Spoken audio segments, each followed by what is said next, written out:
So ready. All right, we should be live. Emmanuel, have you looked at the comment section from our last stream? No.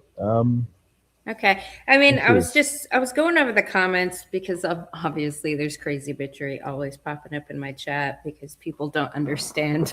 And in the comments, crazy bitches just don't understand that this place is not welcoming to them. And I don't give a flying fuck what they have to say. And you know what's crazy? I think they're just not used to people telling them no. Yeah, that's for sure. But there is a comment. I mean, I left 3 comments. There's one, a case for delineation and diversity, that looks very interesting. We can have a look at this later. But what the Uh, what the why hell's does that been going sound so on? familiar? What? Delineation. Why does that? I swear I read something earlier, like maybe last week or something. I Uh, mean, it's a long one. We might just have a look at it. And yeah. Because I think it's actually something related to what the sorts of topics we're talking about. mm, Yeah. Uh, let me see. Could have sworn. What was the comment? oh, it's really long. That's why I was going to save it for Oh, later okay, yeah, after we that's the catch up. best idea. Yeah. It's a case. Like, it has a bunch of stuff. So we can look at it later. What the hell's going on? You said that Yeah, there's been some, development. yeah, development. Yeah. Tell me. So, not sure if the last time we spoke, I mentioned the case of a local small business owner, Yeah, that was and missing. he was missing, and he was found. Okay. Um, so basically, what happened is that South Africans had the people who have been pushing the protests about illegal immigration um, went to this person's area and essentially agitated for a stronger response to their outcry, the outcry for the case. So um, what happened is that a lot of these top uh, government guys, I guess now having, I guess in a panic, really, seeing that clearly South Africans are frustrated. They escalated the matter to, I guess, the top um, crime guys that don't have a real clear picture of the agency that took over the case. But basically, like I think within like a day, the the person presented himself to the police station, apparently beaten, shaking, um, clearly Ooh. having not been fed properly, having been tortured for the past month. So yeah, there was confirmed that he was apparently kidnapped by the people behind it were foreigners who had been pressuring him to either not sell his business to the local or not local, the foreign mafia that is, I guess, running the particular area. Mm. Yeah, so it's a whole thing that's only fed into into the frustration over mass immigration and illegal immigration that we have in South Africa. So yeah, it's quite a huge story, and Mm. it's still developing. Obviously, it needs to be sort of concluded, and perhaps perhaps you only visit it once you have a statement from the person, and like maybe an interview or something. Like the person was kidnapped, so the victim. So yeah, that's quite interesting. And then the same guys who led the protest have sort of like gone to their respective areas and are still sort of pushing for this thing. One of the guys had a confrontation with someone from Malawi, and the guys from the rest of Africa were sort of like, yeah, look, he showed him up, because the guy was sort of showing resistance. And turns out that guy is wanted by the Malawi police for murder. What? And he's Yeah, trying to he's a hide fugitive out. in South Africa, and it's like every time, you know, Yeah. just as you guys think, okay, we found a hero. It turns out this guy is a criminal. Turns out this guy is wanted for whatever other reason. Yeah, so we have it's a huge topic now. It's picked up because obviously I hate to pull the whole racial thing, but there is a racial divide because of the fact that it's also an economic divide along racial lines in South Africa, right? Right. So if certain issues tend to have um, both a class and racial dynamic. Mm. So the topic of immigration has been typically dismissed as xenophobia, as I guess in the UK would be similarly dismissed as racist, right? Right. Right. So it's this tactic of oh no, the poors and the maybe lower middle class are complaining about immigration, and let's just sort of dismiss it as racism, so we don't actually have to tackle the the issues that come with it. You know, Right. loads of stats have been coming out about different nationalities and the sorts of crimes that they're going engage in. Um, yeah, so it's like a hot topic because it's always been a hot topic in South Africa. It's sort of come to a head now, and people are sort of saying we're tired of being dismissed as xenophobes. We have we clearly have a huge issue here, and it's basically going to extent of like influencing the election in a much similar way to how immigration influenced the election in say what was it 2016 in the Mm-hmm. UK Mm-hmm. with the whole Brexit um, movement. Mm-hmm. So yeah, so we have like a conflict of two ideologies in South Africa where the vast majority of South Africans are saying no, we want strong borders, we want a strict immigration control, and the people, the elites, that's business elites, political elites, are incentivized to push for more immigration for pretty much the same sorts of reasons that they have in the UK and the US and the rest of Europe and things like You that. know what though? Gray showed me something and he said something that got me thinking about because those elites are also, I mean, they're pushing for it, but they're siphoning off a lot of the government money for themselves. You talking about the political elites? Yeah, Oh and the yeah, yeah. business elites and all the people that are pushing for the things and getting the money, they're skimming lots and lots off the top anyway. Like, Oh yeah, that's definitely the case. There's yeah. a financial incentive, and um, so okay, so there's a financial incentive. There's also the political incentive that So was so pointed out by Emmanuel, Elon. can we just call it what it is? They have an avenue for stealing money from the average person.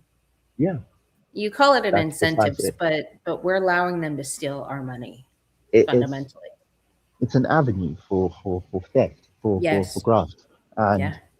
what's essentially happening is that you've got these two massive groups colliding, and what I like about South Africans and I guess being third world is that there are certain things that are clearly off the table in the UK and Europe, in the United States, because the idea is we are sophisticated, we are above this level of fighting that South Right. Africans are not. Right. You know, that like I just saw a clip of South Africans going and handing CVs to our Home Affairs. I don't even know what to compare Home Affairs to in other countries. It's not quite immigration. It's more like no, but the DMV would be for for vehicles. It's more like the people who handle uh, your IDs, your passports, your basically everything has to do with your identity. It's government. Yeah, but we have like specific department in South Africa, Department of Home Affairs, that's what it's called. And basically, it is people have been handing CVs to them and saying, look, we are applying, we are throwing our CVs at you. We want to be immigration officers, Yeah. which is like it's like the reverse of what's happening in the States with ICE. It's like a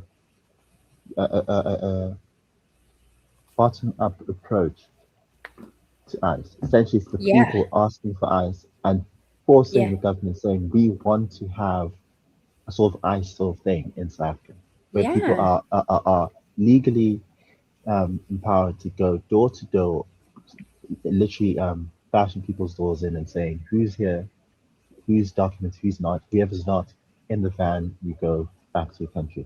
Yeah. Yeah. So That is yeah. cool. So people, you literally have thousands of people dropping CVs saying we want to be part, we want to be part of the immigration thing. Because what this thing has revealed, and I guess this is just how it is. The vast majority of South Africans are not aware uh, of how the extent to which most people's hands are tied because of the, the laws that we have this side up. Essentially, Mhm. make it that if a cop finds these people, they can only do so much. If an inspector finds these people, they can only do so much. But technically, Mhm. it's like how convenient that the people who have the powers are so underfunded, so understaffed, and the people who actually are exposed to this thing on a daily basis don't have the power to make any meaningful change. Wait, Emmanuel, so are you saying in your country there are laws prohibiting the removal of these illegal immigrants? Maybe not prohibiting, but I'd say hamstringing. So um, what you do is you say you have the laws on the books that the people who violate certain laws need to be deported, etc., etc. But then what you do from there is that you make sure that you ring fence those powers. I'm talking to the political elite. You ring fence those powers, and you undermine the ability of the people who have those powers to actually enact them, to work to use them. So you underfund them, you understaff them, and you make sure that they are the only people who can actually do what needs to be done. So when the South African sees a police officer and says, "Why are you guys letting go of these illegals?" and then we start to get the impression that the police officers are bored or are working with the illegals. Mm-hmm. It's not necessarily the case. Hmm. It's like there's a whole heap of red tape that is stopping people from doing what needs to be done. But Emmanuel, like, why don't the people just follow the laws and just do what everybody else is doing? You mean the people on the ground? Yeah. Well, because the laws are not working. Oh, those laws are The not laws working. the laws are clearly being. It's like it's like I'm trying to think of like a good analogy. It's like people who have like fine print that essentially turns the contract upside down. Like Yeah. you think that's what it means, but it's like no. If you actually read the fine print, it's actually way different from what you think. What the headline says, and yeah. So people are frustrated with that, and clearly the governing party is seeing that, sensing that, and they're trying to pivot. But South Africans are like, either way, you guys are out. We've had it with you. Because the problem with South Africans is that, I guess the good and the bad, is that South Africans are, ironically, very slow to anger. And that is both a gift and a curse. Yeah. It's a gift in the sense that, obviously for the obvious reasons that you wouldn't, you're not quick to react to things. You take your time. But it's cursed in the sense that I guess for the same sort of reason is that if you have something that's problematic, you're very slow to respond to it. And so in normal countries, people who parties that have been doing the sorts of things that our governing party has been doing would be ousted within an election cycle, within 5 years. And instead, we've had uh, 15 solid years going on 20 years now of decay, of stagnation Decay. and decay. Yeah. If you Mm. there's a there's a Twitter page that you should check. Let me see if I can send you the link quickly. I'm just Um, curious, when were the Black economic empowerment policies put in place? around the same time. Oh, okay, just curious. It's a confluence of terrible policy. It's not just that. It's that. It's open borders. It's so many things. Let me just look Hmm. for this thing quickly. Um, yeah. Well, Gray was here last time and broke up our last discussion when we got on the Elon Musk topic. And you Oh know yeah. what's so funny is later on I was like, "Fuck, why do I feel like I was bitchier to Emmanuel than I would have liked to be?" And then I took a nap because I was tired. I got up really early to have our stream, but then I listened to it. I was like, actually, it wasn't as bad as I thought it was in that moment. Oh, good. Uh, I know I apologized. And you no. rejected my apology. Yeah. Let me see if I can send it here. Let's see if we can pull this up and check it out. Just to get a sense of, to give Yeah. you a visual of the decay that's got people so incensed, so livid, and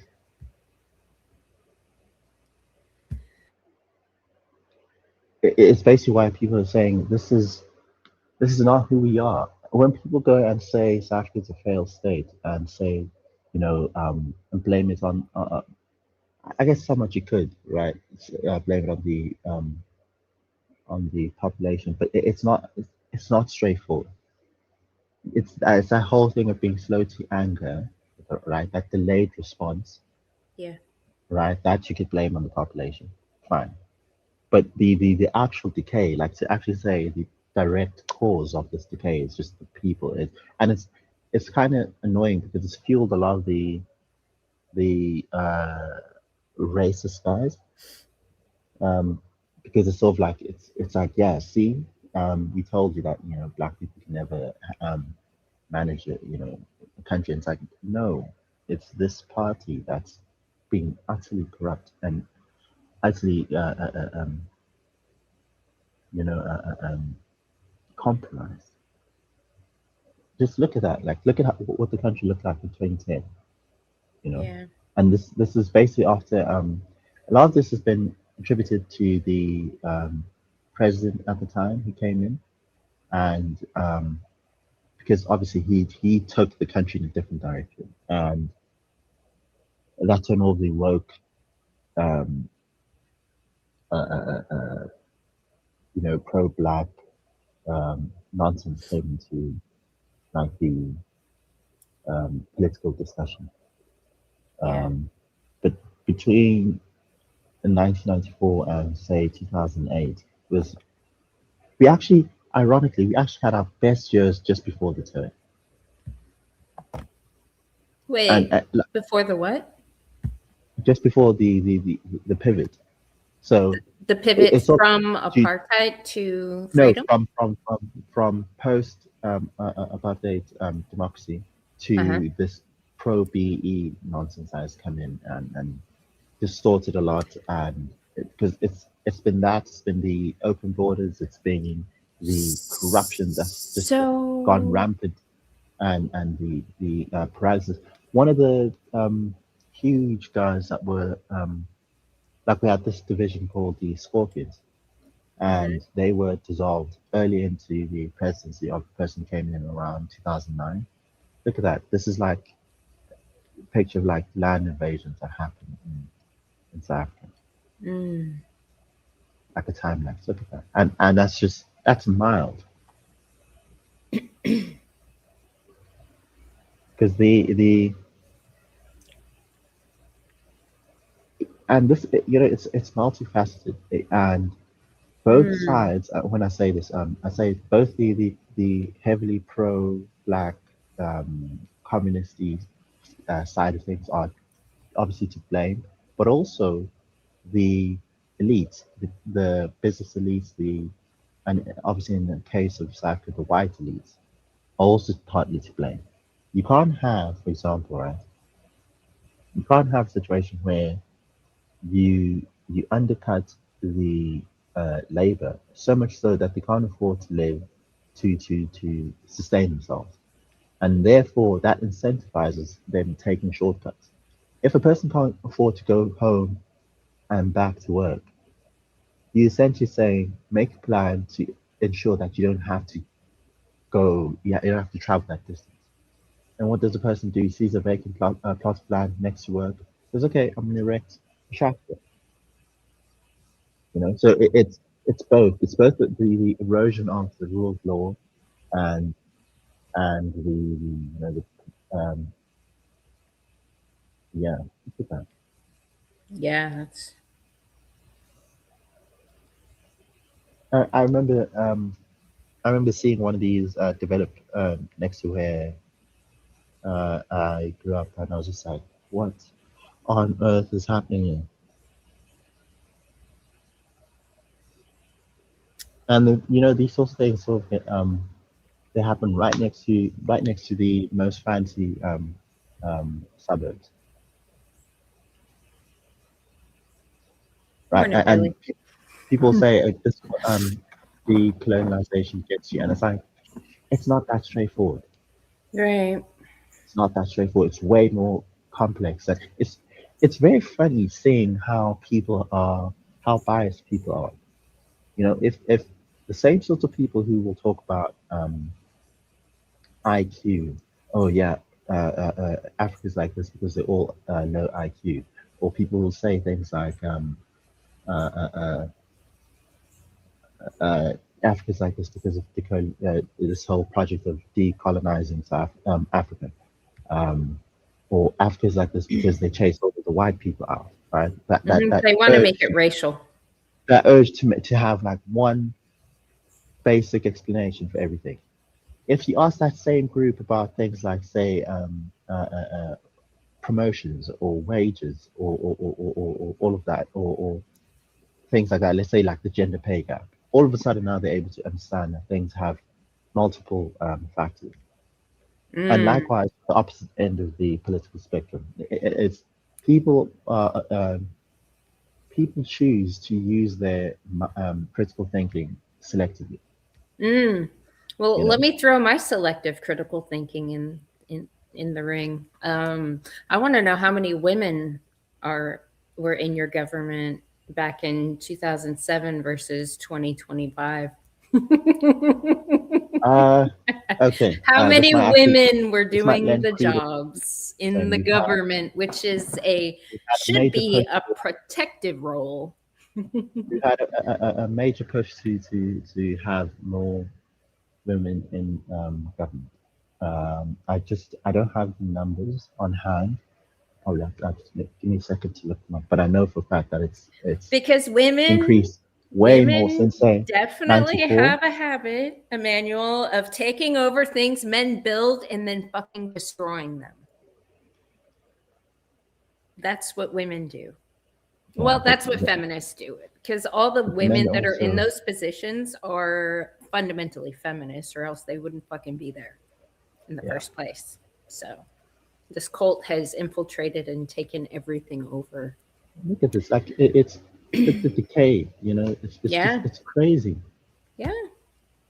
It's crazy, and some of the stuff is actually like you see this. Mm-hmm. Um, this is just a measure of rail activity in South Africa, and that is a good, let me call it an indicator of industrialization and economic activity, right? Mm-hmm. What's happened in South Africa is that that's collapsed, like almost completely. I remember as a kid, whenever you cross over some sort of railway. you'd have to actually look out for the train because more likely than not, Yeah. a train would be around the corner. Yeah. And nowadays, people just cross over the railways without even looking left or right because they know there's no trains, Right. And along with that, that's come the a lot of the illegals have come in, and I guess some South Africans as well. But a lot of illegals have come in. They've stripped the railway infrastructure, like literally torn it to pieces, sold it Yeah. for scrap. Yeah. Yeah. Yeah. Same thing they do with the power lines, the electrical infrastructure. They come in, cut the electrical lines, sell it as cheap copper for to whatever scrapyard is close by. Yeah. Uh, I think a day or two ago, one illegal was electrocuted. And South Africans were, South Africans being South Africans were saying, even our electricity is xenophobic. Yeah. Yeah. So it's a huge problem, and people were actually raising a good point. Like if I listen to some of the people who are pro illegal immigration, right?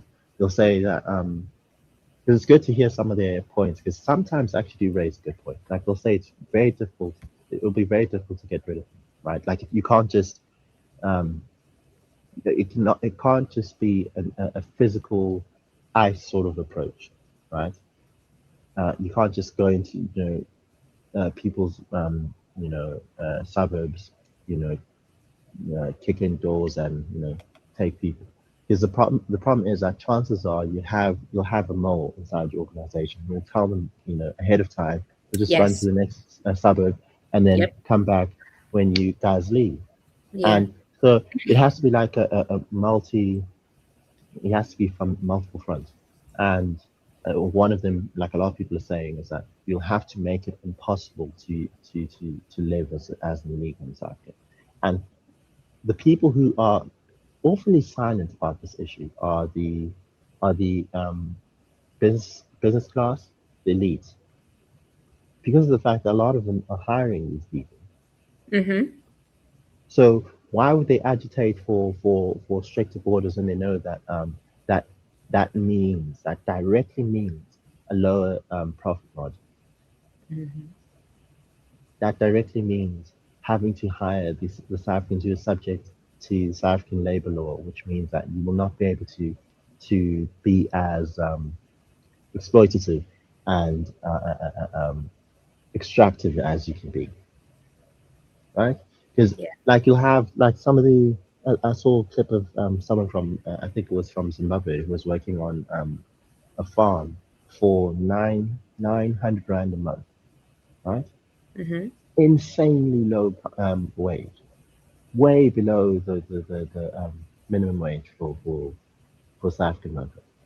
If a person can pay someone like a quarter of what they would have to pay a South African, how do you incentivize that person to not hire illegals? And then here's the worst part about it, right? Is that a good amount of the people who are committing the farm murders that people are complaining about that have reached all the way to the White House. A lot of them are illegals. Yeah. A good amount of them are illegals, and the aspect of it is not being spoken about. The fact that a lot of these white farmers are hiring illegals, probably exploiting them, treating them horribly because they have the I guess they have the freedom to do so because they're not documented. What are you going to do? Go and file a case with the police? So, what does 900 Rand a month look like? Like, what's Um, the average? let me compare it to let me just convert it to Because dollars. It's because I about know here in Texas there's a lot of farms and people hire farm hands, but they also live there. So these workers don't pay for any housing, they don't pay for any food. They pretty much don't pay for the bare essentials that people need to live. So yeah. their wage is reduced. Yes, we do. Basically, Yes, so we do have those sort of arrangements and stuff okay. where you know that some farmers will give a piece of land to the workers so that they can also work their own Yeah, work their own, have their family there, like Yeah, things like that. So, but then, like again, this is where the ANC is a problem because of their progressive let me say ideology and all that stuff. They've agitated they've sort of upset that arrangement in their push to standardize the minimum wage, right. right? Because it's how do you implement a policy if it's so technical that it's basically impossible to oversee. Yeah. So you have like, okay, you have a policy of a minimum wage. You should be paying people who work in this particular industry this amount of money per hour minimum, right? Yeah. But then a farmer comes to you and says, no, you need to understand that I'm providing X, Y, Z. So you need to, surely I should be able to cut away from that minimum wage, right? And then from the position of a regulator, how do you then, can you imagine how cumbersome it is then to sort of catch people who are not actually adhering to the minimum wage?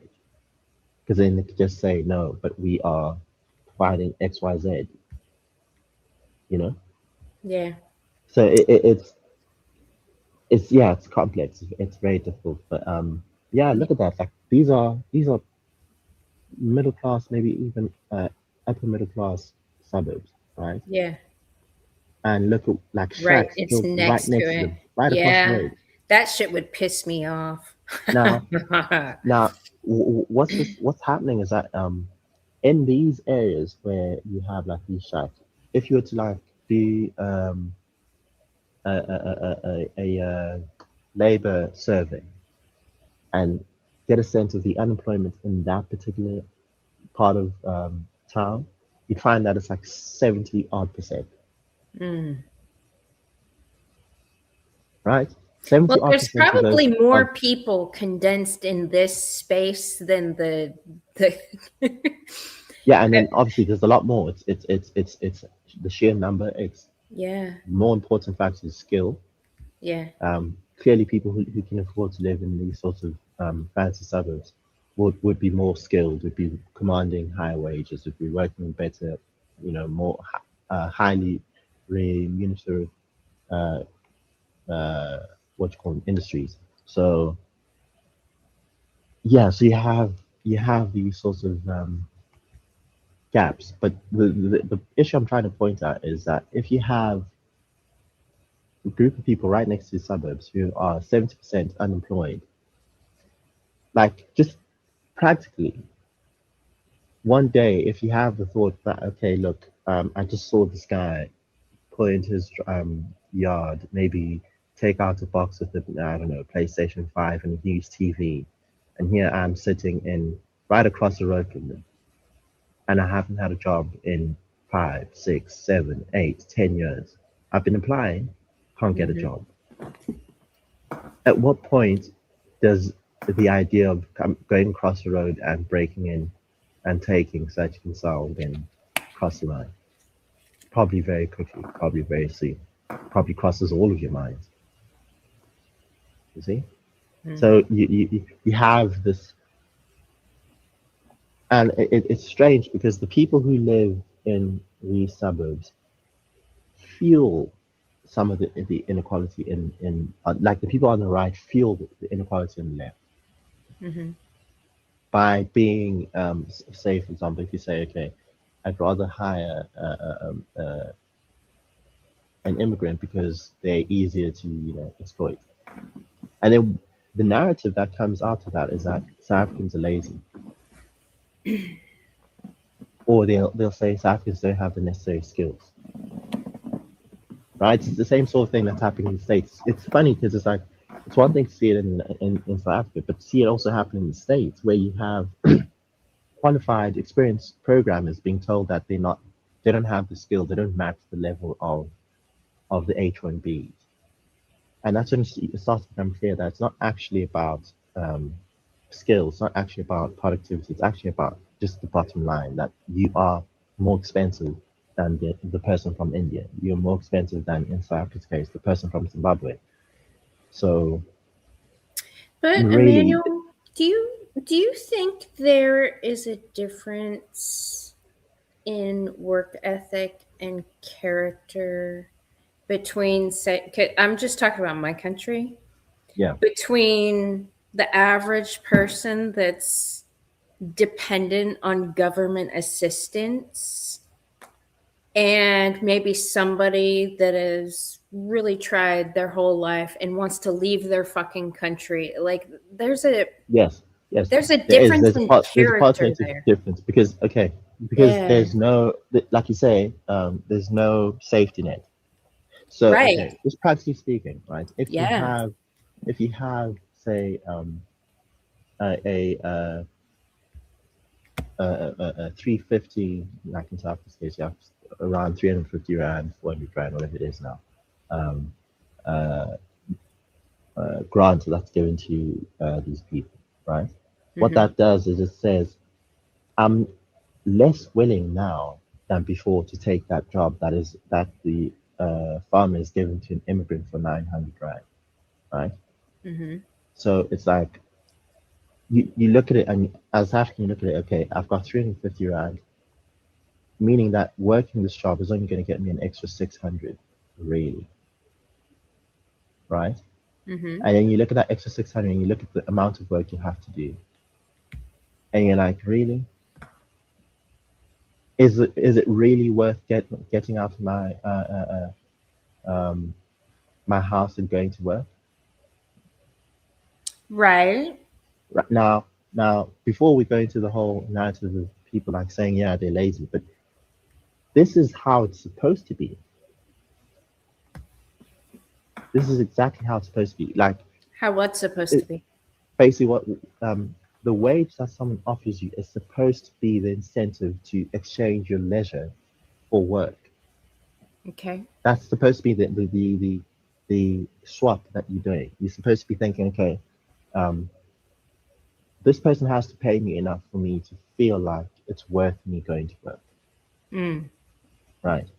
Now, the problem comes in when you have a population that has, so to speak, a certain number in their head that is the minimum needed for them to get out of their house to go and work. Right? Fine, they have that number. Great. Right. But then you have the influx of illegals who come in, and their number is a quarter of that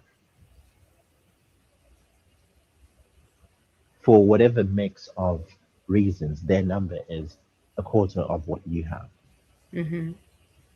Now you can imagine what that does to dynamics, to relations between these communities, and certainly like what you're seeing with South Africa's response to illegal immigration. Hmm. And the same can be said of the United States. Hmm. I, I, I as a South African I don't have the right to go to the United States or to the UK or to Italy or wherever and then call Americans or whatever the first world are lazy for having that standard of living, having that minimum in their head as this is what I need to be paid for me to get out of my house and go work. Because then that devolves into a race at the bottom of the drain, Right. right? And what happens then, actually, once you start plotting even further, then you start to then get into the matter of population replacement, the replacement theory. It's not just a racial thing like some right wingers would have people think. It's happening in Africa as well. It's a matter of capitalism, like gone wild, essentially Mm. crony capitalism. Because what should be happening in a functional society is that you have borders for a reason. Hmm. Part of the function of a border is that it's supposed to protect the internal dynamics of your country, Yes. so that you're not subjected to the minimum that I don't know some poor country in Africa or Asia is willing to accept. Where now essentially the part the the people who own businesses turn from being like business investors who are interacting with labor to being essentially feudal lords, who are saying you have to pay to have the right to work for them. You have to pay to have the privilege of working for them. Because that's the sort of power they want to wield over people, where they have so much power that they can. It's to the point where in South Africa, if you're a South African going for a job, you can't even go and say I'll work for free. They won't hire you. It's like that intense, you know. So and then let's just take a step back. You can't have South Africa, which has, if I'm not incorrect, the highest unemployment rate in the world. You can't go to that country and say open borders. Right. Let's have an influx of illegals. Of all the countries in the world, if America can't cope with illegal immigration, what more do you say of South Africa, which has the highest unemployment rate in the world? It's multiple fold the unemployment rate. What's the unemployment rate in the US right now? About 4 or 5%, I believe. See, I don't understand. I don't Yeah, understand that number because in my mind, all the parasites sucking off our government tit, I would put in that unemployed category. So that number let's is way fucking higher than 5%. but let's Like, say let's just say of the population that's looking for work, the current percentage of people who are not finding work is about 4 or 5% in the United States.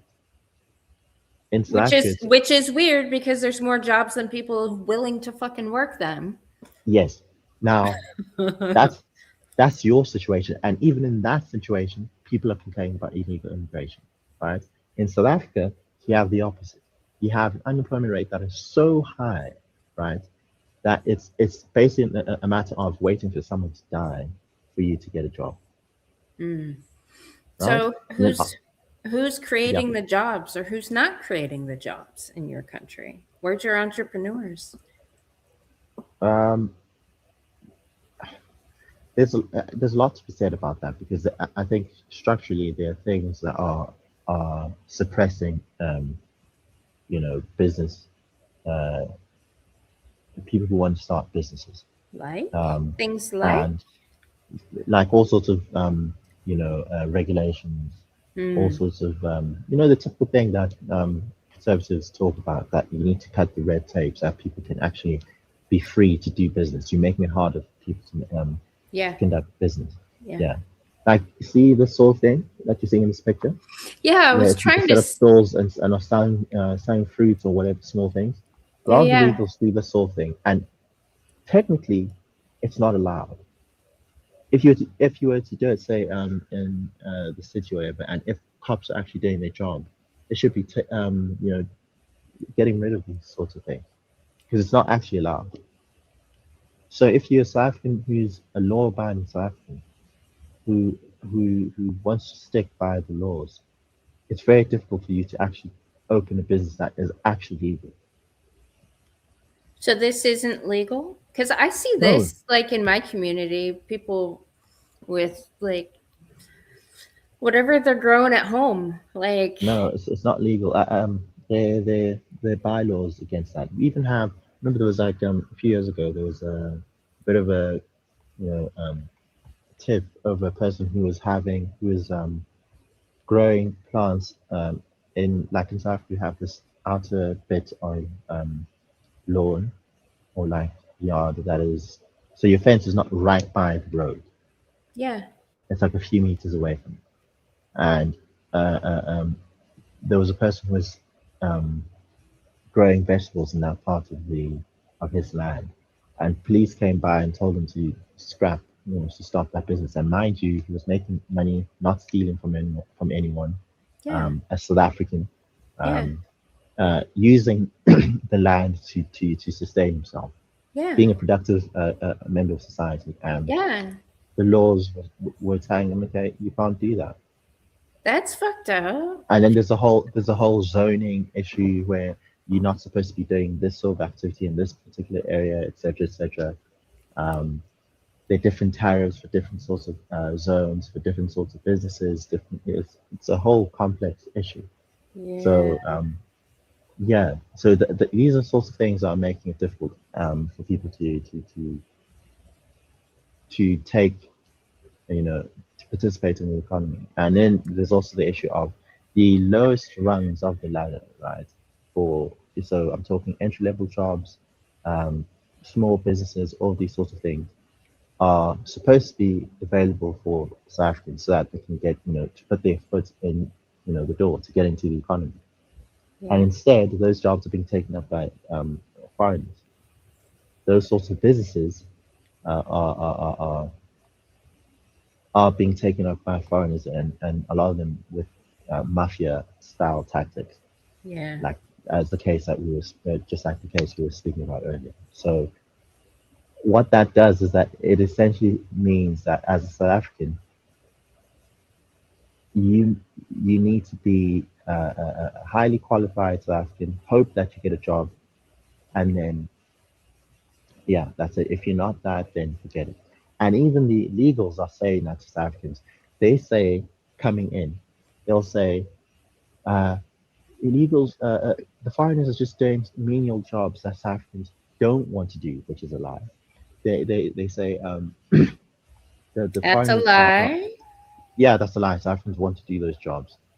They Okay, definitely do want because to do those in my jobs. country, there's so many people that would rather siphon money from the taxpayers than actually earn an honest wage. Like, Let me. I could show they you. don't I want to could show you. clean toilets. They don't want to do yard work. Like, do you know how many small businesses we have in my community? And then people are like, I would never do that for that money. Like, because they're used to, like, if they literally had zero money given to them for free, they might have a different perspective. Like, Yeah, the the safety net makes it blunts the drive to go and work.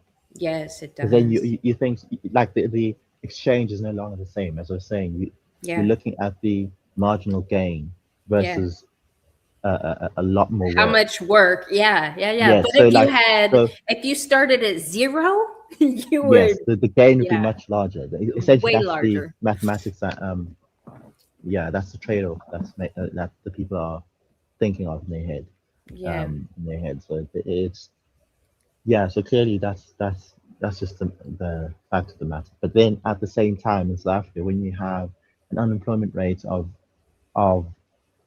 expanded definition, 40 something odd percent, yeah, that's huge. the youth, okay, let's just talk about the youth. Um, People aged I think it's 18, between 18 and 25. The expanded unemployment rate, I believe, is at about 75%. I haven't checked on Washington State. I've been chatting. Sunkist Right. has been educating me on some stuff back where I The- come from. But last time I checked, Yeah, it was over 50% of the people, the residents in Washington State, were receiving government assistance. I would say that's unemployed because they actually don't do anything for that money. yeah. I don't know if Washington State Because um, still keeps track of that. But you there's should say, because there's a whole bunch of shit like that where I come from in yeah, that country. It looks the same, or in that state, it looks the it looks the same. A same. lot of the Yeah, shit that's run down, like even yeah, my hometown, when they started, outlawing logging and it shut down major logging jobs in my community, and then Walmart came in and shut down a whole bunch of the small businesses. Like there's so many stores that are still fucking closed. Like yeah. It's it's very similar. the problem with this situation, right, is that it starts to become so bad. Let me say in the case of it's already that bad. It's so bad that it's undermining the rule of law. Like some people are saying, the people who are like panicans, Hmm. um, are saying that South Africa could easily turn into a sort of Haiti situation. Yeah. So yeah, it could devolve into that where people just are so furious they just take the law into their own hands, go house to house. It becomes like like a sort of civil war, you know. And you know, for the average South African, be like, no ways, like that's impossible. But it only takes so many dominoes to fall, and then it sort of devolves into that sort of situation. And like I was saying, the people aged 18 to 25 having an expanded unemployment rate of 75 odd percent. You tell me 75 odd percent of the most radicalized or radicalizable um, population are sitting with their hands idle. Military aged South Africans idle. You know, that's a recipe for you know, a revolution. What's actually amazing. Again, this goes back to South Africans being slow. Revolution, It goes right? back to South Africans being slow to anger. It's Yeah. amazing that we've managed to sustain that sort of level of unemployment for 20 odd years with relatively no violence. Right. In any other country, there's like, if it were France, like at the slightest, you know, it would have been like a, you know, national shutdown. You know, if it were, you know, look, the states had crazy protests, you know, without even having these sorts of levels of unemployment. You know, I know is it like a matter of South Africans being so like maybe insular, so it's like this is normal to them, you know, Right. because it's insane that you have 75% of the youth unemployed. That essentially means you can forget being employed. Right. If you're not Right. doing something, you know, if you're not self-employed, forget it. You forget it. Like, try to imagine a world in which we say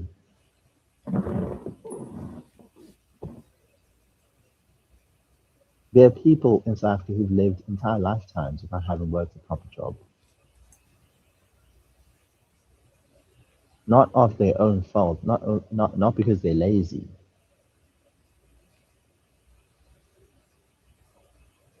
You see, and yeah, so to then have people come across, come and dismiss that sort of thing as mere xenophobia or you know, just people who are lazy.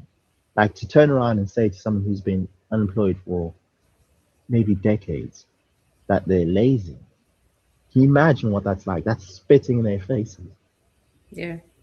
To have politicians mock them, calling them unskilled and lazy, and have certain politicians say, why don't these people go and apply house to house as though they don't do that already? To have those sorts of people say, uh, uh, uh, um, I used to apply, I used to go out into town. This is what how disconnected our politicians are from like the reality of life, of South African life. They'll say something like, okay, when I was young, I'd go out into town, apply, and then I'd get a job. And it's like, do you not realize that the fact that that's no longer the case is an indictment on your government? Right.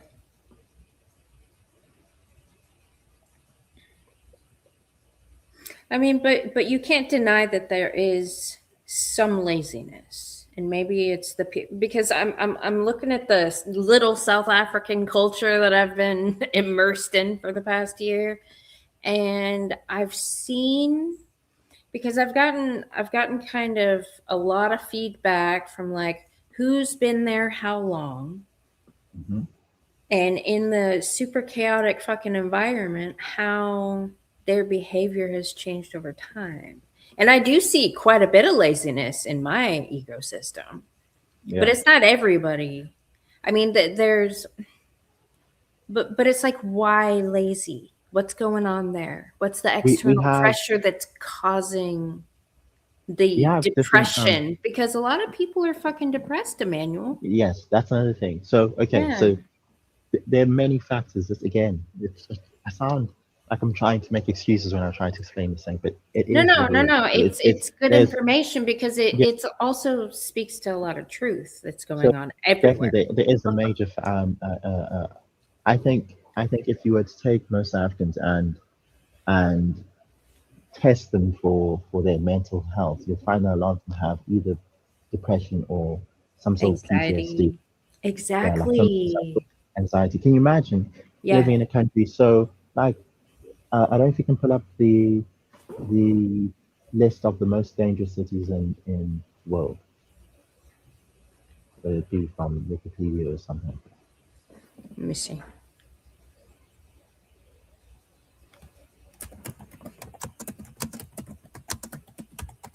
Um, maybe maybe by homicide rates or something like that.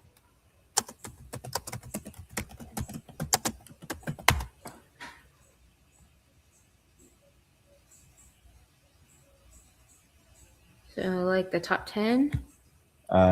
Maybe on Wikipedia they should have like a list of like 100 or something, Oh, something like that. Wikipedia. Yeah, List of cities by homicide rate. yeah. Okay.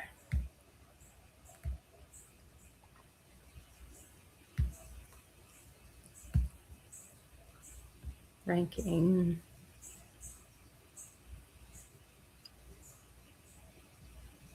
Let's see. Look at that. There's South Africa. I don't even think these numbers are up to date. 5. Yeah, look at that. South Africa is one. Um, Durban, there's one. There's another one. Let me see. Because the list that I had, okay, that's fairly out of date. It's 2023, 2024. The list I saw a recent one, um, uh, had like, I think it was 5 or 6 African cities and like maybe like 5 in the top 10.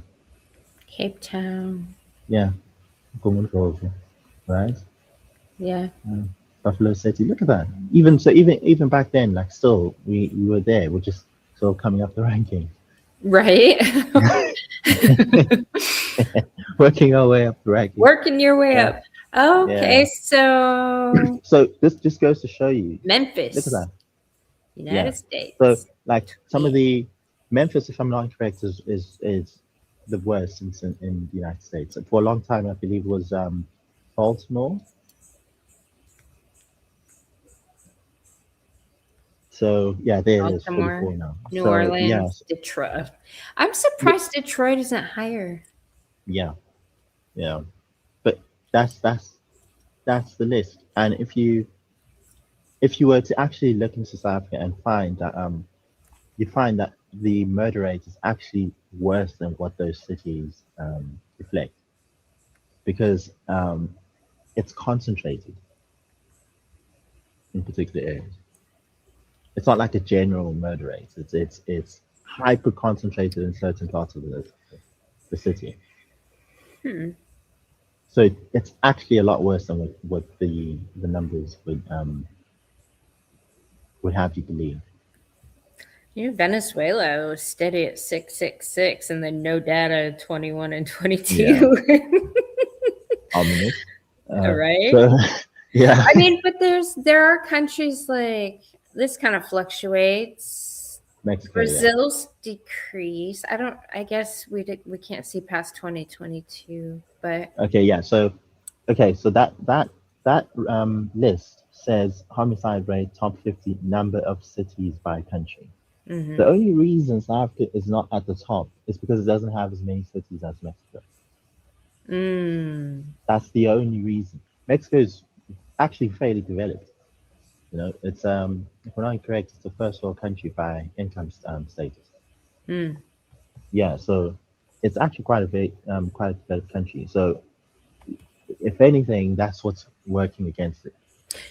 You know what's crazy? I have a friend that's very into financial and geopolitical stuff, and he said that he made a comment one time about how the Mexican president probably doesn't want to help close the borders because like Mhm. something like 40% of their GDP comes from people that come here that send money Yes, home to their families. yes, yes. That's a huge topic right now in South Africa, and 40%? same with the UK. The Yeah. whole the whole narrative of no importing illegals or documenting illegals, like making them like regularizing them is that's the way forward. It basically incorporating into society, and it's Yeah. like really. So you want to like essentially put a stamp on their taking of South African money into Africa. Like Right. it's been very fascinating watching like the because what a lot of these countries have said, like a lot of them come out and said, yeah, you're concerned about what's happening in South Africa.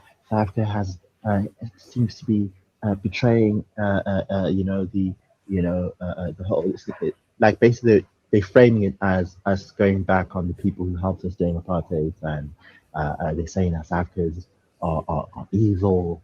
They wouldn't want to go to South Africa even though all of them flock to South Africa. They talk about the fact that South Africa is like oh yeah, they're talking about like how you should be, embracing fellow Africans. Africans cannot be an African can never be a foreigner in Africa. That's the whole Pan-Africanist nonsense that they're pushing. Right. And South Africans are like we reject that entirely. You guys can be your United Africa outside of Africa, Yeah. well, of South Africa, pardon me. And the what's been particularly hilarious is the especially hilarious is the hypocrisy where you'd find for example Ghanaians uh, protesting against South Africans deporting or calling for Africans to be deported from South Africa, but then they themselves are having protests against Nigerians in Ghana, or you'll have Right. right, like just a day or two ago, Kenyans were like violently kicking out Somalis in Kenya Yeah. because like they actually are right next to each other, so they have like a huge Somali issue there. Yeah. Um, so and if I were to say, like someone actually asked this question, and if I were to say which nations are the most troublesome for South Africa, I can listen. It's Nigeria. Nigeria, it's Zimbabwe, it's Mozambique, it's Malawi, it's Somalia, it's Ethiopia. These are the countries that are the most troublesome. And what's annoying is that you even have them coming to South Africa and have those mafias that I mentioned earlier, and then have like wars between among themselves. Yeah. And what they'll do is that they'll hire perhaps an African, or they'll hire as a Mozambican. They'll hire like people who are relatively local, right, to go and kill, their rivals. And then what will happen is that when the video is taken, there'll be a narrative will be spun that look, South Africans are killing foreigners. And it's like no, that's not the case. There's no like widespread movement to kill foreigners. It's not happening. It's not the case. We even had one of the sober-minded, one of the few sober-minded Africans come out and say, I think from Tanzania, saying that like, no, this is all hogwash. Tanzanians are perfectly fine in South Africa. Hogwash. Yeah. So you have all sorts of yeah, it's been very fascinating seeing a lot of stuff, how the stories are developing, how people are digesting. Well, what do you see on a daily basis, like in your environment?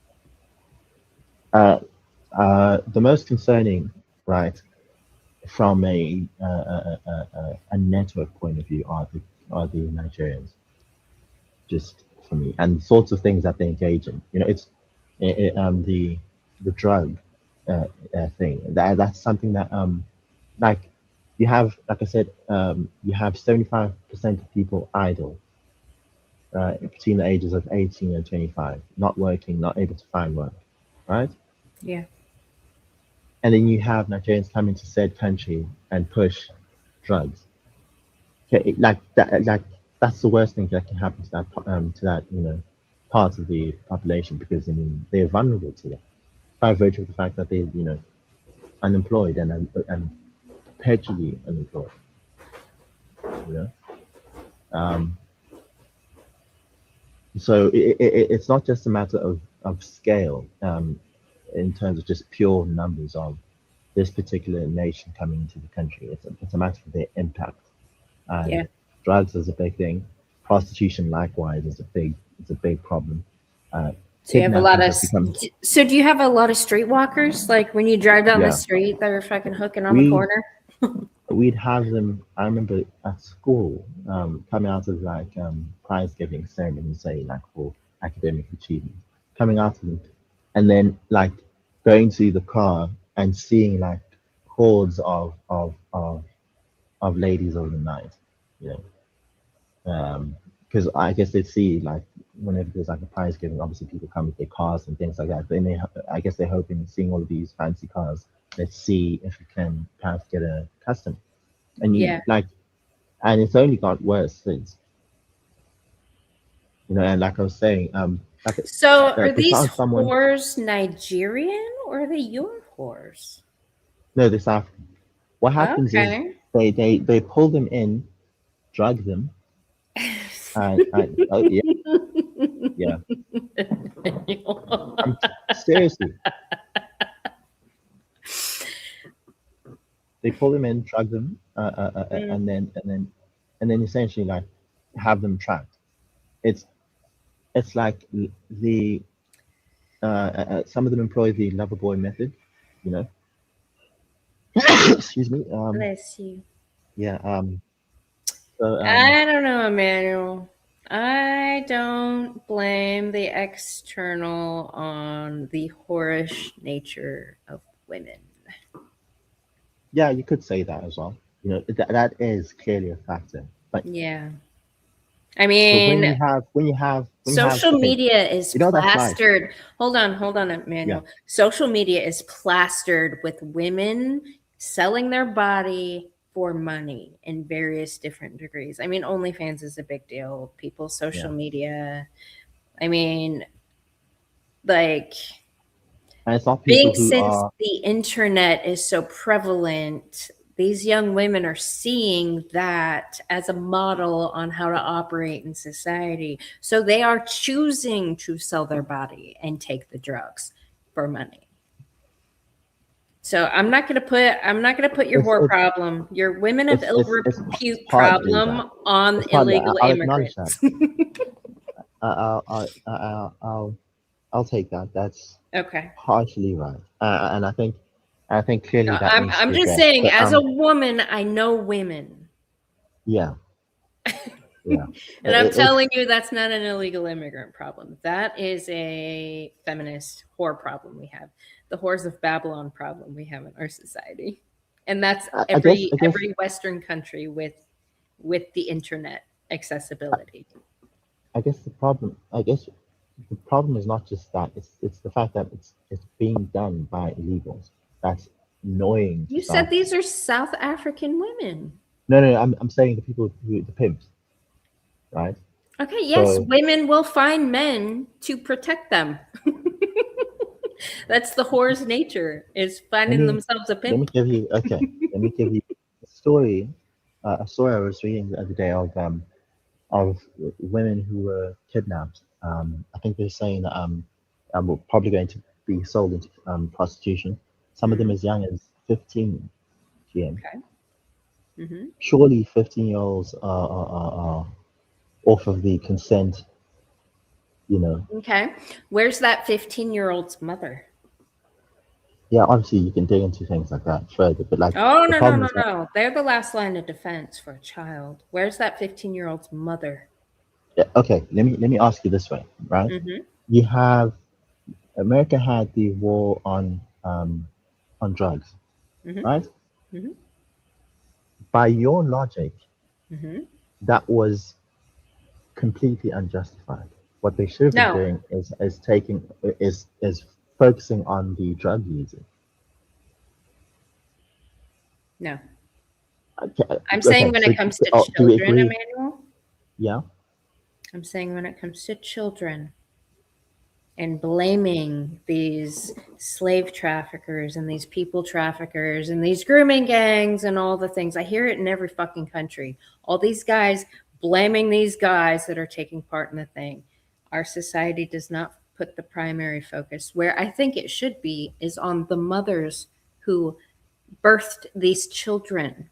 That's where the shit needs to be focused on, because those kids wouldn't be there. They wouldn't be wanting to go for those things if they weren't already kind of fucking corrupt to begin with by their mother.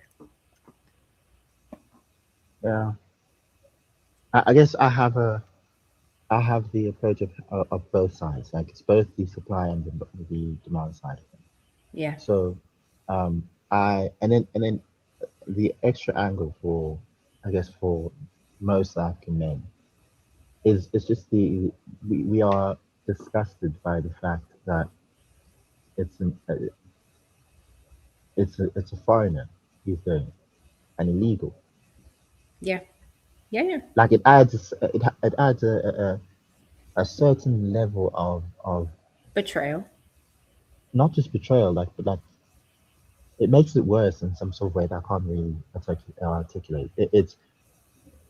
It's worse, man. Like the fact that it's we are importing pimps, we are importing drug dealers.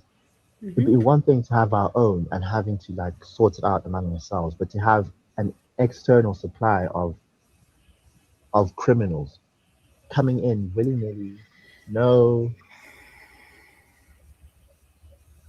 And So, what does that, how does that reflect on us as men, as okay. African men? So, as men, are you saying you have no local drug dealers whatsoever? These are all illegal No, that's not immigrants. what I'm saying. That Okay, I'm actually, then I'm how do you acknowledging that. I'm saying that the problem is that we have. how do you sort out your local, your own? How do you sort those guys out?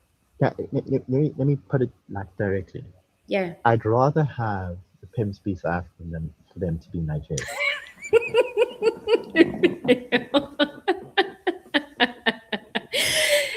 Is that hypocrisy? No, no, No? it's a What different. is that? It's basically attacking it from a different layer. It's saying that I'd rather have all crime be committed by South Africans. That we know that the problem is purely local, which means it's among us. We can solve it ourselves. It's now we know that it's not an external factor.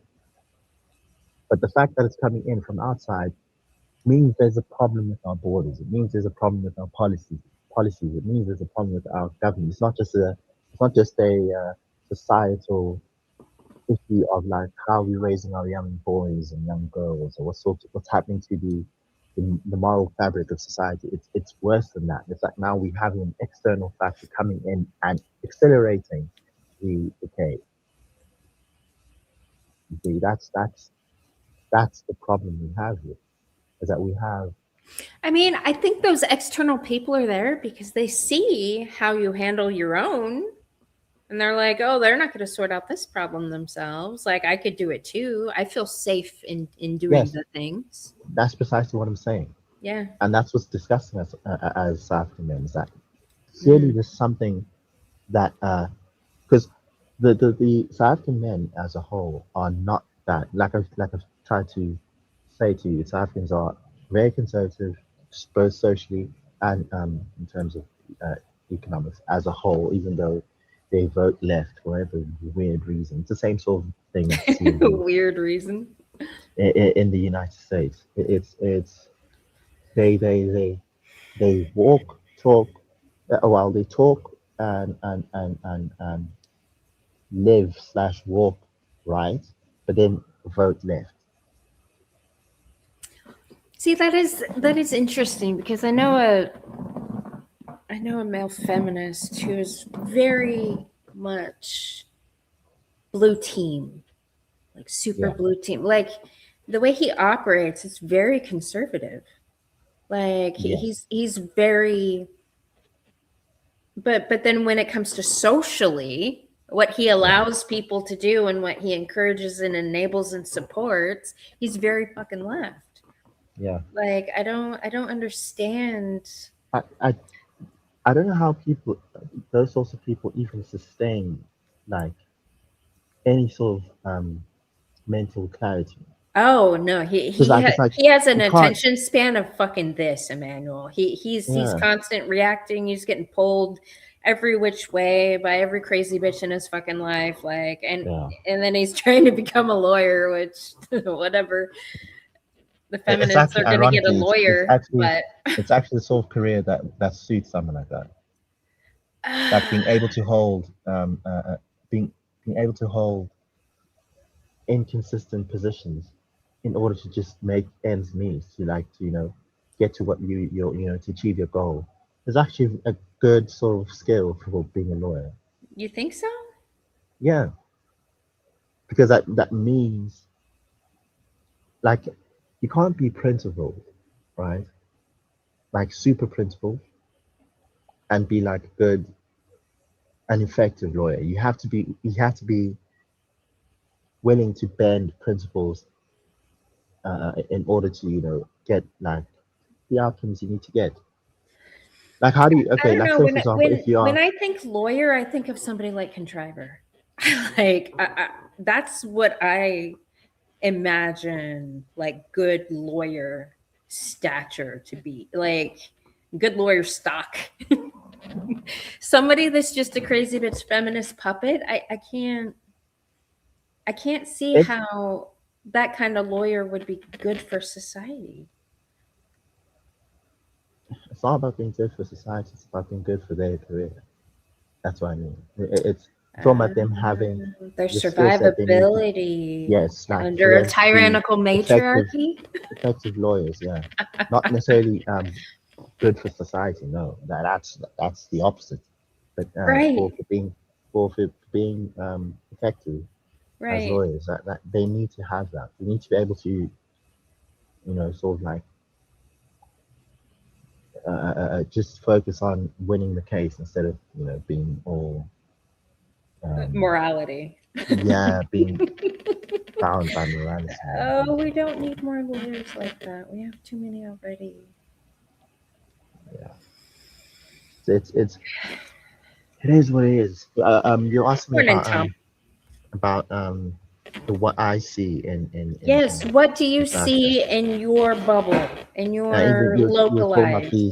you've been talking about the issue of laziness, and you wanted Yeah, me to sort of speak on that. yeah, There is an element of laziness for the reasons that we spoken about yeah. Depression for sure. of the yes, all of those, and the safety net, Yeah, right? yeah. So the like, but I'm very careful to call it laziness because We can call it I always depressed. let's step away from the mental issues. Let's talk about the just purely the willingness to work and the effort in the workplace. Okay. I always ask myself the question that if this person was paid twice as much as they're being paid now, what would that do to their productivity? What would that do to their? Because if you're truly lazy, being Yeah. paid more shouldn't have an effect, or at best, it should have like a temporary effect. But don't you think somebody has to first put forth the effort in order to receive a higher pay? Yes, I Like do. you should be paid based upon your effort, and if you just Yes, give somebody more money, I don't think it's going to encourage more effort. great. You've raised a very good point. But what we have here in South Africa is the culture of exploitation. So, for example, I'll give you just based on what people I know who've gone through this. Okay. Will get a job in, say, and ironically, a state-owned entity, so a state-owned company, Yeah. and that job will be um, perhaps they'll have like 6 months probation, um, and then they should be hired full time after that, right? But instead, they sort of renew contracts, constantly not wanting Commit. to commit and to insource them, Yeah. right? And yeah, so you have like in multiple ways a culture of exploiting laborers, and I think that obviously is downstream from the high unemployment rate. Right. The fact that you can always threaten someone with the idea that I can replace you means you can exploit, you know, you can bend rules and the person won't even scream because they know that, if I lose this job, there's a good chance I could sit for the next 5 years and not find a job. Mm, You know, yeah. we there's like then there's the myth of people of the lack of skills or the skills mismatch. That's a myth. We have thousands upon thousands of graduates graduating every year. South Africa has, if I'm not incorrect, South Africa has the highest um, proportion of, or like level of tertiary education in Africa. South Africa has thousands of graduates who are coming out of universities every year who are going from the university straight into the unemployment part.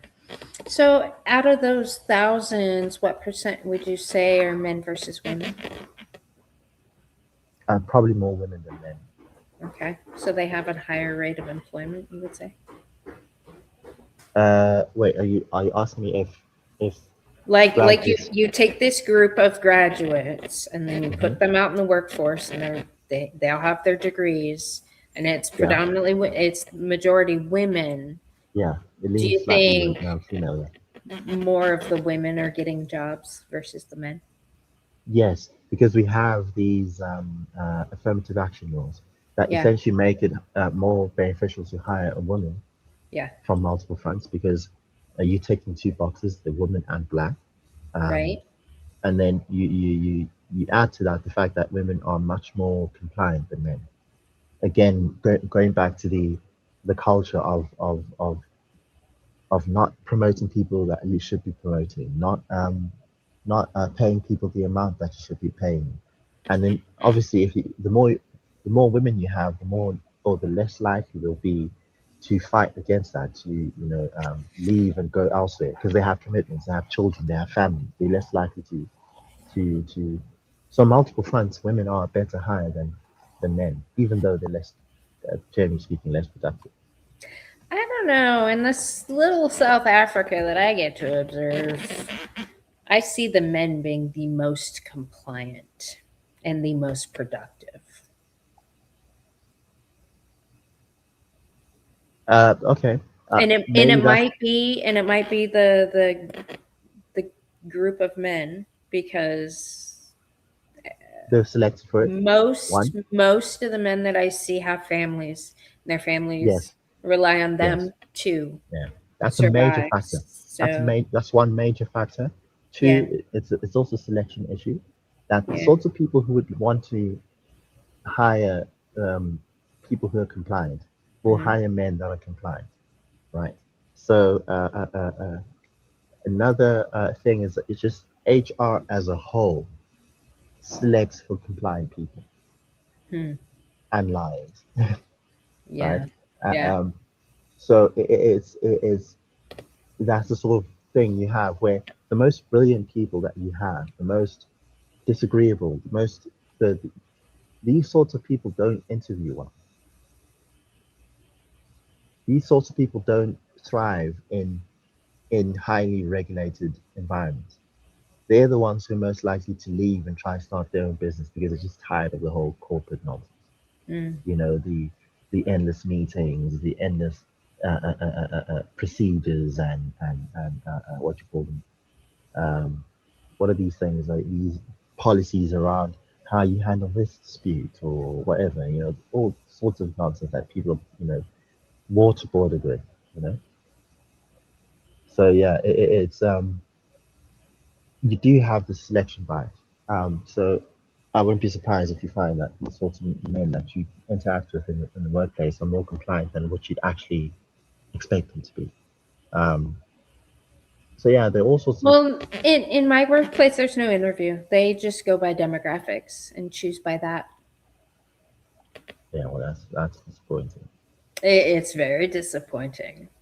Yeah, I've been really working hard on shifting the It demographics it that kind of stay blows my there. mind. It blows my mind that there are people in the United States who choose to stay unemployed when the standard of living is so high. I know this is a Well, relative, yeah. issue. So like, it's just like I remember asking you one time about the I remember asking you about minimum wage or the wages that the average person gets at say a McDonald's. Yeah. And I remember asking you again, like, can a person who gets that sort of wage afford to pay, say, for an apartment, transport to work, food to eat, clothes in the back, obviously utilities, electricity, and stuff like that. And you said, yeah, they should be able to do so. Maybe they won't be living in like a best part of town, but they'll be able to have a roof over their head, etc., etc., Yep. etc. All the bare needs met. Yes, Absolutely. in South What? Africa, that's not the case. Yeah. See, what's crazy is a lot of people have so much extra shit that they pay for that's not a need, that's more of a want. And so Yeah, they then complain about money that they don't yeah. make enough to cover all their wants. And it's like, Let, what? let me let me give you an idea, right? Yeah. Uh, the other day I was seeing there was a person who works at one of the restaurants this side, one of these fast food restaurants, and there was like a whole little you know bit of conflict about what the person was paying his workers. If I remember correctly, he was paying his workers 1,500 rand per month, right? Which is if it should be below. I'm sure it's below the minimum wage. And this is an established store, like a franchise, like a equivalent to, like, say, a Wendy's or McDonald's, right? And they were paying them 1.5. Now, to put this into perspective, South Africa's layouts is not like in the States or the UK or whatever. The working class are on the outskirts of the city. Mm. They're the ones who are the furthest from where work is. So ironically, the poorest of the poor are the ones who have to pay the most to get to work, and we don't have any functional public transport, Mm. um, and yeah, so people pay loads just to get to work and go back home. That's like for a lot of them, that's most of their paycheck. Never Yeah. mind having to pay for electricity. Never mind having to pay for a place to rent. Never mind all of that food. So if you pay someone 1,500 rand, let me just give you an idea. And let's say in a day, assuming in a day they maybe use 40 rand to go to work and back. 40 Mm. rand a day. Let's see what I translate to over, say, a month. Let's say 23 days worked in a month. 23 times 40. That's 920. If you pay them 1,500, they spend 920 just to go to work and back. How much Right. is left? How much is left for food? How much is left for electricity? How much is left for for uh, uh, um for shelter? How much is left for food, for clothing? See, when I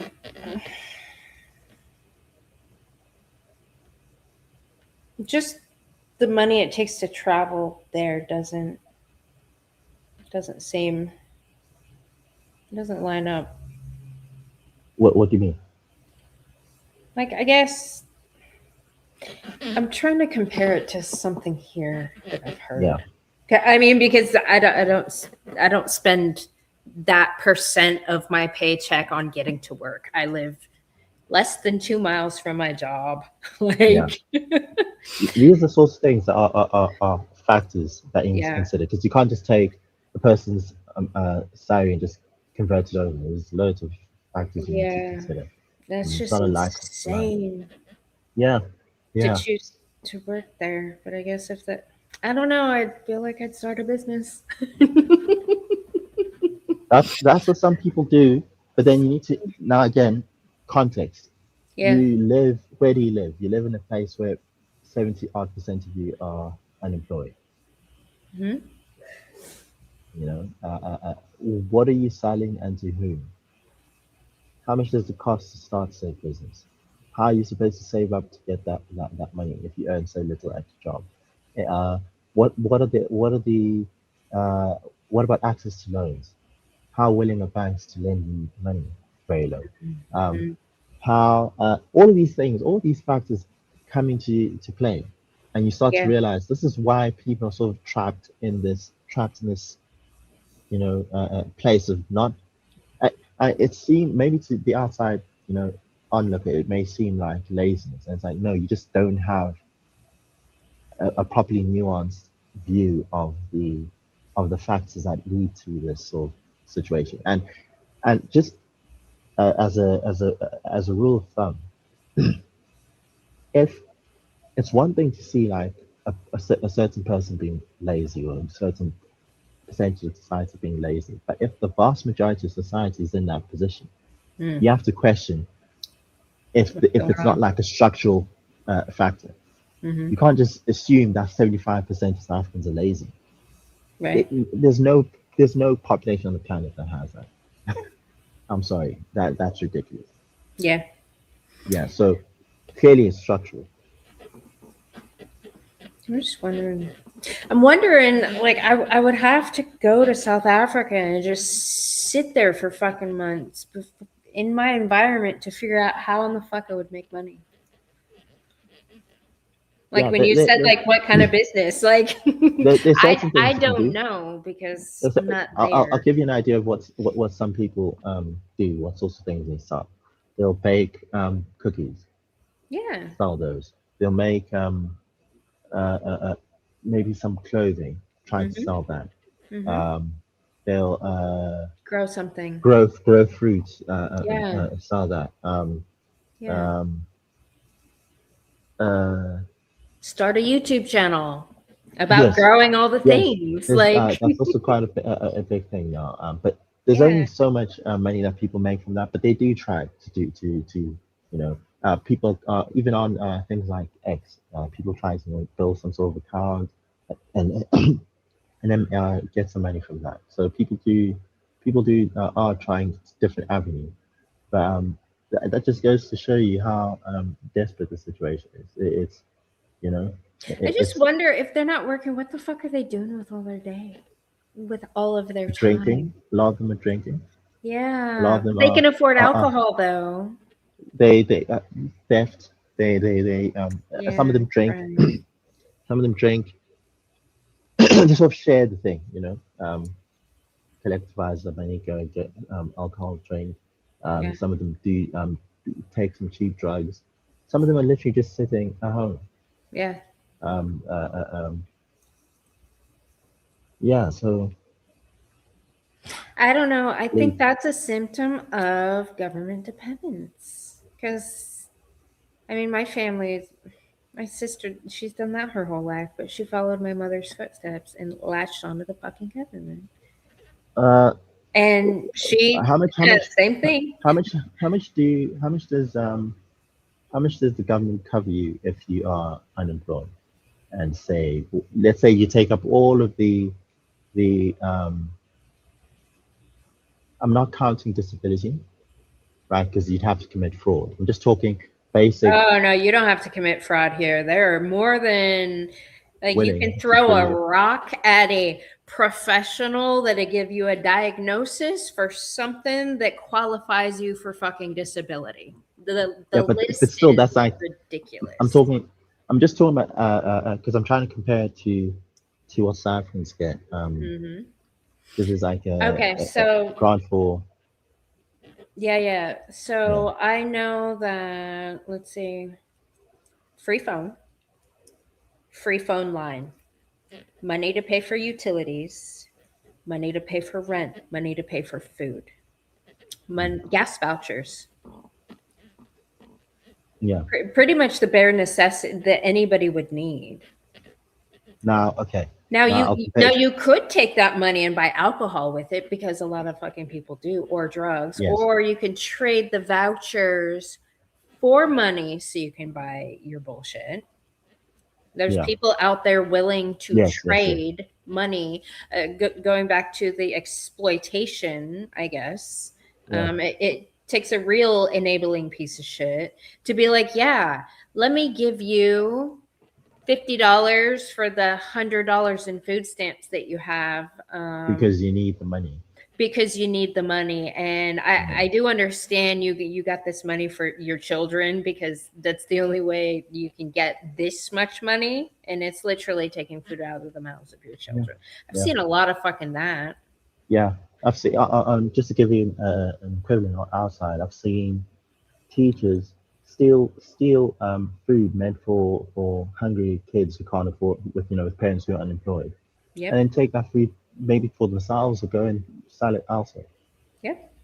We have people, a lot of Zimbabweans come to South Africa, steal ARVs, steal the drugs for HIV, steal uh, what's there's this thing called brown clear the side, which is like lean.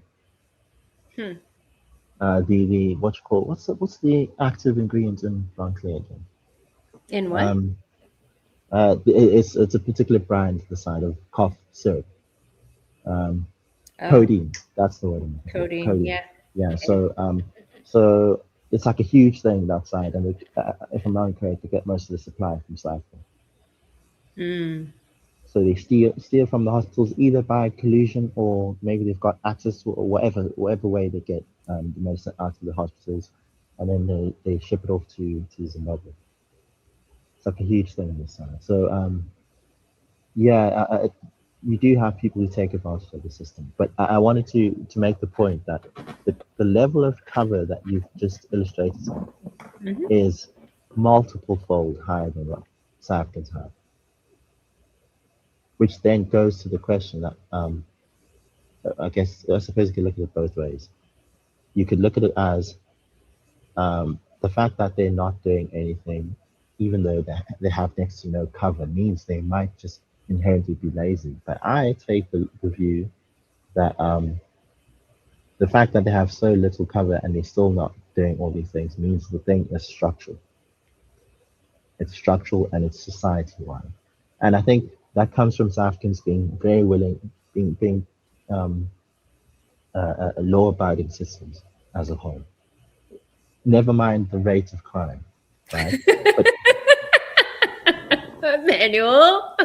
I sound like I'm speaking out of both sides of my mouth, but You bear with me, are. bear with me, right? The vast majority, what South Hold Africa's on, like? let me work through this cognitive dissonance here. Trying to keep Okay, track. the vast majority, the problem that South Africa has is the law enforcement problem. So a criminal in South Africa is much more likely to get away with crime than they are, say, in the States.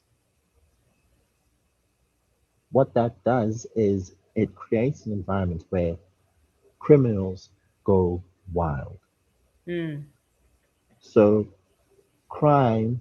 So if you look at the criminal like crime stats in South Africa, it looks like, oh man, it's so high. Surely the vast majority of South Africans are criminals. I was like, no, we just have poor law enforcement. What that does is that it makes it seem like South Africa is just this crime-ridden hellhole. Or let me say, it is a crime-ridden hellhole, but it's not because the vast majority of of society is just criminals. It's because the criminals are just they have a free for all, just a buffet for them. You know, Yeah. yeah, like that's why people, as you said, that's why people can come from outside and be like, what? We get away with this and this and that here? Of course, we're going to come into South Africa and do this. You know, Mm. worse yet, we have a huge bribery issue. So our officials, the people who are supposed to be protecting us from this, are being bribed right at the border. People come in, pay them Yeah, the but pittance. Emmanuel, they already have a moral corruption because they're taking that money that's offered. That is Yes, not an external problem, that's an internal problem. yes, correct, Yes. correct. So what I'm saying is that we have a few people who are messing up for everyone, and there's no in functional societies, there'd be various factors that prohibit or limit the level to which people can thrive in their criminal activity. But in South Africa, that's like non-existent. Yeah. You know, our police stations have get raided. They get like criminals coming in and taking their guns from you. Right. Our You've told me. policemen, Yeah. you know, our military just the other day it came out that they got robbed. What? Yeah, Fuck. this this is what I'm trying to say. It's such high levels of incompetence. Like even when I remember when people were like worried about lockdowns and you know like the South African government possibly. I was like, I remember telling them like, there's no way South African government can implement that. They're so riddled with corruption that they can't put like their left foot in front of the right foot. You know, like they anything they say, there's just words on paper. Mm-hmm. Yeah, Can I so it's can it's I actually part. Yeah, can I show you something? yeah, sure. Because we had something that happened here recently, and where where is this? I've sent this to a couple people, but content isn't available for everyone. Hold on, let me pull it up out of my Instagram. Because this is what I see the fundamental fucking problem is when I hear everybody talking about the things. Because it's everywhere. You talk about incompetence, Manuel? Yeah, Like, where is it? Here it is. Let me pull it up from here.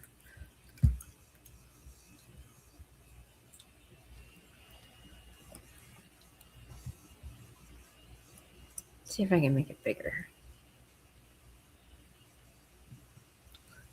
Damn it. Hold on. yeah. Bigger. How do I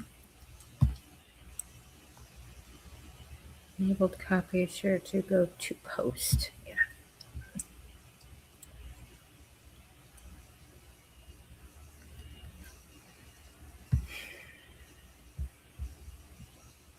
It's not popping up correctly.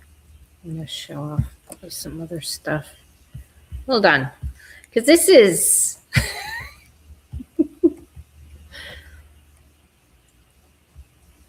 Try to see if I can. okay. This works. I'm trying to send you some links of clips with some interesting takes Okay. on the situation inside. Let me just have you look at this Yeah. closely. Because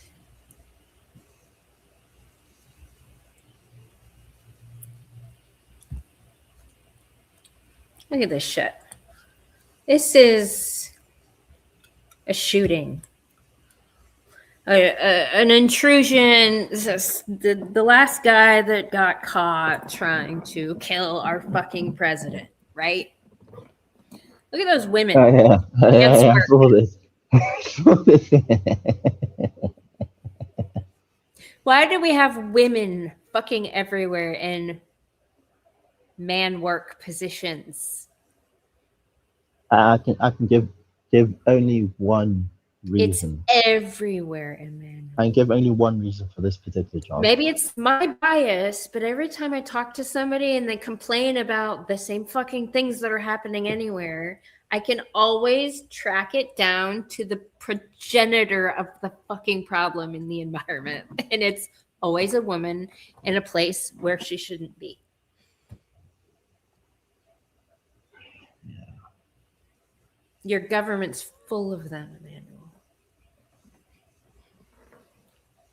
The Secret Service apparently has them because Trump still fucking believes for some reason that women should be doing man's work. Yeah. it's unfortunately I mean, everything you talk about, I literally see it every fucking day. I'm in an environment where it's predominantly women and they're doing all the fucked up bullshit. They're so goddamn incompetent. And they're playing games right now and trying to postpone the inevitable. But yeah. my patience with their fuckery is running thin. And as of Friday, the shekels will be removed and I will be sorting them out properly. Try to see if we can get you a proper clip. But YouTube censored you, making fun of these crazy bitches who don't belong. Censored who? Obviously. YouTube censoring Tom. Oh, sorry, I was just on another tab quickly, just looking for clip. Trying to see if we can. Yes, that's exactly, Tom. These problems start at home. People copy what they see. They learn from their family and peers.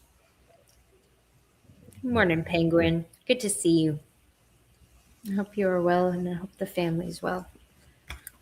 Let's check out. I've got 2 clips.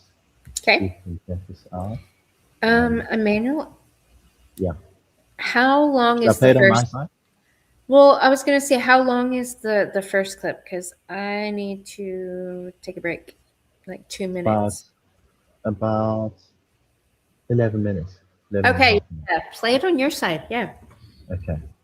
And I'll share it, and you can control it, and then I could slip out to get more water and get rid of what I drank.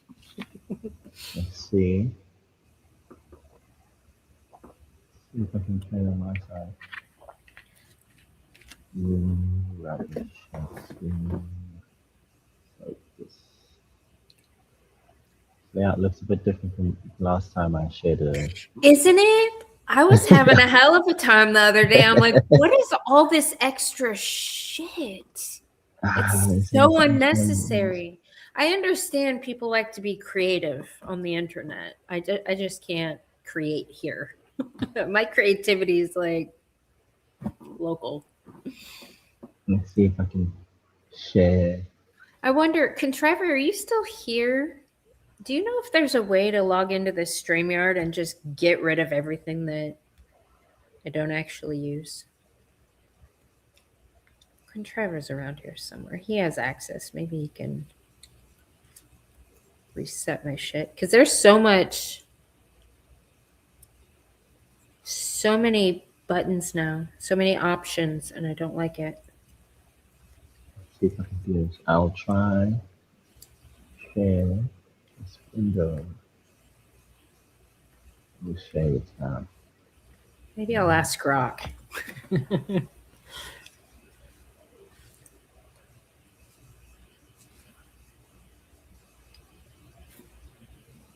Okay. Hopefully. Okay. Just let me know if the.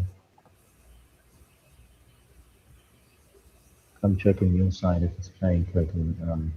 Take it back to 0. Right. There. So. Somalis in South Africa.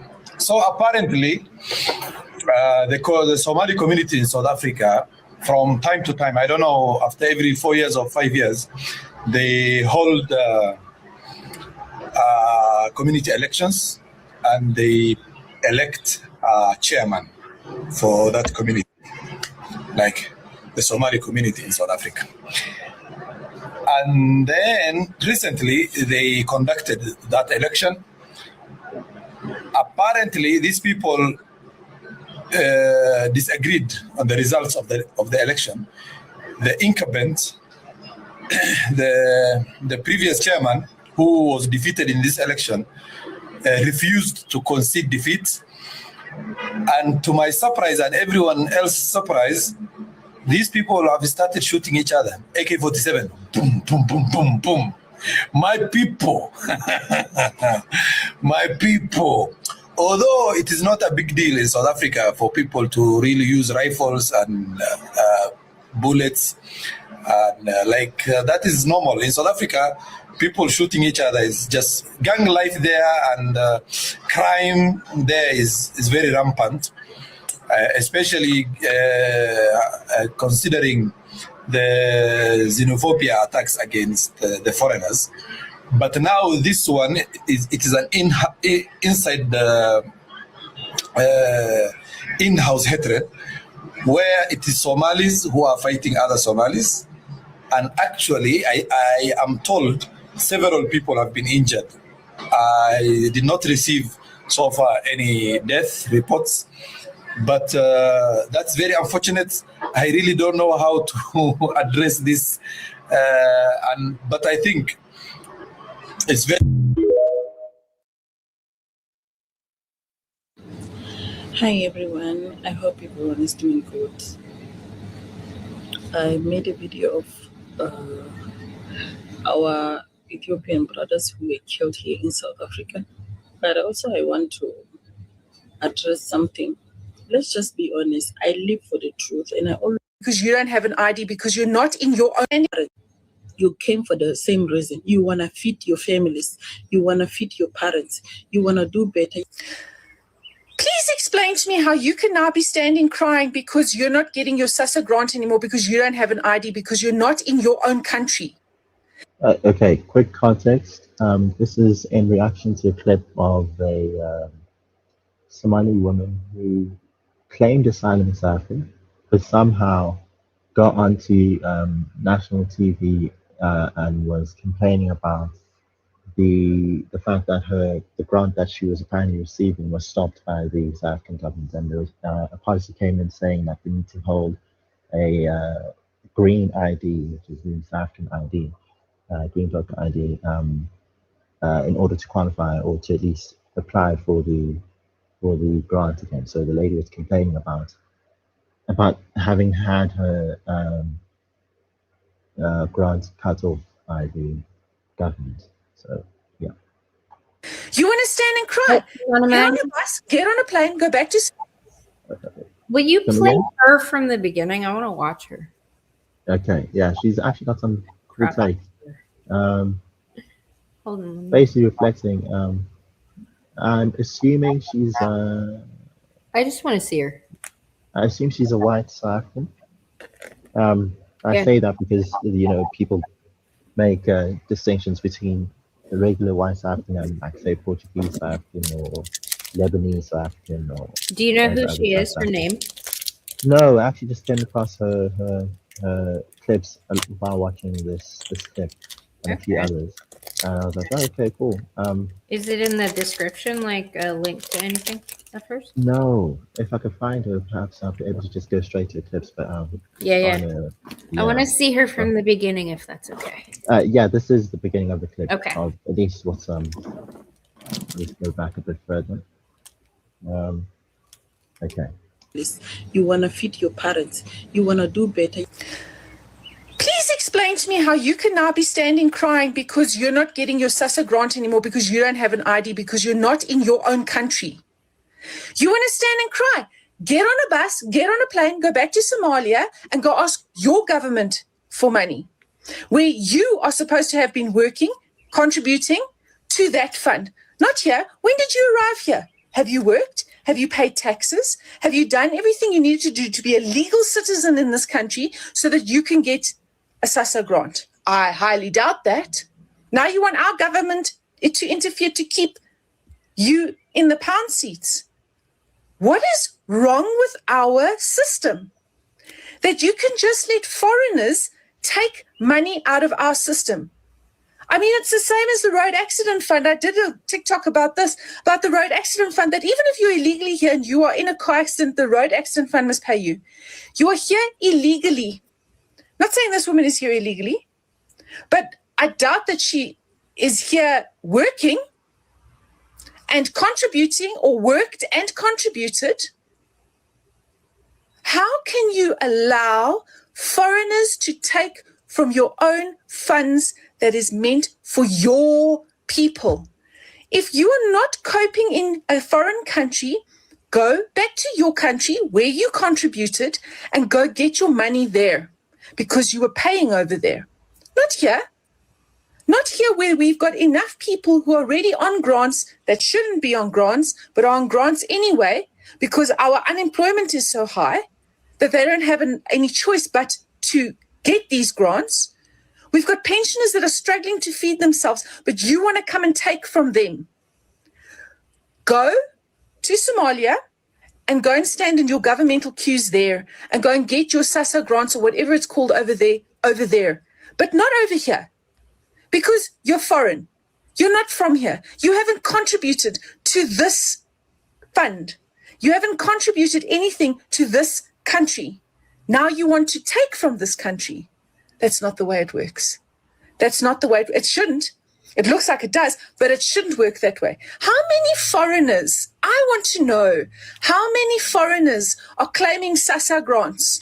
I want to know how many foreigners are claiming SASSA grants and how many of them are actually legally here. That to me would be a very interesting statistic to have, because this is absolute bullshit. I want to find her.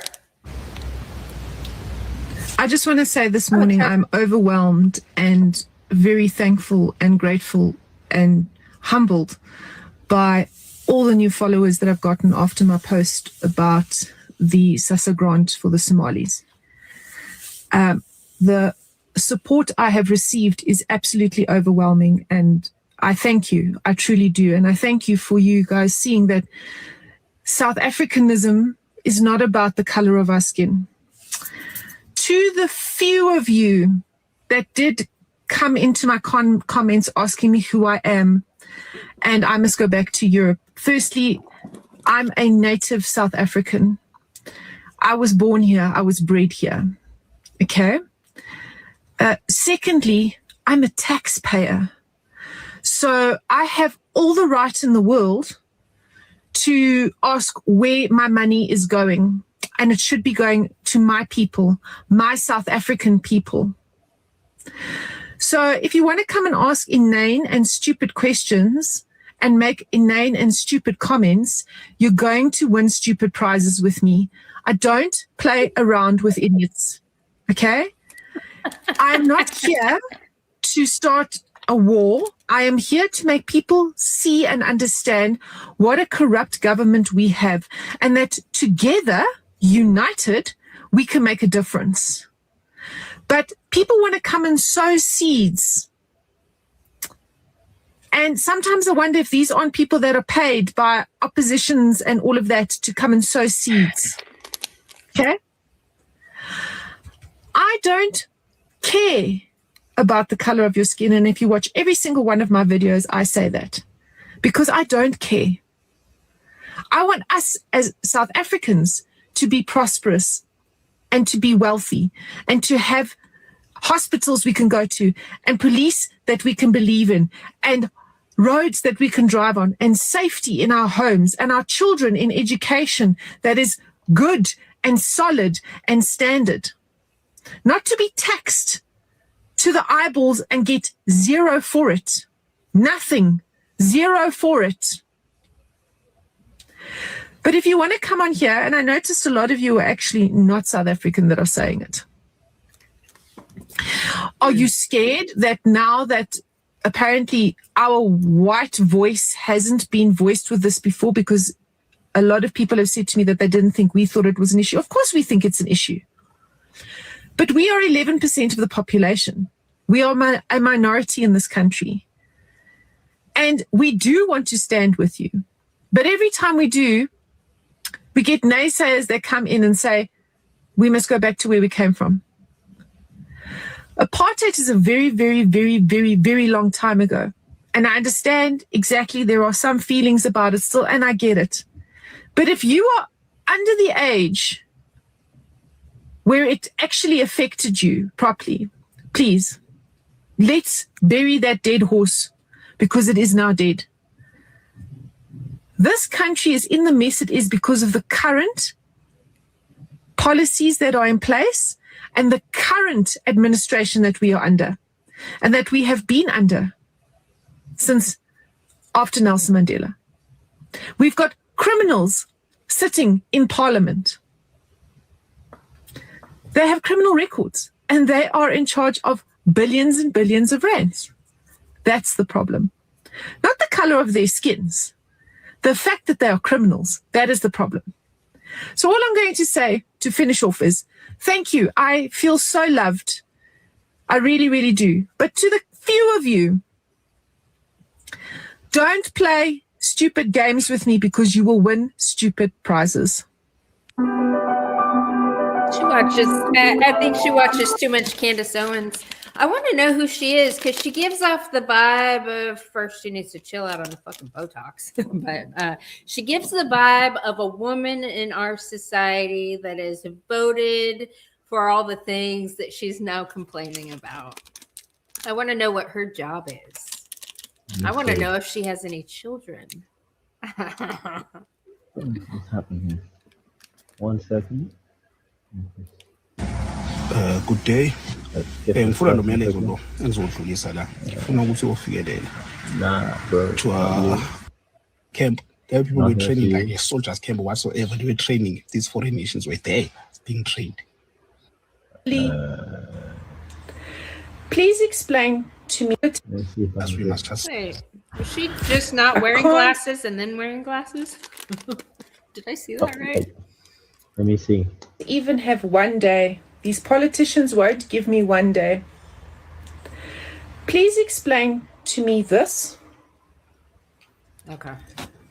I thought this whole party was all about South Africans, particularly Black South Africans. Now he wants to blame apartheid for the poverty in other countries.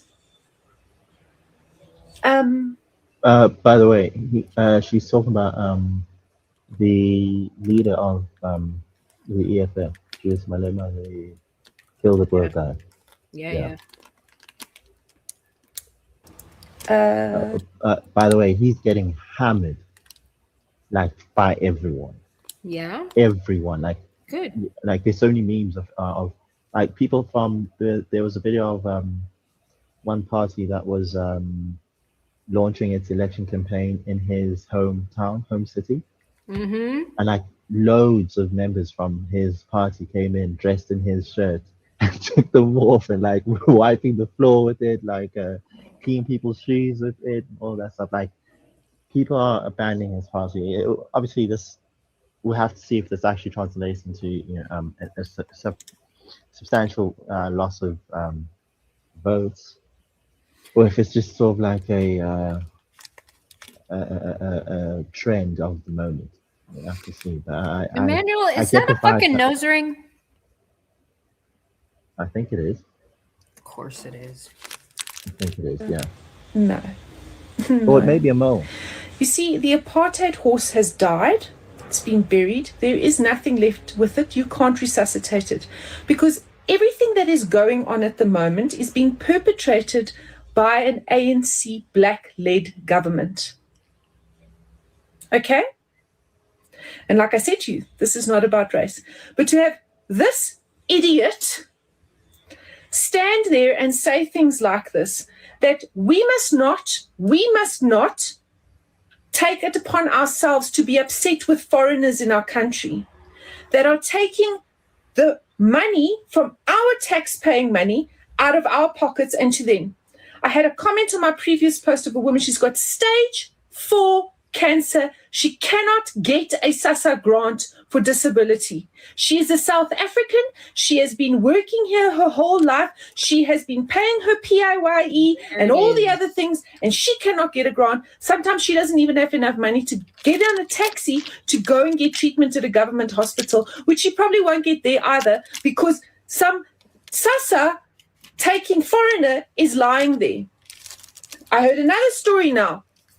South African miner is lying there. He needs medical attention urgently. There's been a collapse or whatever. No. The Zama, who's totally illegal in the country, is busy being airlifted to a private hospital. Well, By the way, the Zamazamas are the illegal miners that I mentioned the other day.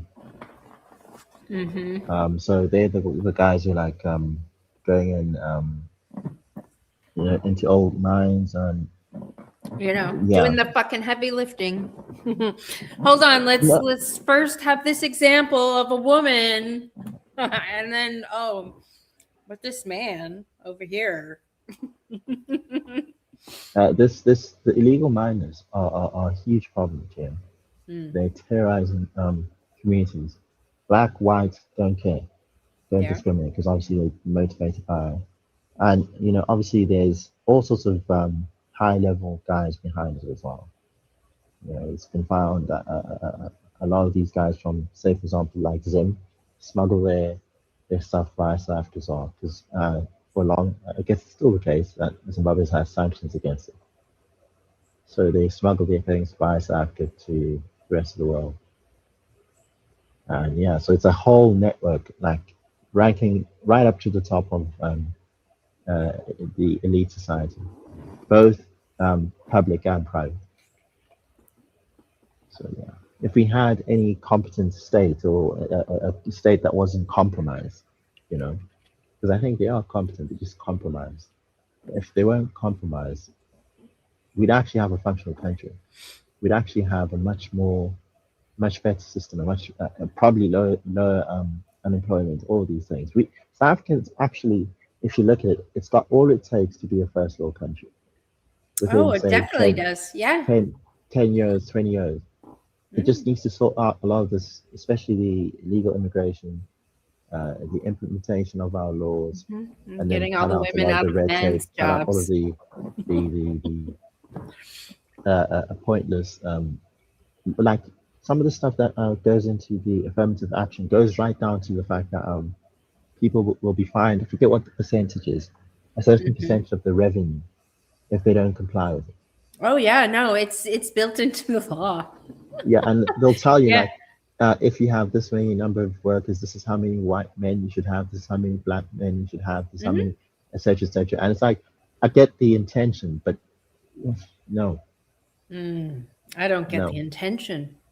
The intention is to the problem we have in South Africa, GM, is that there is a problem with the the difference between the unemployment rates, say, for black people and white people, not just based on merit, but because of things like networks, because of things like preference, things like cyclists calling it, what is that called again? Solidarity, like an in-group preference. And ironically, even in sort of like a rebellion to the BE itself. So you do have this thing where people do not comply with the BE, do not even close. Yeah. I think they're saying that like something like only 30% of companies are compliant with BE. So Still that too goes many. to show you that this is the sort of argument I was having aside that if you say that the reason South Africa is performing so poorly is because of affirmative action, but at the same time only 30% of companies are compliant, Yeah, but the is true it really believers only that? exist. The true believers exist within your government. Yeah, but the point is that if you say that it's the policy, but the vast majority of companies do not comply with the policy, then it can't be the policy. Surely it's something else. Like if we were Well, to say, I think it's women in if positions. They don't if I were to belong in. say the problem with say women is that as soon as they dye their hair, they go crazy, right? Suppose if I was to propose that, right? I'm just No. making an example, right? Yeah. Suppose if I were to say when women dye their hair, they go crazy. That's the problem with women. That's why women are not faring well in society, etc., etc. But then I find that only 30% of women dye their hair. Surely that would mean women performing badly has to be explained by something else. You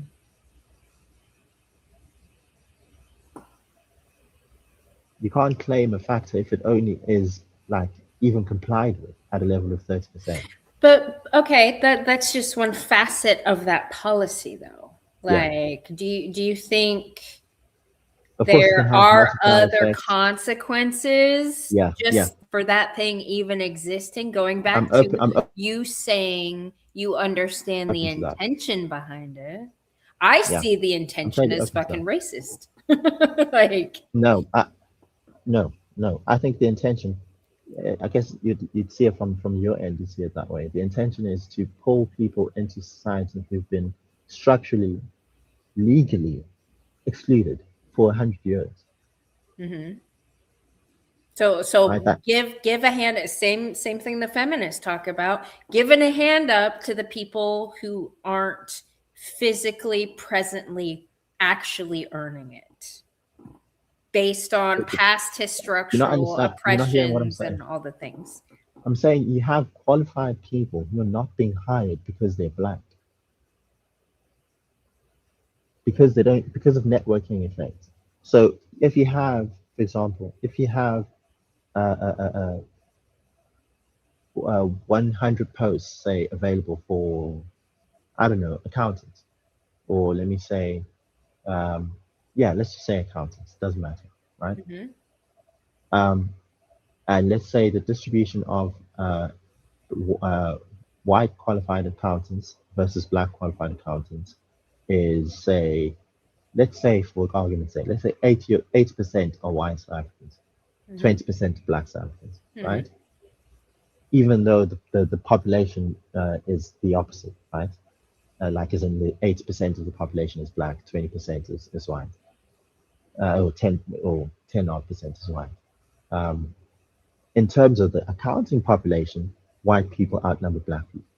So you'd expect to see more white people in positions than black people. Mhm. But would you expect it to be of the order of, like, say, maybe like you find like only 5% of black people are actually working as accountants? Right. Let's say you say no, you focus on getting the most um, uh, uh, uh, qualified people there, but there are plenty of properly qualified black accountants just sitting at home unemployed, and the differential of those people's unemployment is still there, Yeah, you know which what's means there's something structural Mhm. that like it's overwhelming the meritocratic mechanism that should be taking place. Yeah. Well, another view of that is I know specifically some people that at the university level that Hmm. are struggling because they get applicants that are black, Hmm. and their first thought is, okay, so they look really fucking good on paper. They seem to be just as qualified, but if something were to happen, it would be fucking impossible to get rid of them You because mean of they're trying to avoid a future certain problems. Yeah. certainty. Yeah. Yeah. Right. Yes. Lawsuits, because anybody who's fucking black, because everything's so racially charged in our society, Yeah. like, if even if you get let go off of merit because Yes. because you are incompetent, they're going to Yeah. claim discrimination because they can pull that card because it's socially acceptable. Yeah. Like, I just heard a story from somebody out of Houston that works in the area that I fucking work at. They had a fucking tranny, okay? A tranny, Yeah. a man wearing women's clothes, going in the women's bathrooms. Now, you understand that this level of fucking mental illness, massive incompetence also accompanies it because they can't think straight. They're so fucking agitated. They're hyped up on hormones. It really reduces their actual productivity. So I dude hear you. got fired. Dude got fired for incompetence based on performance. And sure as Yeah. shit, he sued us and they settled for $85,000. They just gave it to him because they didn't want the headache of a lawsuit and a Yeah. It's possible cheaper. bigger settlement. Like, Yeah. It's cheaper. by the way, there's a damn bird I at can't my hear. pond. Do you need to sort of shoo it away? No, I just need to let Xena know she's not doing her damn job. I'm gonna mute. Keep going. Okay. Okay. Yeah. So, what was I saying? I was saying that there's a differential in the employability, and that's a problem when you have people who have, say, straight A's are black but are sitting at home unemployed because the system just, for whatever combination of reasons you want to focus on, maybe you say it's racism, maybe another person says no, but we're trying to avoid the risk of hiring someone who will just turn around and sue us if we find that they're incompetent and we fire them. Yeah. Regardless of whatever you choose to focus on. Point is, you have qualified black graduates who are sitting at home unemployed, Mm-hmm. right? And and I can tell you for a fact, that the average working environment in South Africa is not meritocratic. It's just not. It's connections. It's who you know, not what you know. It's who you know, not what you can do. No. So you even among white people themselves, they'll attest to the fact that you get in because of who you know, not because of what you know. I mean, isn't that the law of nature, though? But it shouldn't be that. But this is the problem: is that Whoa. we speak about meritocracy, Yeah. but when reality is not meritocratic, we just say, "Oh well, that's just how it is." Well, how is it not meritocratic, though? It's not meritocratic to for it to be more on word of mouth than it is on some measure of competence. Competence should trump word of mouth.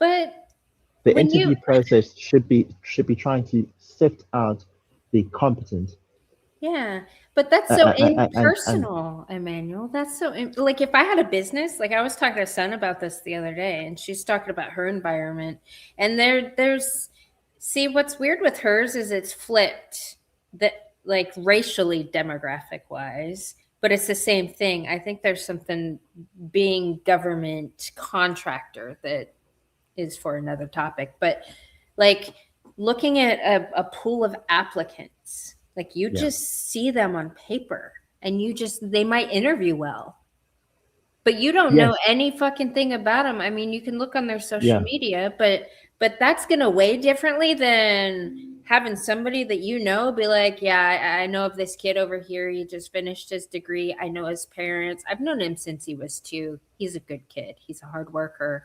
That's worth a lot more weight than just some impulsive thing you get from seeing this stranger. Like, yes how do you you're know? right you're right but the problem is, how do you distinguish that from nepotism, What is nepotism? as in favoring people because you know them or related to them? Why wouldn't I Hey, favor hi my son. somebody that Hi, I know more about and somebody I trust? I receive their word. Like, how yes, is, but then but but if you're going for meritocracy, nepotism shouldn't be allowed. They should compete on equal footing with everyone else.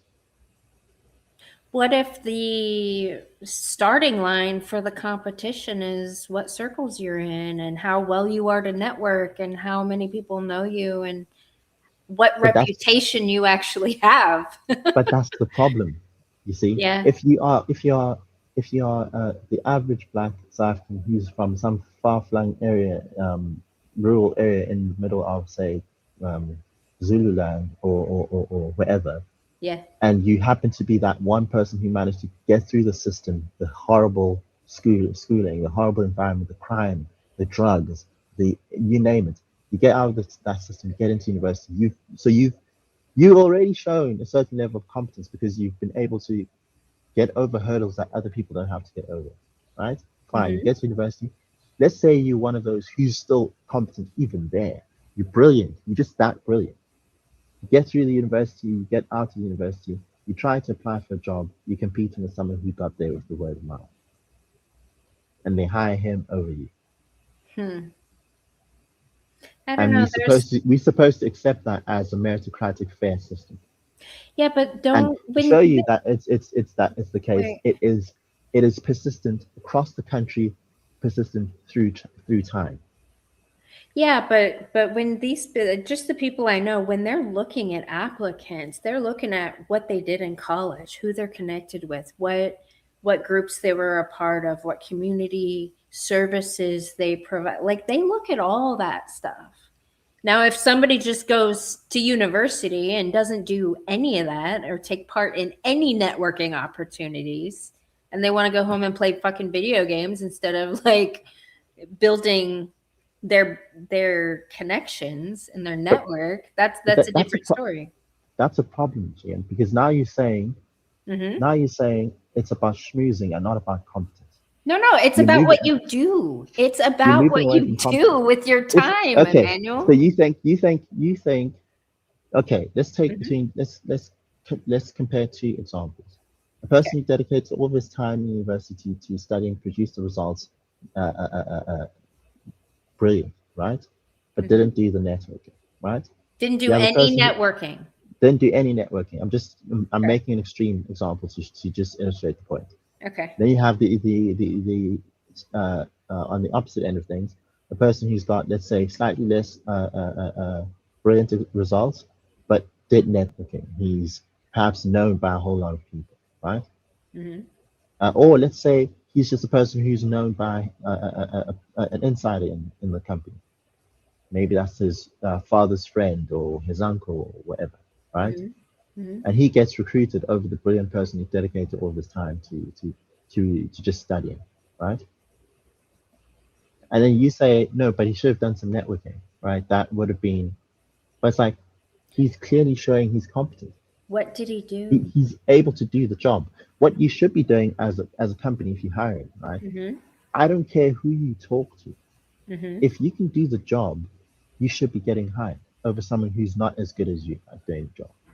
But if you can do the job for one day is different than being able to do the job and learn and take feedback and being able to grow as yes, from the I bottom. agree. I agree. That stuff's a lot that's factored in when somebody's looking for somebody to take on. I agree. Like, I mean, I was thinking about this in the job description of what I'm currently doing. It was like able to lift 70 pounds. Now, most of the chicks that I see come in can't do that. But then it's like, okay, yeah, I can lift 70 pounds once and be okay. Lifting 70 pounds for 12 hours a day over it, like that shit kills me. Yeah, of course. That goes without saying, GM. Yeah. Obviously, you have to be able to do it like over an extended period of time. Yeah. You know? So, yes, clearly that, but like to some extent, as an employer, you have to take a certain leap of faith. Like your interview process can never simulate 2 years of employment. You can't expect a graduate to be able to prove that they can work for 2 years when they haven't worked for 2 years. Right. So you have to no. So, volunteering is work. No, but that's not working. That's not working in corporate for 2 years. That's not like the formal experience. But you get that's what I'm saying? Doing something that's better than doing nothing. But my problem with that is that you treat it as though it's some, like you penalize him for choosing a different optimization strategy, right? And it doesn't take away from his ability to actually do the work. You just saying in that case that because they have a network, because someone else hasn't given the stamp of approval, I'm not willing to approve it. If you take that person and put him in the job, and he performs well, that's all that matters. So you're saying that is truly meritocratic? I'm saying that's the core of meritocracy. Is that you should take the best at the job and put them in positions that best suit them. because what you have then is essentially it's this reminds me of I think this we have a reminds me of different it. definition of meritocracy. Yeah, this reminds me of when I was I remember I'd have this discussion about art and how how subjective it is. Oh yeah. How because that's what you're essentially doing if you're saying that no, but you have to network. It depends on who you know and what they say about you. It's like that's subjective. That's important. Yes, but it's subjective. You're moving away from meritocracy. You're moving away from can this person do the job? Now you're moving Yeah. into whether Well, someone. a lot of times people will tell you if they think a person can do the job or not. Like Yes,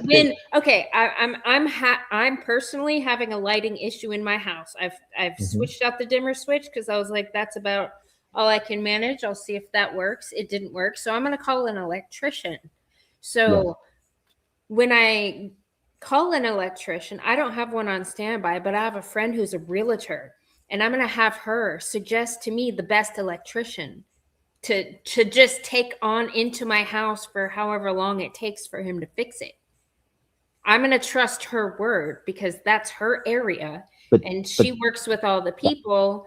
Without the But experience, that would that's count like experience, no? experience, the way as he in does business, if she thinks his price is fair, how he relates to people, like that shit's important. Do graduates have experience? Like, do they have proper experience? It depends. It depends on what they most of them do can while say, they're at school and what they've done like in high school. Like I'm just saying what a lot of the people that I know that hire for stuff, what they look at is what has this person done with their time. Like, okay, maybe I need to sort of go to the extreme to drive my point home. okay. What is the person supposed to do for their first job? Ever. So they can't have any other recommendation because they literally have never had any other work. How are they supposed to get their first job? Well, okay, so Cam, my salon was next to a coffee shop that we love, and he used to be at the salon and he used to go to the coffee shop, and from the time he was in second grade, he was always telling her like, I want to work here for my first job. And so because I was located there and he made that effort, she said, okay, yes, when you turn 13 you can, and he did, and that was his first job. In South Africa that would never happen. Why? In South Africa it's so bad that if you were to go and ask someone to, if you were to say, I'd like to pay you, I will pay you for the opportunity to work here, you won't get the job.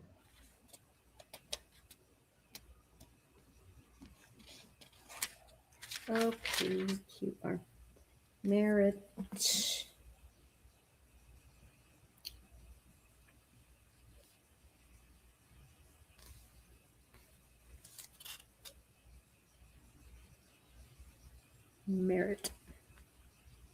Merit.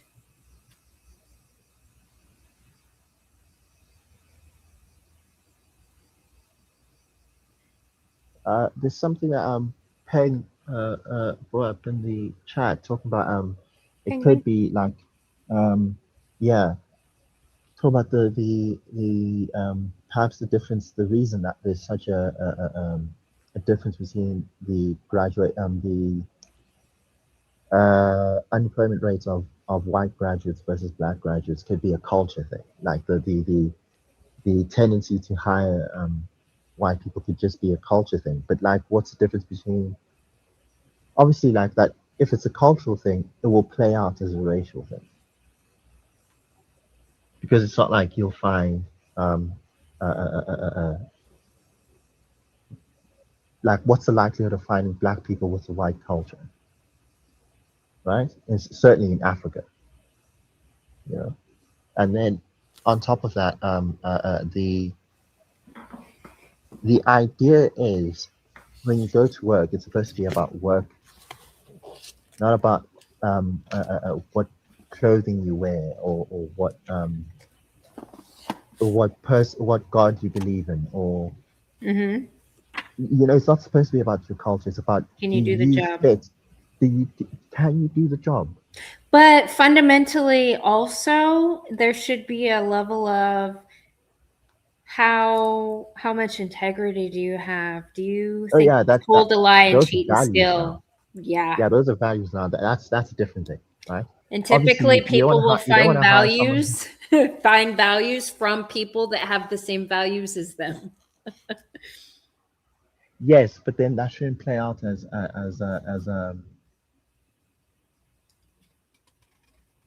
okay. Let me ask you a question. Do you believe, for example, if you say that, right? What are the values which you'd say are most prized in work environments? Certainly, I'd say integrity, integrity, work ethic. Um, They should uh, be, but I don't yeah, see that they are currently. I'm just saying like they should be. Okay, so Yeah. integrity, work ethic.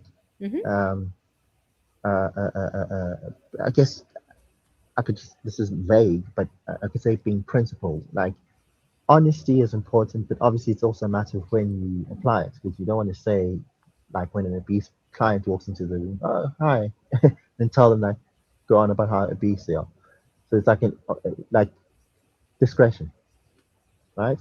Um, uh, what else? I'd say being able to think critically. Um, Uh, so funny story. Meritocracy is not in my old dictionary, but it's in my one from early 1980. yeah.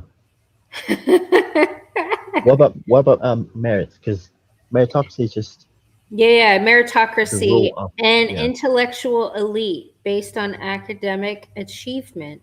Meritocratic. Yeah. Okay, merit. 1980s.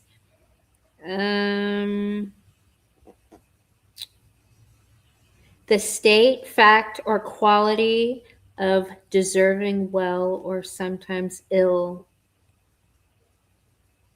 Worth, value, excellence. Something deserving reward, praise, or gratitude. A Yeah. reward or honor given for Yeah. superior qualities or conduct. Mark, Yes. badges, etc. Apart from formalities, emotional considerations, etc. So, objectively, what the person's worth, right? Yes.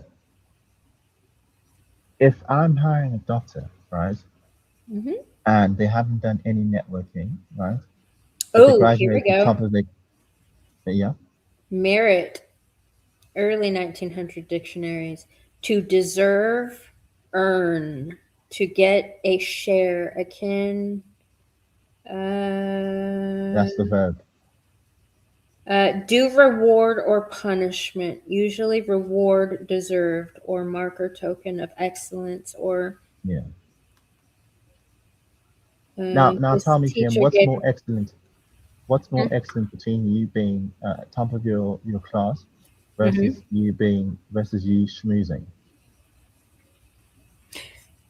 See, I think you're trying to deduce it down to just schmoozing when I'm trying to convey the importance of like serving in your community and what you've done with your time while you, because that's what they look at, like what clubs are you a part of, what services are you a part of, like how did you spend your time making other people's life better. Like That that's not sounds schmoozing. you know what that sounds like to me? Like, and Yeah. maybe, and I think Contriver actually hit it. What? Like, yes, that sounds like feminine meritocracy.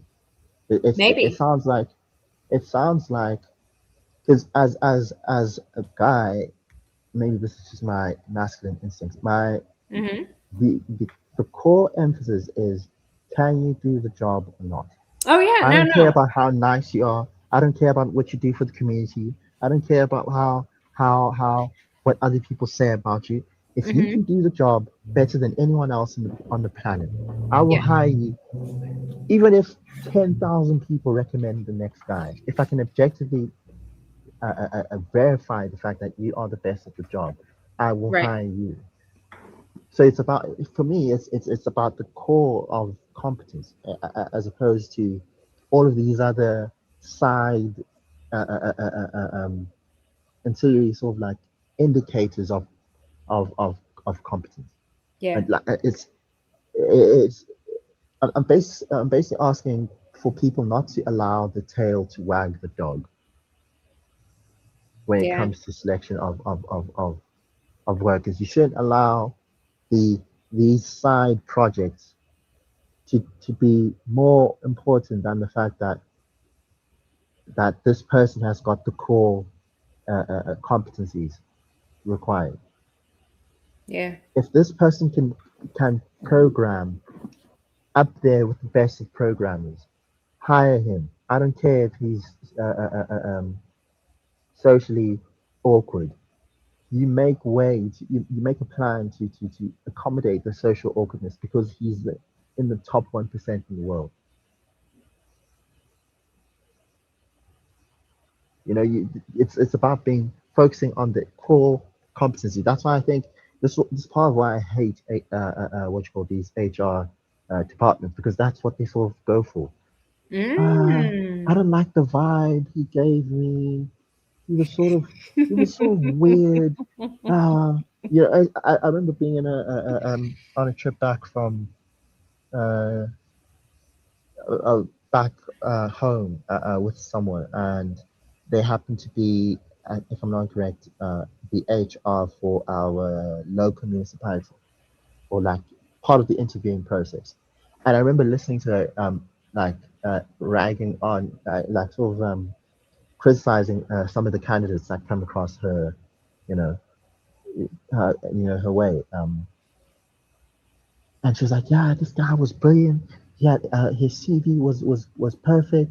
You know, he had his academic stuff was on point. But when he interviewed, um, he wasn't the sort of person who would explain things. You sort of say things in a sentence or two. And I was just like, yeah. So you disqualified him for that? See, that's not what I'm fucking talking about, Emmanuel. And maybe something Penguin said, like he said, I don't want rabid leftist or heavily tribal people working for me. See, Yeah. maybe because I come from a entrepreneurial culture and most of the people I'm connected to are business owners, so they have the right to pick and choose who's right for their business. And I don't know a single fucking person that's ever looking for a programmer. So that kind of merit might be good for a big company. But even as far as like this other entity that I've been a part of, like Yeah.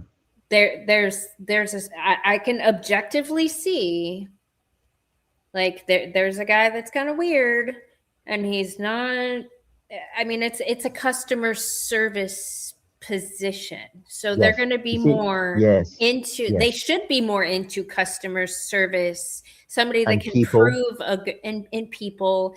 And Yeah. that's the majority of jobs though.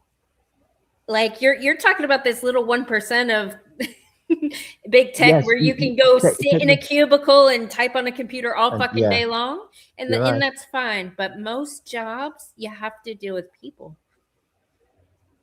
Yes, to some extent, right? All of this is why Well, do you it's deal with difficult. people with your job? It's yeah, but it's not. But you're very fucking personable, Emmanuel. You're not Yes, the. I know I'm still arguing for people. You're I'm arguing arguing for for, people who aren't even like you. yes, I know. But the thing is, right? Like I sympathize with those because I have that side of me. You know, I can be personable, but I'm overall an introvert, right? So I But one can on one, you're amazing. You just don't like big yeah, I can crowds. talk to you like one on one, sure. But the Yeah. thing is, I understand that there's some people who can't do that, right? But I don't think that is something that should like disqualify them from being an accountant, from being an engineer, from being like these HR departments are overemphasizing. They've gone the like they've let the pendulum swing the total other like in the total like the opposite direction. Like they've gone all the way the other way. Like where now if you don't if you don't give them the right vibe, it's you know what it's like. Mm. It's like dating. Mm. It's You like trying date, to impress. Emmanuel? It's it's What are like you trying to doing impress. dating? It's like trying to impress one of these, especially a lot of these modern women, where it's like they can't wait to disqualify. Mm. Like, like they're itching for it. Yeah. Like you could put your, you could, I don't know. Oh, he sent me flowers. Who gives flowers these days? You know, that's so old. It's actually kind of creepy. Next thing you know, you call creepy now being, you know, like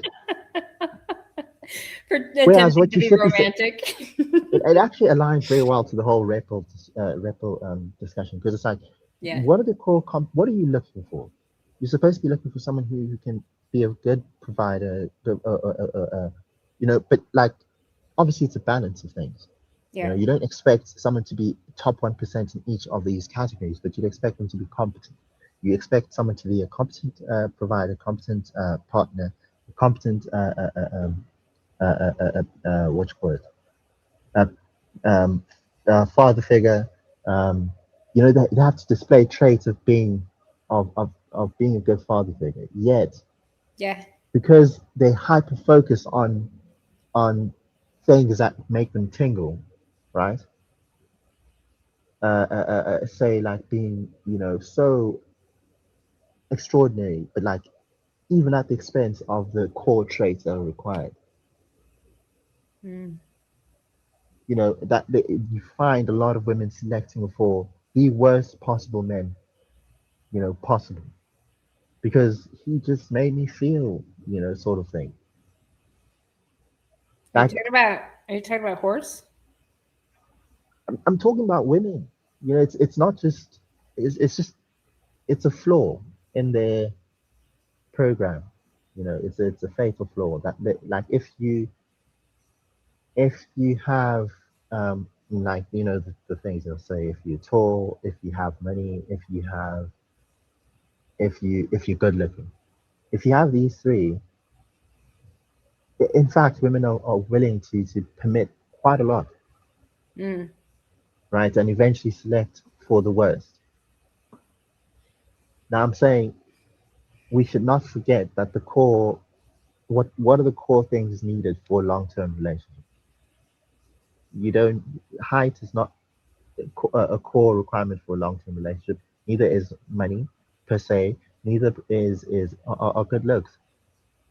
The things that really kill long-term relationships are things like personality, values, work ethic, um, Mm-hmm. you know, religion. These are the sorts of things that maybe outlook, maybe desires in terms of like family planning. These are the sorts of things that people should be discussing before even dating. You know, never mind uh, you know, never mind getting into marriage. Yeah. Yet a lot of relationships never discuss these sorts of hardcore topics. Get into marriage, and only when now it's time to okay do the things that you know married couples do, which is have kids, build you know a home, etc., etc. That's when you start to see that they haven't actually gone over the core values that need to be you know aligned. Yeah. And in much the same way, in terms of jobs, or at least for a lot of these big corporations, like I remember hearing, watching an interview a long time ago of a person who was so frustrated with his HR department that he started looking for people himself, and realized then that the HR department and how they work and how they filter for people actually excludes the sorts of people that he wants to hire. Yes. And I asked myself, how many other companies have that very same problem? Every single company that has an HR department has feminists working in it with an agenda to increase female representation in the workforce.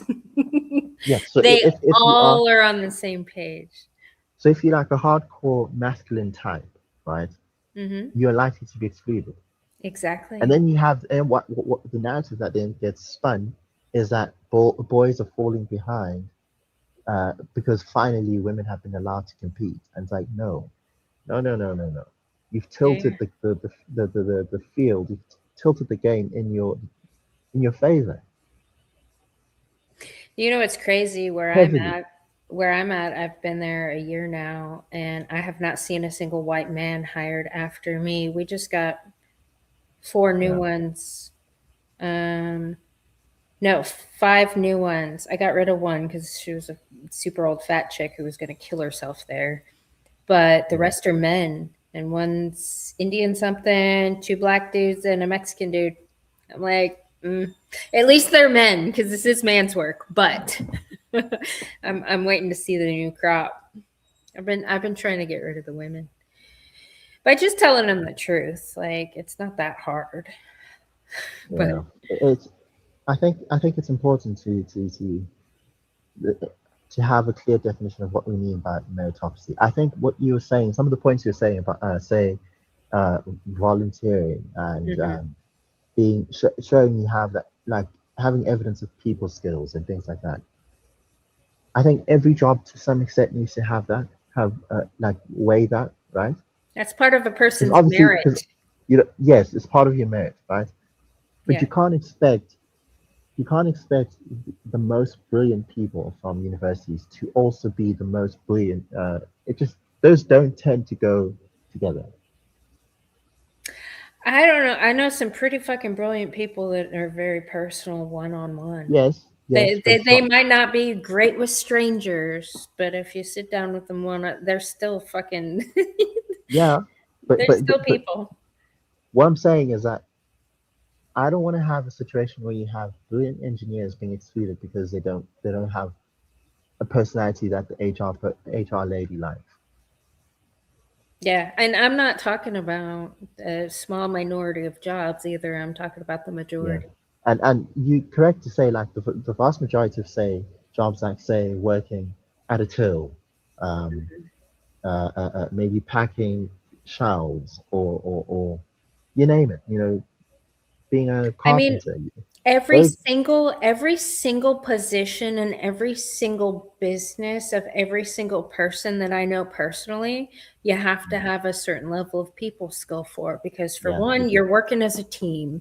For two, Yeah, you're working with the public. For three, you're working with vendors. For it, you know what I mean? Like you have you're to right. have a certain sense of people skill. Have you have you ever there's this I can't remember what I was watching. I think I was watching a trigonometry video or something like that where I think they had like a sponsor who was talking about like some way of stopping businesses to from like the typical thing of when businesses get big enough, they start to become over regulated internally, and it starts to stifle the very brilliance and innovation that made them successful. Hmm. And I think that the whatever product is being advertised is trying to sort of like fight back against that internally, like have a way of trying to maintain that sort of freedom that allows for innovation and to stop companies from becoming stagnant and being bogged down by regulations and having to comply with this and comply with that, Hmm. Hmm. and I wonder if we have not been warped by the people who are on the compliance side to overemphasize the importance of being personable. Mm. Like even as a base of what you think is the minimum required for people to work together as a team. Hmm. Perhaps that already is tainted by the HR lady. You know, It I could be. I do think that we overemphasize soft skills and EQ and all of these things. They're important. Don't get me wrong. It's not good to have people who can't say, for example, you don't have conflict management skills, right? Mhm. But you don't have to be likable. No, you just have to be able to communicate with your team members. Like That's the basics. I just think of like Clear back when I was playing communication. like sports, like with like I played in teams with people I hated, you know, Yeah. but because we've got a singular goal Mhm. of beating the opposition, Yeah. you have to put that to the side and focus on the goal. You don't then say, I'm not going to pass this person because I don't like them. Yeah. So being likable, sorry, there's like a storm inside. Being likable is overly weighted as a component. My personal view, I just get the sense that the vast majority of companies, like in certainly in South Africa, and I think it's likewise in the States and in the UK, they have a culture that overemphasizes soft skills. I've went through this workshop and it did like a whole week of talking about soft skills and conflict resolution and things. I'm like, these are skills that I learned as kids. You know, like Yeah, from your mom. yeah, like this, From you your can't just give fucking me some. mom. You won't give me a slide like like some sort of presentation and then get me to change my personality. You know, Right. like you're supposed to have like this is part of this is all. There's also a culture of not taking risk that I hate in Yes. companies Yes. Yes. Yes. where they're so risk averse that they'd rather settle for less just because it's safer. Like say in the case of hiring someone, you'd rather I if I were in that position, I would rather hire someone who's less likable but more likely to deliver results than vice versa. Yeah. And the culture in most In companies your is company, hiring. what's your okay, paint me a picture of what your company would be like. Like They have. what's your business? I'll just speak broadly for the field. In finance, there is a Like dual consulting companies? it's banks, all of those. So there's a dual system. On one hand, it's brutally meritocratic, Mm-hmm. right? Mm-hmm. But then there's this thing of like being because like okay, I'll put it this way: there's getting the client, and there's actually delivering the product. Mm-hmm. Those require And two those different are skills, right, two different right? lanes, right? So Because a whole business, you can't be all the things. yes, that's Like exactly what I'm trying to say. it's going to be best if you have multiple people working together that comprise of all the things. Yes. So you can't expect the financial engineering, the quant, right? The person who's crunching the numbers, who's making the programs that do the maybe the trading or whatever, right? You can't expect that person to be as personable as the front-facing financial advisor who actually has to have a relationship with the person giving the money to the bank or Mhm. the yeah. So these are two different roles. Yeah. Yet the people who filter for them are the same people, and they largely filter for the same sort of personality, Well, yeah, we just need to get rid of which is HR wrong. departments. Why would your business have an HR department? What would they be for? Because of the scale and regulation. Okay, you're talking once you build your business up to I'm, t- that I'm point. talking I'm talking banks. I'm talking uh, uh, uh, uh, um, uh, private investment companies. It's the same because they're all regulated. Yeah. Yeah, so you have this drive to be compliant, and what it does is that it can filter out the most brilliant people. Uh, Mm. even if you get through the filter, right? The Mhm. environment is so toxic that it pushes the most brilliant people out. Yeah, that's what your country did to Elon Musk. Well, Elon Musk actually left before. I know. Yeah. I know. But no, they pushed him out again when he tried to re-enter. Yeah, that's because that's another. That's the discussion we were having the last time when I was I saying that know. That's I have where a we problem with left what he's off. doing because of the fact Because that you're, I feel hold it's on. counterproductive. I've been thinking about all the things you said, and I just need to know, why is it that you identify the Zulu warrior running through the streets, breaking policies, right? Because Yeah. he's technically legally not allowed to do that, but you're cheering him on. That he's Yeah. taking a stand, one man, against illegal immigration. Yes. Why are you not supportive of Elon doing the same thing when it comes to your Because what government? Elon's doing is pushing people towards the ANC, and what the guys who are protesting on the ground is pushing people away from the ANC. The biggest problem we have now is we need to have a whole shift of ideology in South Africa, Mm-hmm. and it needs to shift away.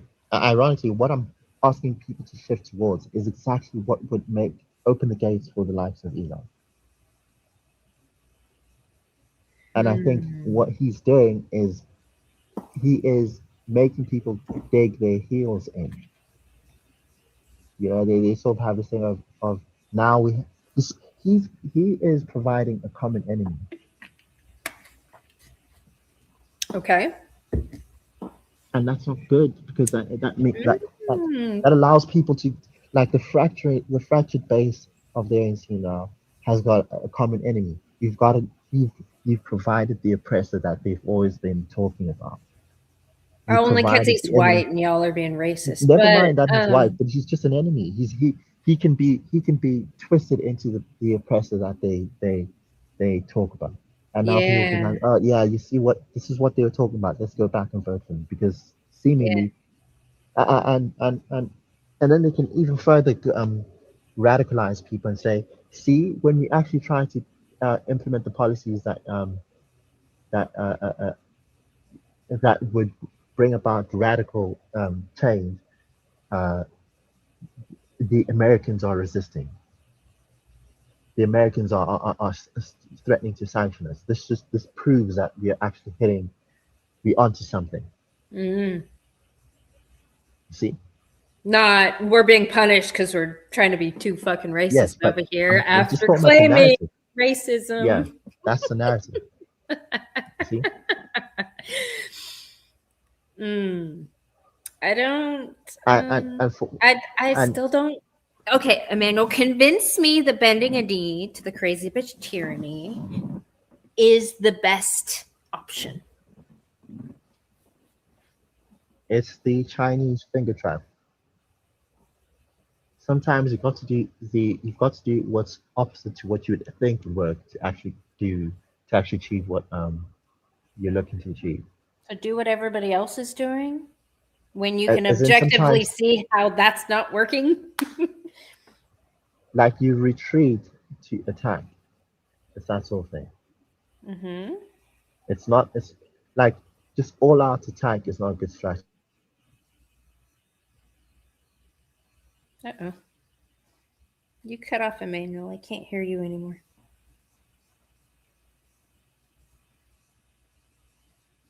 Hello?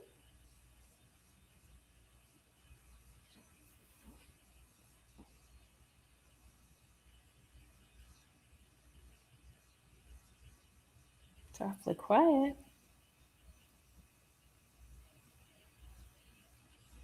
I wonder if they're still having those damn rolling blackouts because country's collapsing from the inside. It's decaying.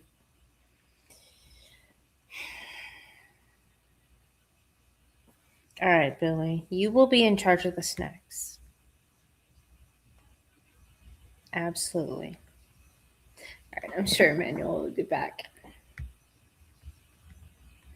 Man, I was just starting to push him on why he's being racist against Elon Musk. Why he doesn't think that that's his guy.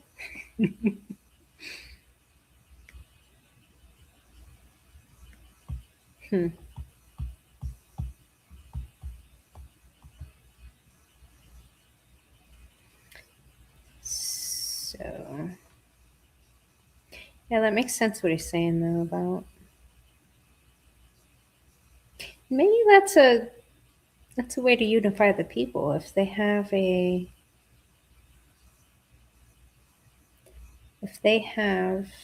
the same enemy.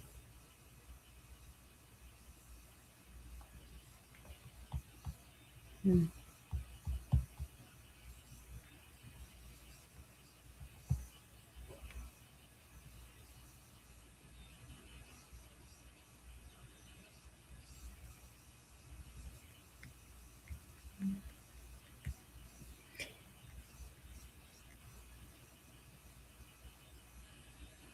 Hmm.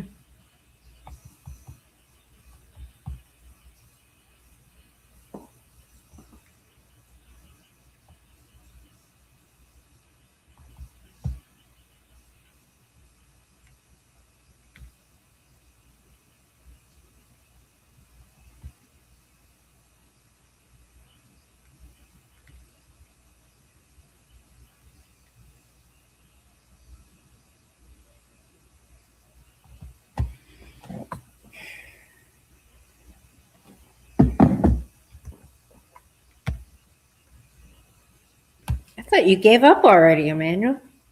No, the power went out. I think the storm. Okay, Yeah. so you have a storm, or are you still having those rolling blackouts? No, it's the storm. Okay. Yeah, rolling blackouts. We almost had a year without any rolling blackouts. Well, that's ESCOM good. actually recently announced that there's that they've had like a power surplus for the first time. I don't know in how long. That's progress, right? No, not really, Well, I because mean, it used to be, I'll tell right? you. And then it started getting bad, and then No, it's the it's because we deindustrialize it. hmm. So all of the companies that were heavy consumers of power are closing due to the bad economic environment and things like that. So even in such a commodities boom, the like the chrome smelters have closed. A lot of these companies have closed, and mines have closed. They haven't opened a new mine in I don't know how long. You know, and we have all the resources, but it's like all being blocked by admin red tape. And what's the other thing I want to say?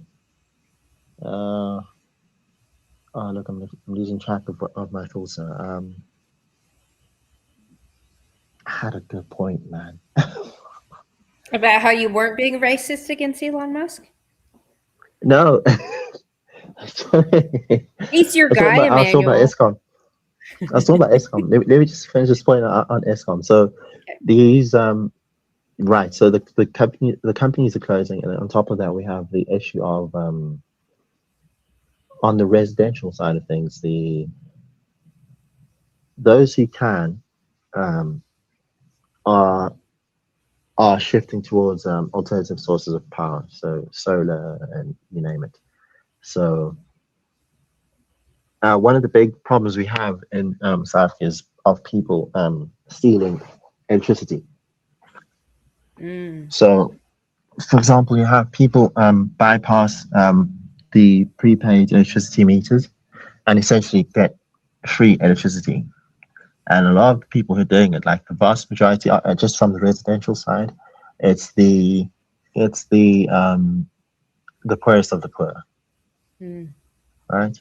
So if you go into those areas, you'll find that like their collection rates are something like 5%. I know that's the case in my hometown. It's like 5%, 10%. So of the money that they should be collecting, they're only collecting 5%. And obviously the difference is being at least partially, or perhaps, I don't know, totally, I don't know, being carried by the rest of the consumers. So if you are a law-abiding citizen who doesn't bypass HST, you bear the burden of all of the millions who do. And mind you, there are also some businesses that are doing the same, who are bypassing meters or not paying for HST that they've been charged for owing the cities or the utility company millions. Yeah, so that's a huge problem. And so what you have now is a toxic mix, a toxic cycle of ESCOM now being pressured to raise HSD prices, and those increases pushing their best customers out of their customer base, which means they're like going down, essentially going down the drain, gradually losing their best customers and being left with their worst customers. So even this, this announcement that they have power surplus is not something to be celebrated, because sure, you have a power surplus, but the people who are left are the people who, the vast majority of whom are not paying. And the companies that have left means that jobs have been lost, jobs that would have been given to people who would have been part of your good customer base. Some of the people who've lost their jobs are now incentivized to now join the group of people who steal electricity. The amount of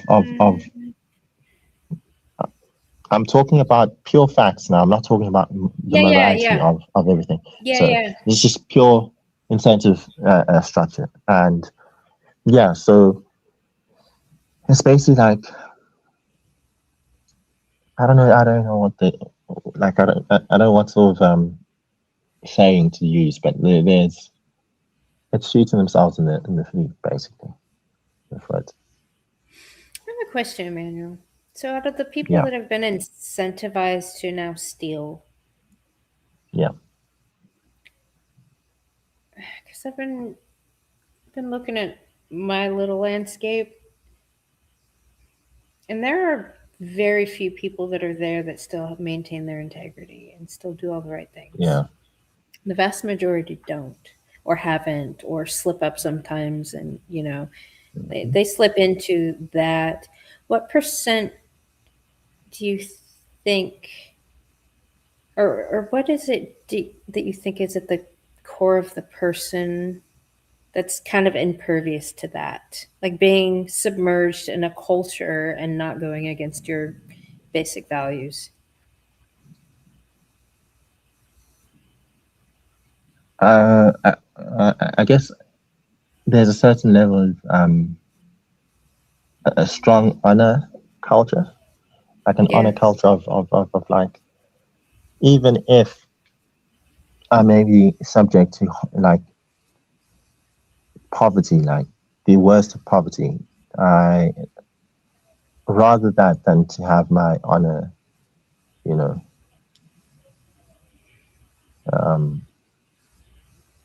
so it's there's that. There's also like a fair level of just stubbornness.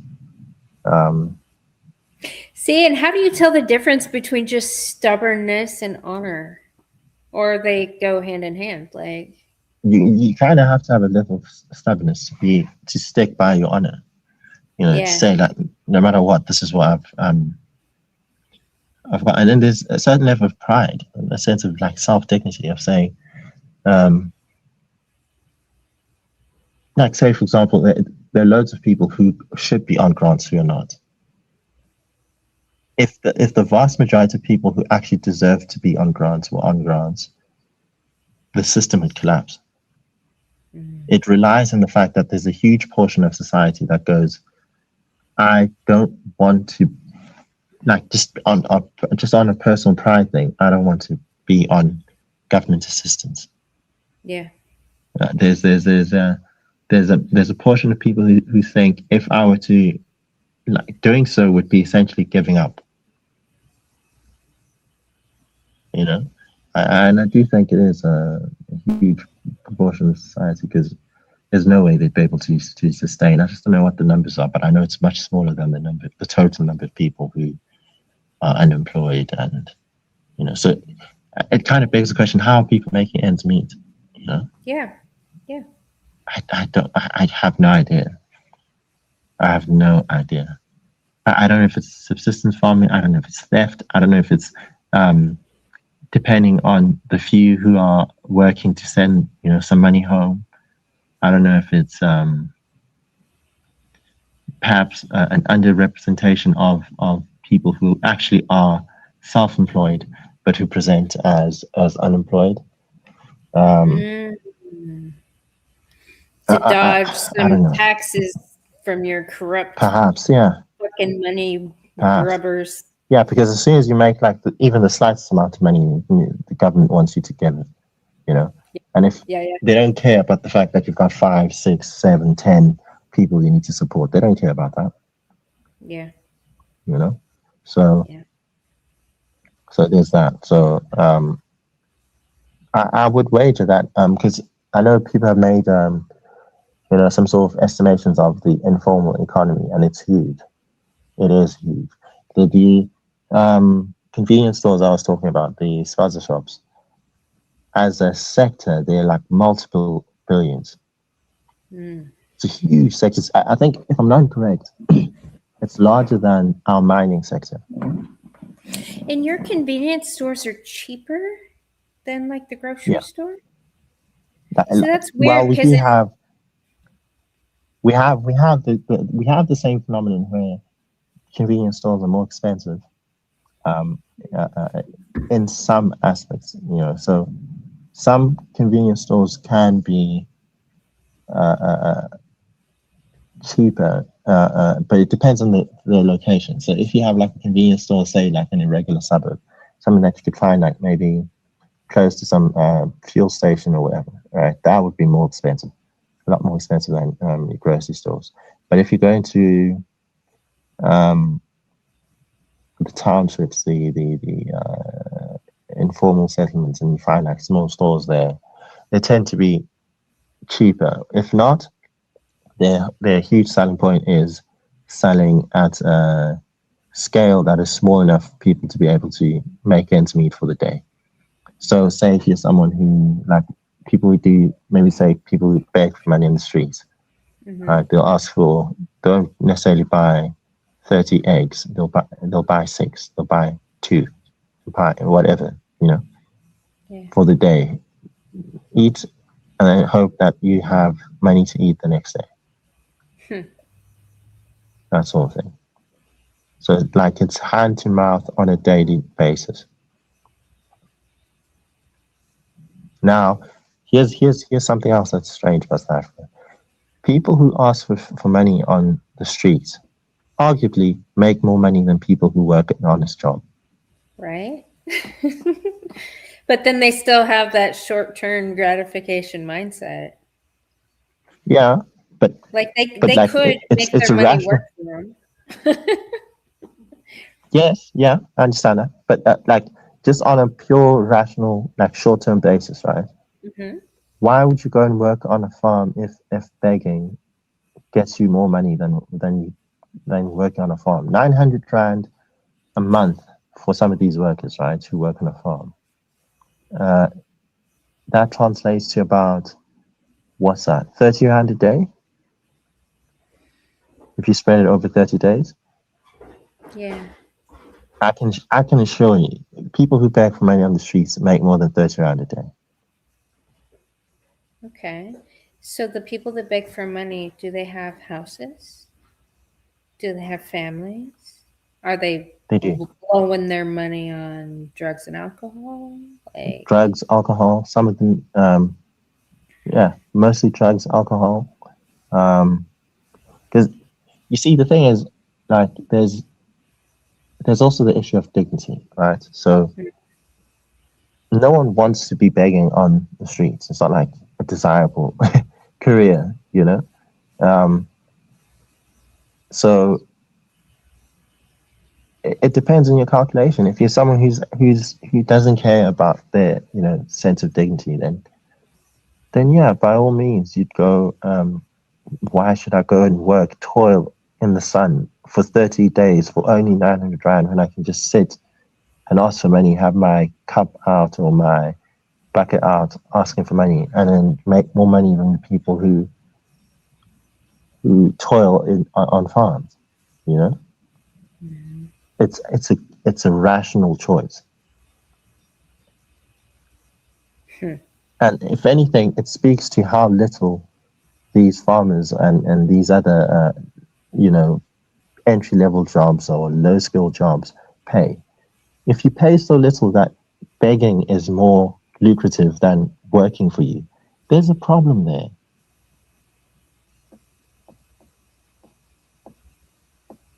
Yeah, there's an enabling problem. There's lots of people putting money in those little cups. So your problem is that the point that I was trying to drive home is that that the money being paid to these workers is far too low.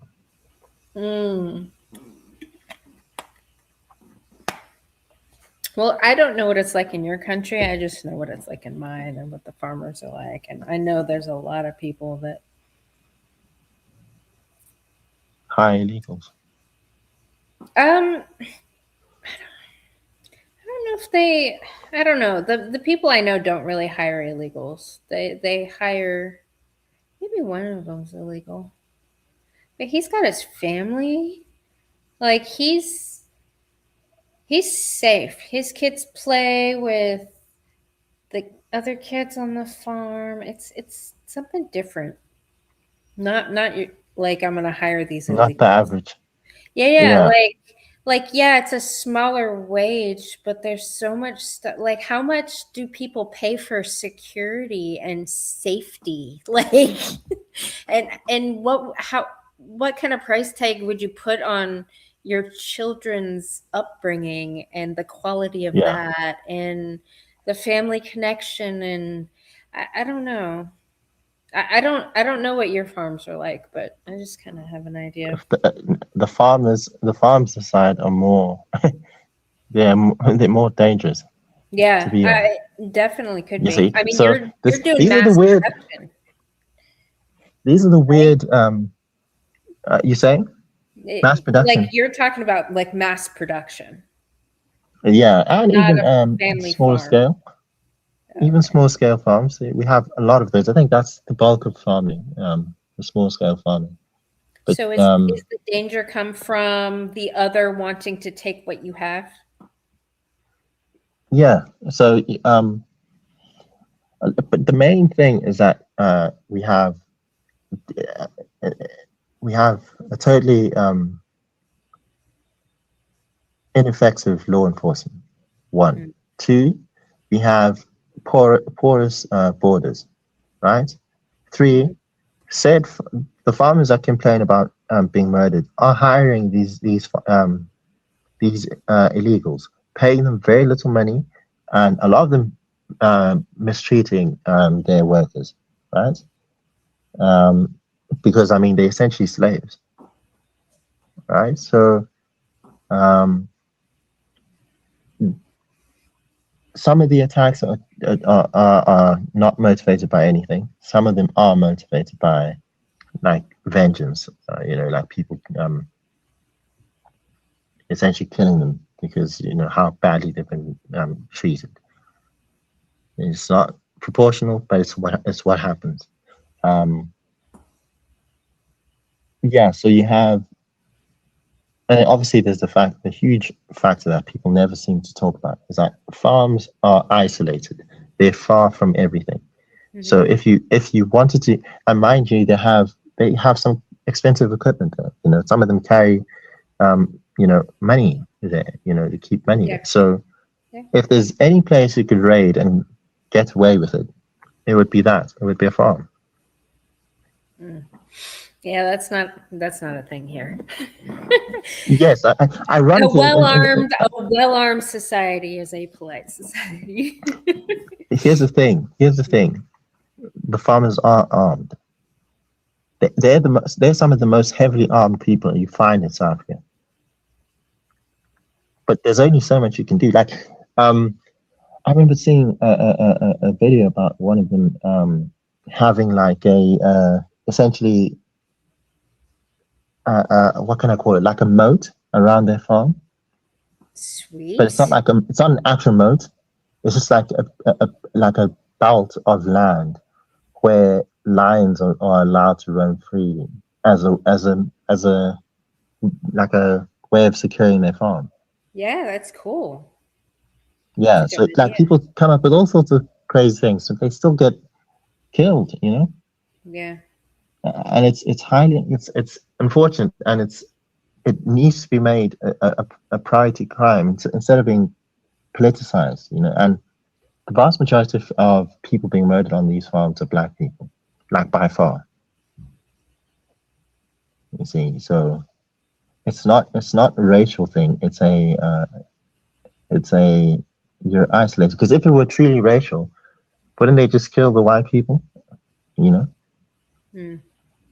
What kind of, like, okay, let's put it this way: if the KKK were trying to, if you heard that there's a KKK that like lynches people, and you were to find out that like 80% of the people they lynch are white, wouldn't you think, what kind of KKK is this? You know? Yeah. Yeah. So this is the sort of thing that's happening, and obviously, even the people this side have said it's not a genocide, but you know, I guess if you say people being killed, they need to be brought over, but it's not really a genocide. That doesn't sell well to the media. So I can understand why the people on the American side felt the need to push their agenda, but it's not a genocide. It's just not. It's just not. Psych lives in fear of being genocided. Oh, speaking of the fucking devil. Yeah. Oh, he said he doesn't think the black farm workers are being tortured, though. He I don't said know. there I don't know about perhaps are that. two kinds of farm raids. Perhaps, Psych, perhaps. I was just thinking about you when you popped up. Welcome, sir. Perhaps. Because to be honest, I haven't. But I can't even comment on this because I've never like looked for it, you know. And there's like this huge tilt towards the stories about white people being tortured, that I can't even objectively say if black people are not being tortured as well. I can't. Psych, But, I've been trying to exercise the racism out of Emmanuel because he doesn't see Elon Musk as one of his guys because the color of his skin, and he doesn't wear big enough plumage. Okay, if Elon Musk showed up in Zulu drip with some big ass fucking plumage, would you accept him? No, it's not about that. It's not about all of this, you know, surface Superficial level stuff? stuff. Yeah, superficial stuff. It's just that's of no value to me. The problem is that I worry that what he's doing is actually Making it worse. he's giving the material needed for the likes of the ANC to sort of come together again. You know what? Like, I get what he's. Wait. This is what I was trying to say to Psych as well. That the best thing to do, like if I were, say the emperor of white South Africans, Yeah. what I would say is, guys, we've played our cards, right? Yeah. But do you see the environment that's happening? Like, do you see what's happening? Yeah. Perhaps the best thing for us to do is, at least until the local elections, is for us to keep quiet. We'll push out certain cases against the people. You know, carry on with that pressure. But from the angle of pushing back against, say, like the national discussions on policy and things like that, let's keep quiet for now, for the next 6 months or so, see how it goes, and then we can push again.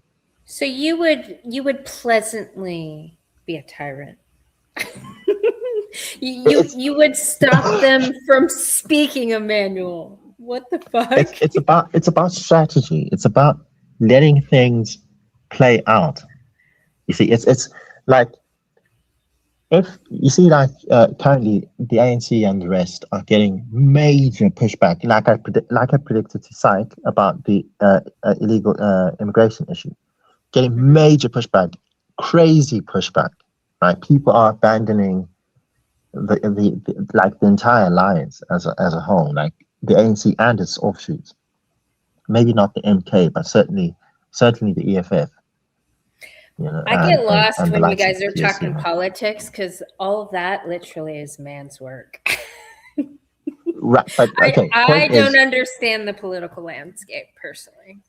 Point It's is the not really people my that you fucking don't, business. the people that you don't like, the people pushing the policy that you don't like are losing, Okay. right? And what the likes of Elon and them are doing is interrupting a foe while he's making a mistake. Hmm.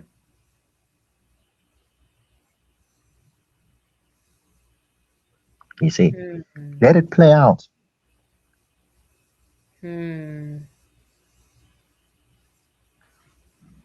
So give you guys time to sort out your fucking people. Is that what you're saying? Essentially, in fact, it's worse than that. I think give it time for the people that we all don't like to fail so miserably that it will organically sort itself out. Now, But what's going to coming from happen the in, side say, of, 6 months? What's going to happen to the average person that's I already think if going through some shit, already can't find a fucking job, already drinking and drugging themselves, already yeah, like here's what Emperor of white South Africans would do, right? I'd go come out heavily in favor of the people protesting against illegal immigration, right? Come out in favor of the inspections of farms and all of these other places that are hiring illegals. Come out in favor of policies that are strictly against are targeted at making the lives of illegals as uncomfortable as possible so that they'll self-deport, right? That's what I would do. Stand hand in hand, side by side, with the people who are pushing these sorts of anti-illegal immigration movements. Show that there's a presence of white South Africans in this movement, right? Show that you are you aligned with them, right? Show that we can be a united front as South Africans on this one particular issue, right? That way, it only adds fuel towards the whole sentiment of to the sentiment of being anti-ANC, anti-EFF. Because now it's like they can't even go and say the white capitalists benefit from slave labor. This is why you must reject the notion of pushing out the illegals because we are all being equally exploited by the white capitalists. The drive from the guys on the far left, the EFFs, even the ANC, they're trying to trying to sort of put the heat back onto white people.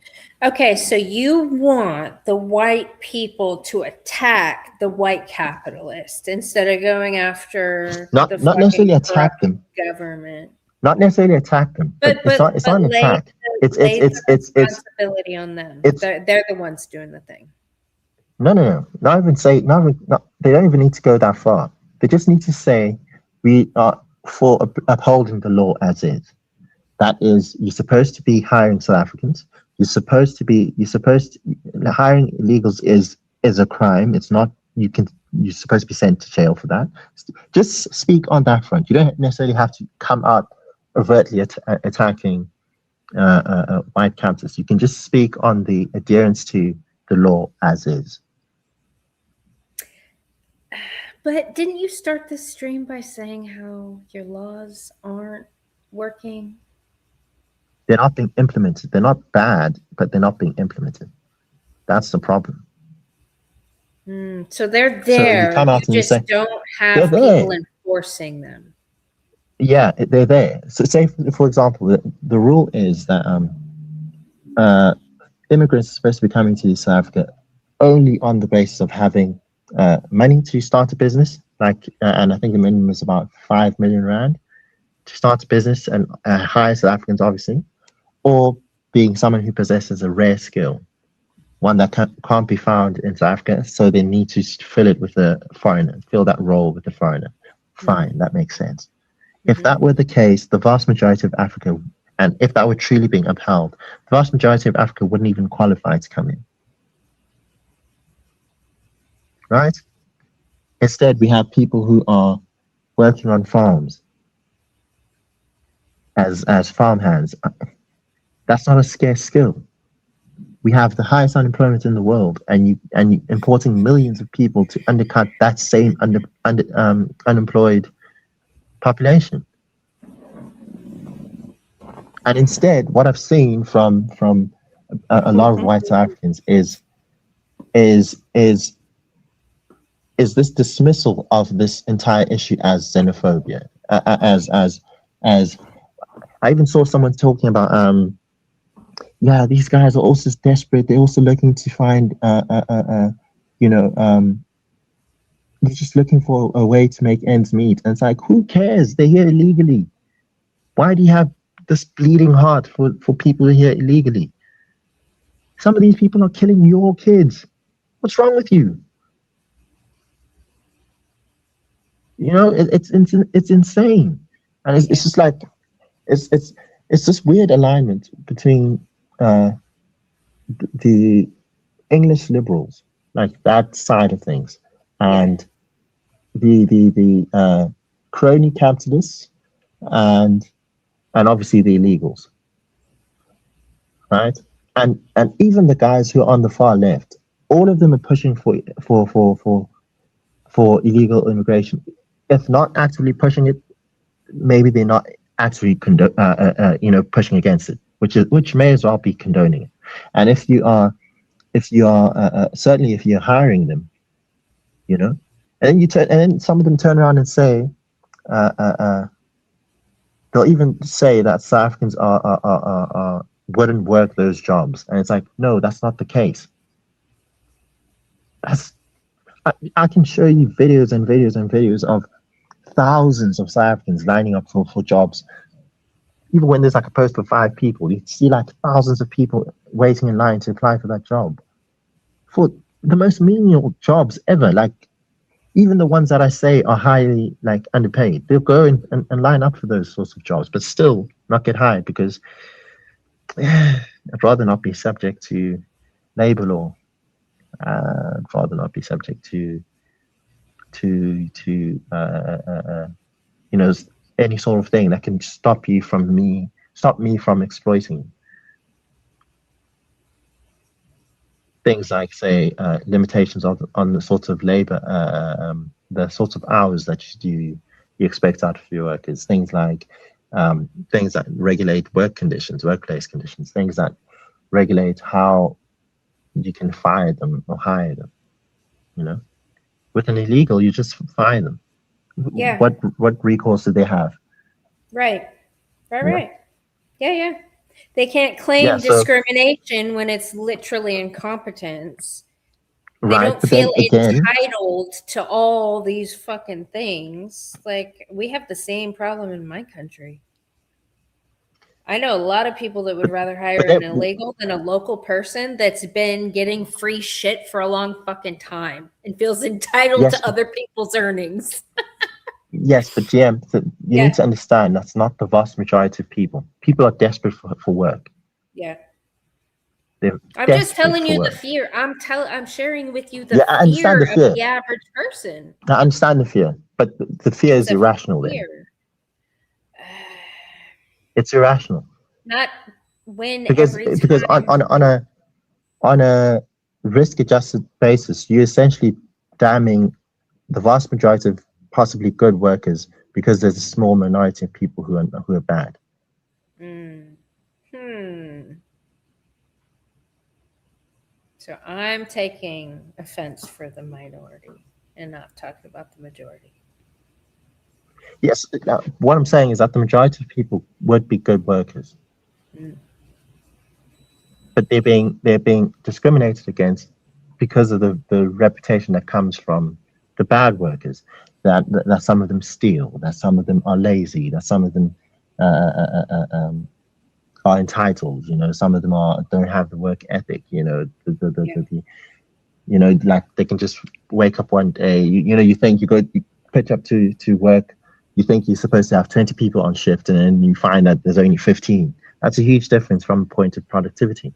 You know, and if all 5 of them call in sick, and it's like, but it's my right to do so, and I can't fire you for doing that repeatedly. I understand that. I understand that. Yes. I really do understand. But then that's on. But then the problem is that that's on you as the employer to then select for the best you can, which I don't Not when think you they're have doing. an HR department that selects for you. Exactly. That's another problem.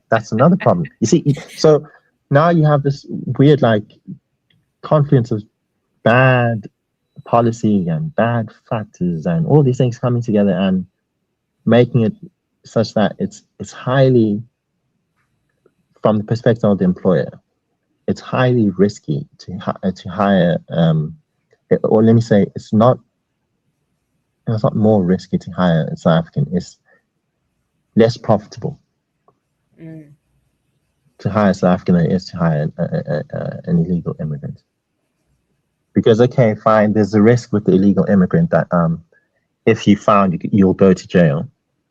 If you found hiring them, you'll go to jail. Fine, but then what are the chances of you being found when the law enforcement is as terrible as I've said? You see, so then it just comes down to massive numbers. Then is that these people they cost a quarter of what South Africans cost. You just can't justify hiring South African when there's that much of a difference, or half. You know what's crazy? I bet if I were to compare that to my little South Africa, I bet the men cost a quarter of all the women. I bet that's true. Because all the women that work in this job, like they're responsible for costing the company the most money. Like, I bet if you're taking total cost, like when you factor in like cost of productivity lost, cost of vehicles wrecked, of the actual salaries as well. Other customers' personal property being ruined. Inefficiencies, the lawsuits, you name it. The lawsuits, the what is that payment you get for getting injured on the job? Yeah. There's lots of that. There's women I haven't even fucking met there. What do you and I've been there years. Workers' comp. Yeah, something like that. Yeah, something like that. Oh yeah.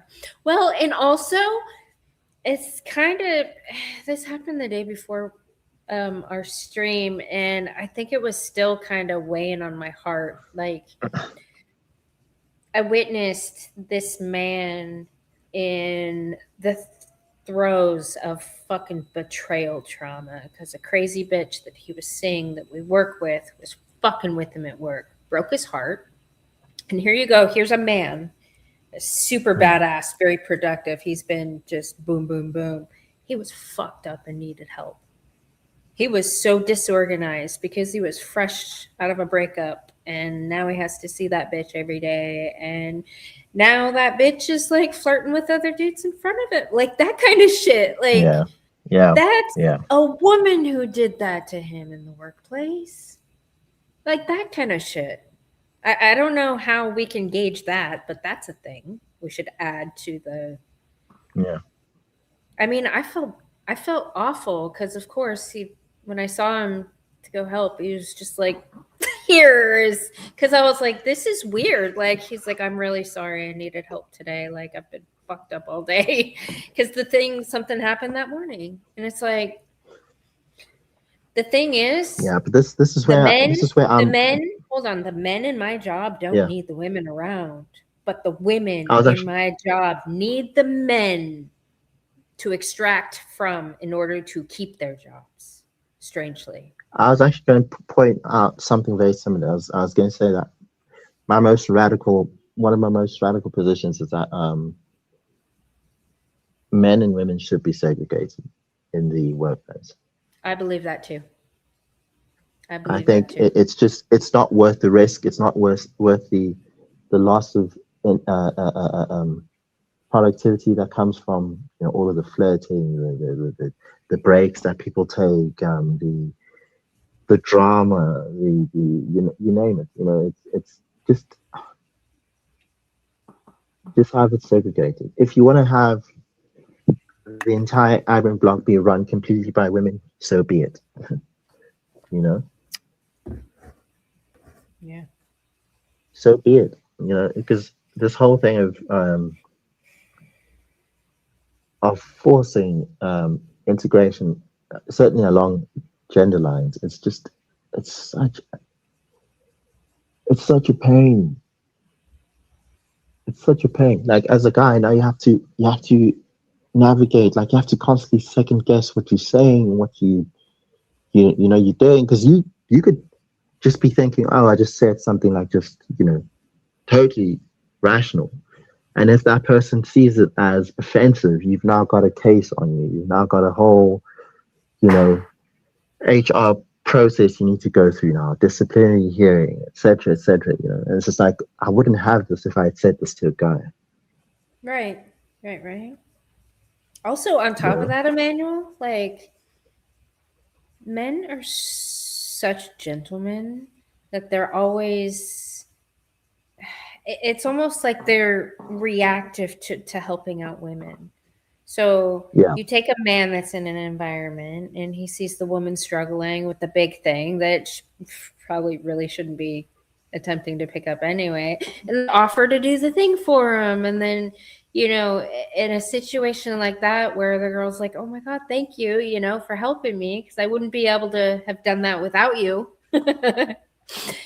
Like actual real unpaid labor. Exactly. Like how the blacks go on about unpaid labor. Yes, there's so much unpaid labor in my little South Africa. It's so bad. There's such a pay gap, like, because if you broke it down to strictly productivity, the men are way more productive and they're faster, and so they can get paid more for doing a job, and then that takes them half the time. And then on top of that, it's like, well, I worked 4 hours, now I'm going to work another 3, and all that's going to be overtime, so that's going to be at a premium pay. So at the end of the year, it's like, look at this paycheck compared to this woman's paycheck. Like, but at the same time, there is a gap because the women aren't as productive. They're not earning the same amount of money. They're actually earning more to do less, technically. Yeah. So I just want to engage one of the points Syke was saying here. He says, Emmanuel? Yep. Can we get Syke up here so I can take a break? Yeah, sure. I don't know about, I mean, really, I don't think the political shit's any of my fucking business. It's not my lane. I do agree with Syke, though, the ignoring the genocidal rhetoric. Yeah. And the scapegoating. Yes. Long term. So surely. What's your plan? I'm going to send this to Syke if he wants to join. He doesn't, no pressure or anything, Syke, but the plan is that short term it should be, let's see how this plays out for the next 6 months, right? So and then you can put the pressure don't on do again. anything.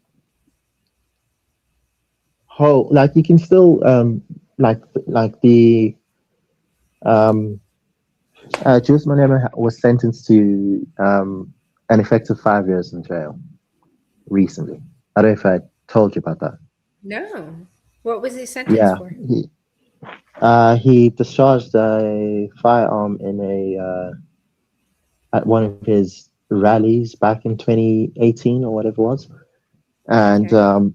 the guys from the AfriForum essentially pushed for him to be sent to jail for that, and he was found guilty, and then subsequently sentenced to 5 years in jail. And he's currently appealing it, so he's still out. And obviously, he's going to try to delay as much as possible, and then But yeah, so he's looking at 5 years, and the amount of celebration I was seeing online from Black South Africans was was overwhelming.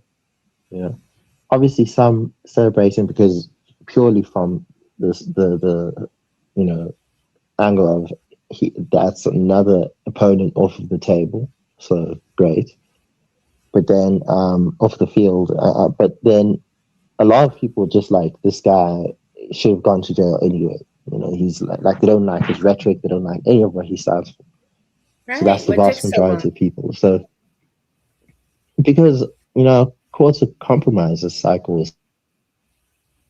says, like you have the whole kill the bush sign, and people are saying it's not hate speech, and I'm just like, I can understand, like, from the just speaking as a Black South African, from the perspective of history, and and that, like I've tried to illustrate, that it's not necessarily the case that everyone who sings it means it, but the point is the just the phrase itself, like it's Yes, insane, it is insane.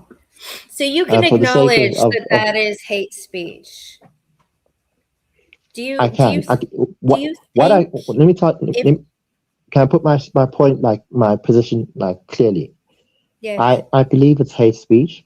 I don't believe the vast majority of people who sing it are saying it hatefully, but I do believe it's Hmm. hate speech, and I do believe that it should be banned, and it should be, like, people who sing it should be sent to jail, because like, what's the benefit of singing it? Right. What do we gain?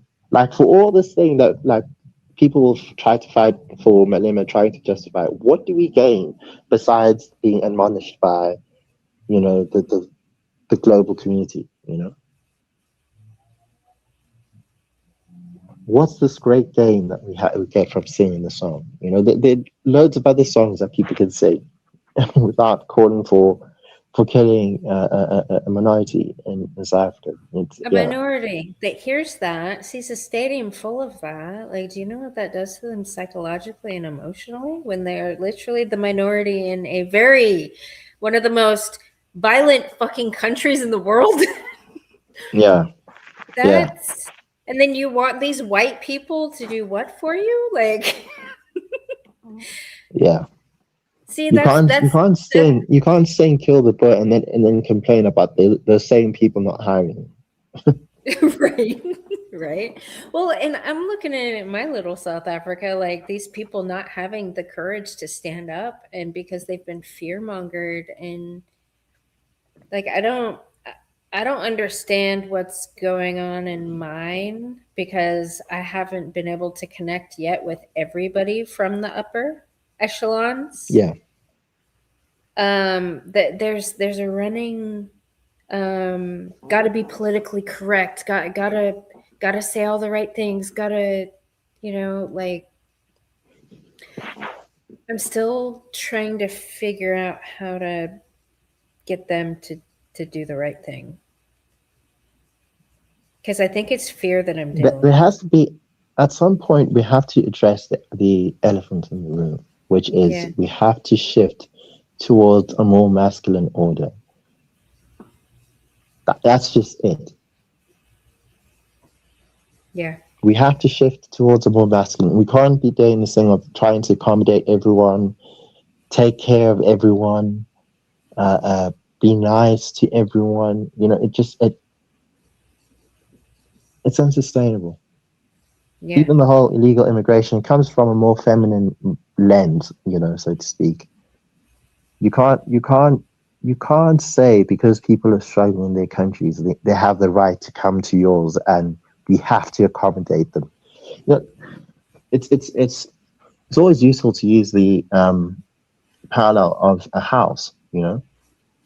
How do you invite the neighbor's kids to your house when you don't have enough to feed your own? Right. Yeah.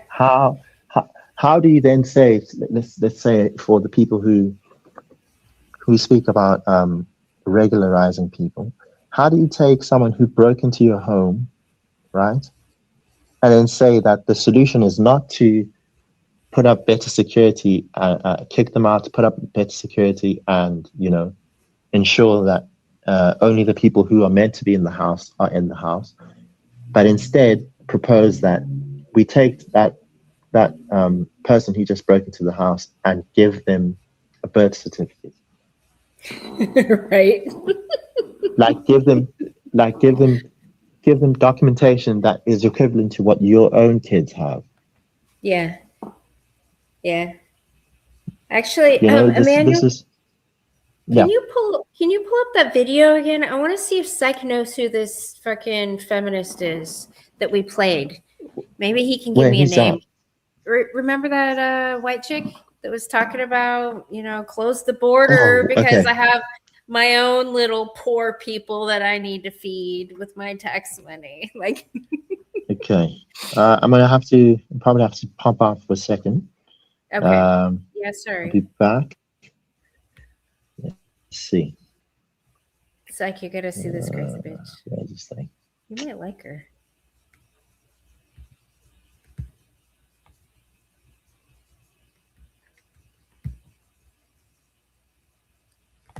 Okay, and a voice chat on Discord, but this is interesting. How can you be talking and listening? See, I can't multitask like you guys can.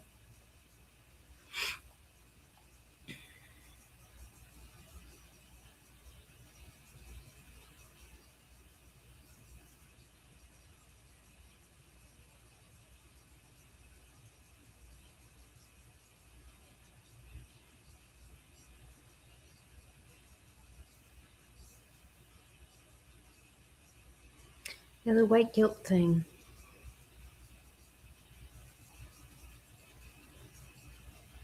Yeah, this conference I'm going to, I cannot wait for. Let me see if the demographics have shifted at all. Because last year I went, it was shortly after the Trump administration outlawed DEI bullshit. And DEI was still going strong. I mean, it had taken over this place. Let's see. I think I'm back now. You know how many Black women that I met at this conference that said that their supervisors and their bosses actually paid for them to go? Like, it was the cheapest ticket I've ever paid in my entire life. $30 fucking for attending a conference. And they had a smother mother at work that pushed them to go do the thing and even paid for it. I'm like, that's fucking weird. I want to meet these smother mothers in the workplace.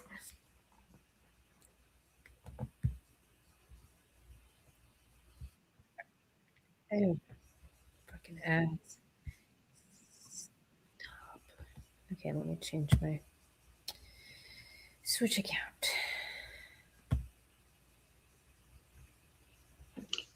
I know if it's I use Brave browser. It blocks all the ads.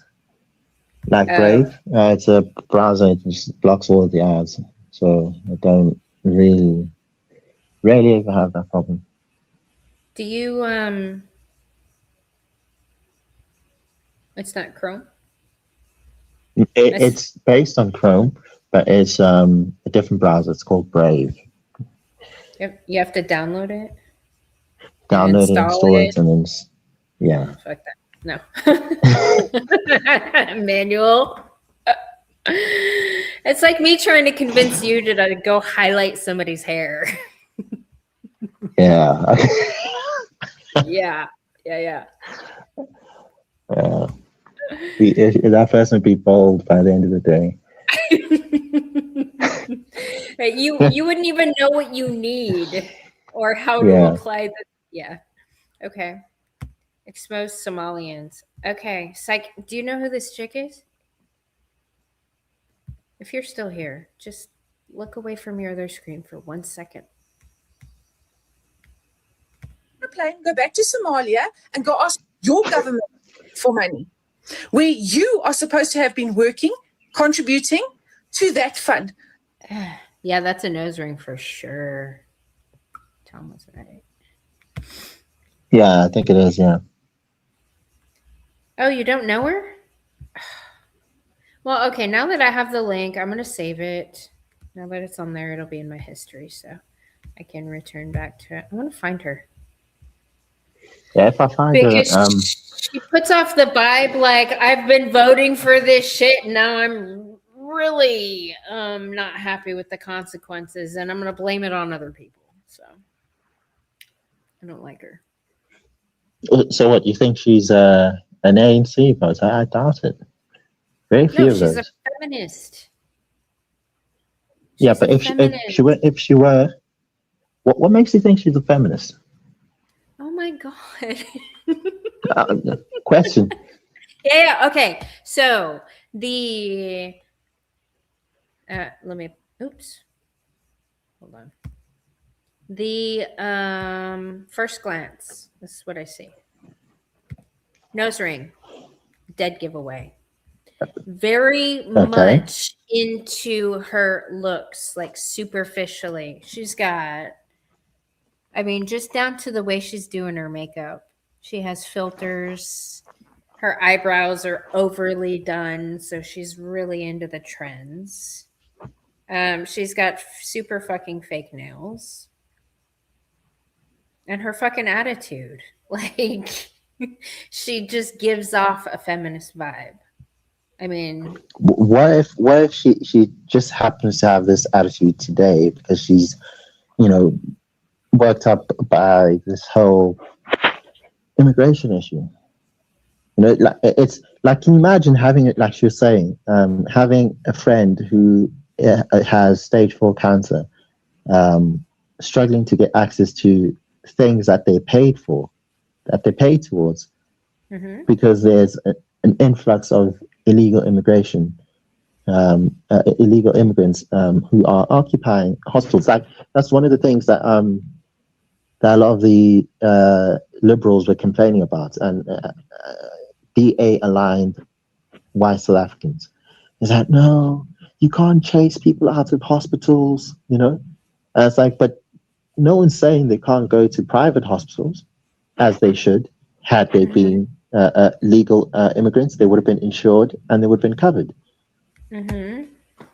But because they're legal, they don't have the cover. They don't have the medical insurance. So they go to the public hospitals, which they're not supposed to, because they haven't paid for that, because they're not citizens. right. Right. So I think what you're saying is more of frustration. I don't know. Maybe Site can speak to this, but the sense that I have of the average white South African is that they're a lot more based than say the average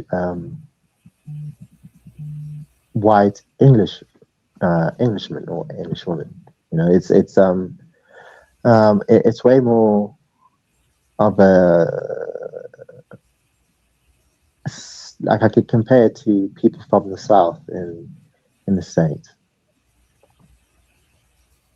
Now, of course, you have your university-educated liberals who lean a certain way, but the vast majority of white South Africans are quite based. Like I was saying, I remember saying to you in last time we spoke that the most ardent opposers of illegal immigration are white South Africans. Consistently. You know, then after them it's colored South Africans, then it's black South Africans, then it's Asian South Africans. But in all demographics, the majority is against, you know, free open borders or whatever. They all, like, when I say this, I mean they're for strict immigration control. Yeah, so I'm not She's quick a to jump feminist on the whole. LARPing as a conservative. She's an opportunist. And I believe that her life's work has encouraged and caused the very problem that she is now fucking complaining about. It's possible. It's possible. Yeah. It's entirely possible. But I just having been, you know, grown up around white Africans, it's not the sense that I have. It's just not. When I think of the average Dani that we, you know, or auntie that we, you know, grew up with, it's not. That's not the vibe you get. You don't get the, you know, uppity liberal feminist vibe. No, you get the vibe of. You just looked at her and did not get an uppity feminist liberal vibe.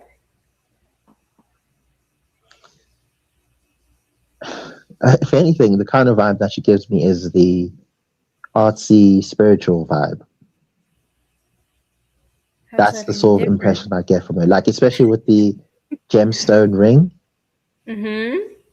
Like that immediately remind me of a few of those, like, you know, like the people who tell you about your chakra and things like that. Yes.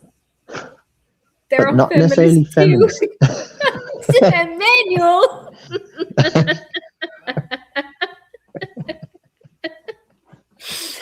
They're witches. I don't know how I constantly sound like I'm trying to explain.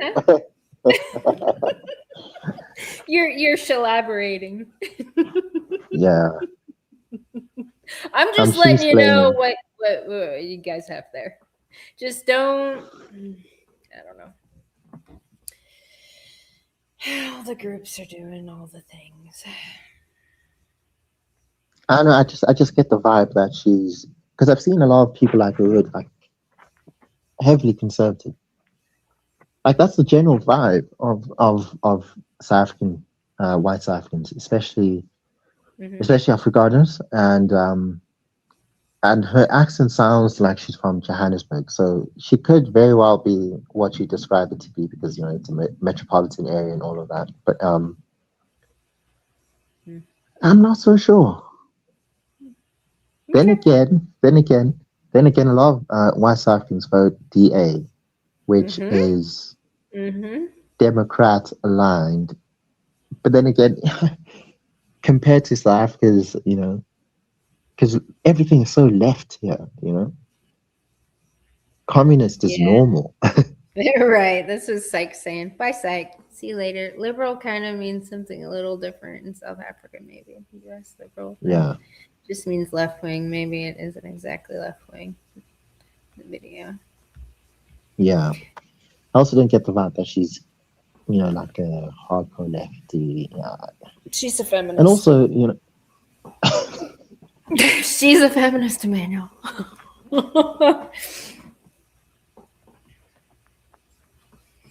Okay, let me ask this way. What would encompass not being a feminist? Like, what would make you like say, okay, yeah, she's obviously not a feminist?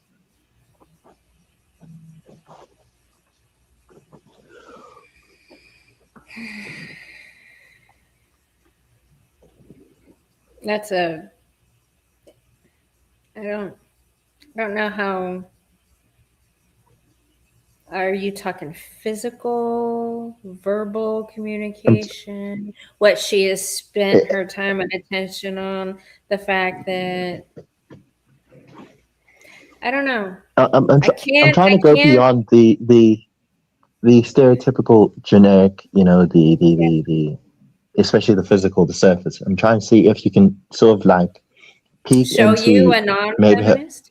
Her personality, her values, or these sorts of things. You know, what would if you were to see someone and like sort of gauge their behavior and things like that, like for say for like 10 minutes and say in the same sort of like length as this video, you know, what would in 10 minutes, what could someone show you that could reveal because you're so strong on your conviction that she is a feminist. Yes. I'm just wondering if you're able to do the exact opposite, where you're like able to tell and with conviction say this person's definitely not a feminist in 10 minutes.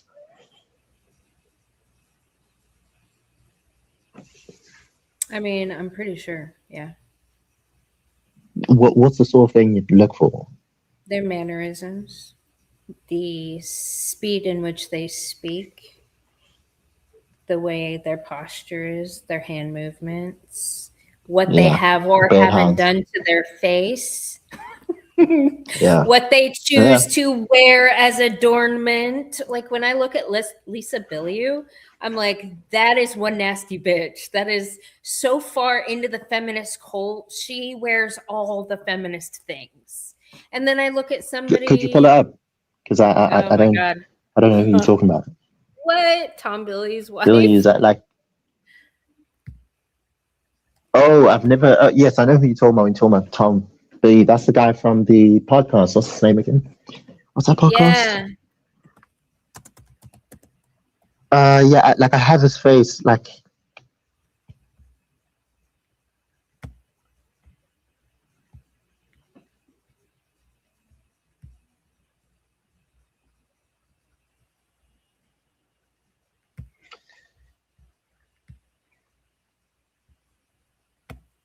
Like, feminist, super.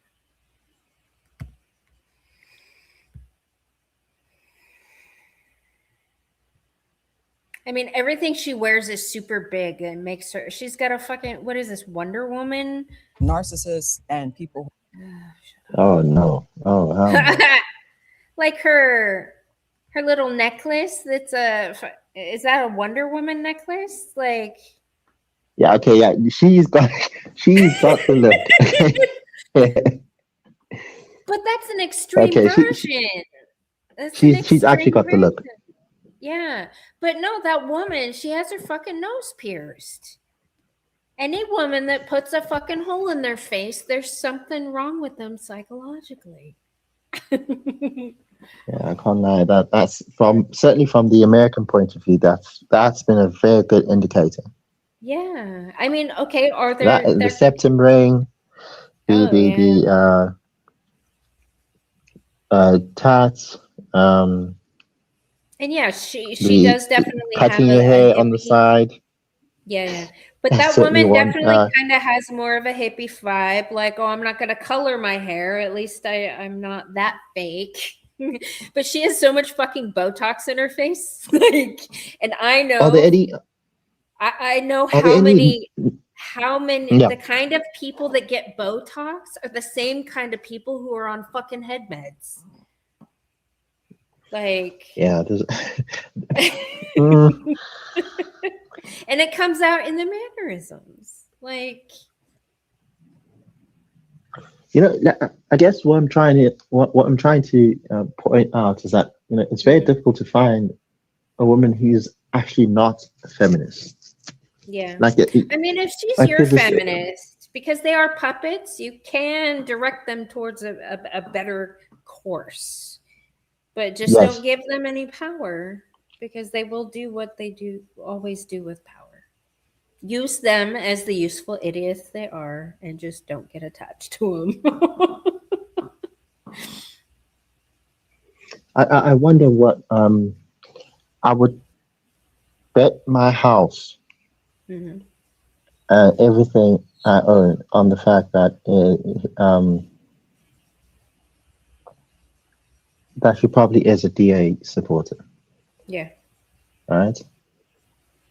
Now, okay, let's take a bit of an analysis of what the DA is. Syke, feel free to correct me, but Syke is a Marxist. I don't think he will. He said, "Got to go, guys." Did you say Syke is a Marxist? Yeah.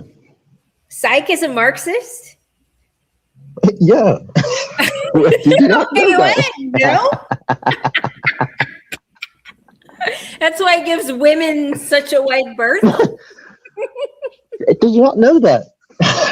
Well, no, I knew that he believes in liberal values, but like traditional liberal values, not extreme leftist values.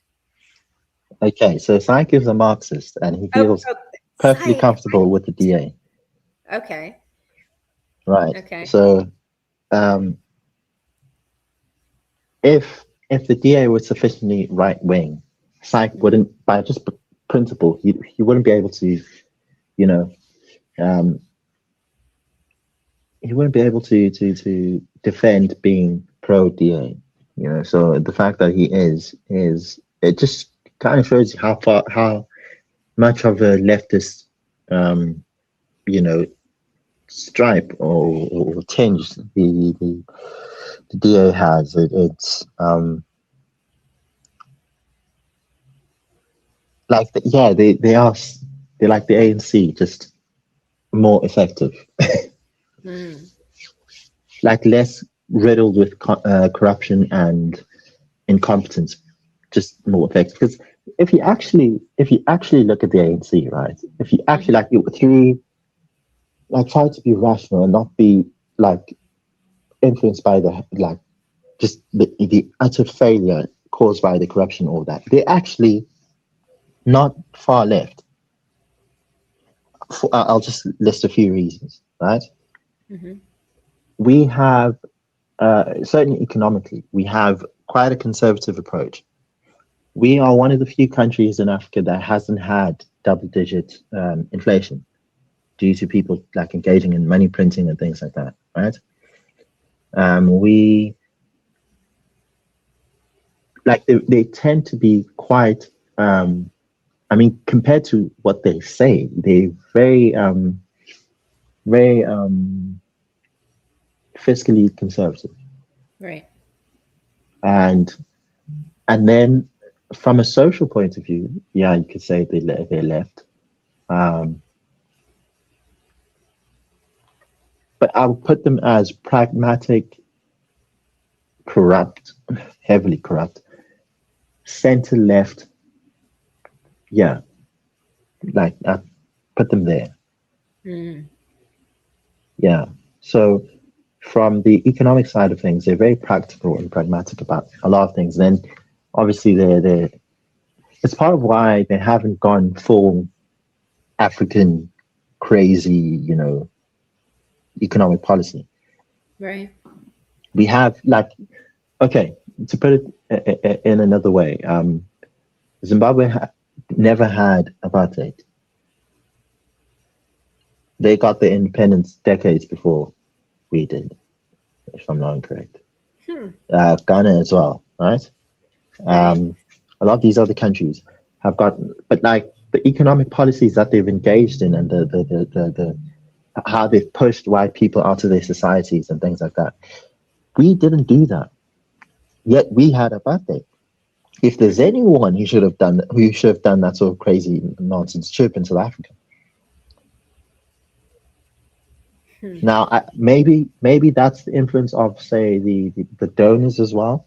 Maybe it's because of just the level of investment and history and ties that white South Africans have to South Africa. It's much more of a the white Zimbabweans had South Africa as a backup,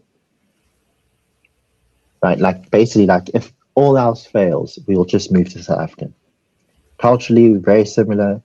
It won't be too much of an adaptation, right? People from Namibia always had South Africa as a backup. Heck, Namibia used to be part of South Africa until 1990s, I believe. So there's that as well. So yeah.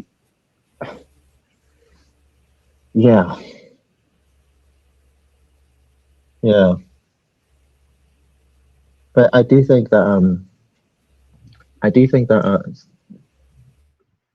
let me just think of white South Africans, I think, are generally more liberal. ANC is more centre-left, practical. You know, should have, if in all rights, should have actually implemented radical economic policy. Opted not to. In fact, if I'm not correct, the Zimbabwe actually wanted to engage in this crazy, policy of chasing out white people and taking away the land and stuff long before. And it's actually the ANC that convinced them to postpone their plans. Weirdly enough. And then after that, obviously, they reneged and never actually did it. So now that they're actually starting to speak about these sorts of things and put it into law and all of that, we're getting a lot of resistance, especially from, say, like the likes of the US and stuff like that. So let's see how the stuff develops. Let's see how it goes. Let's see how.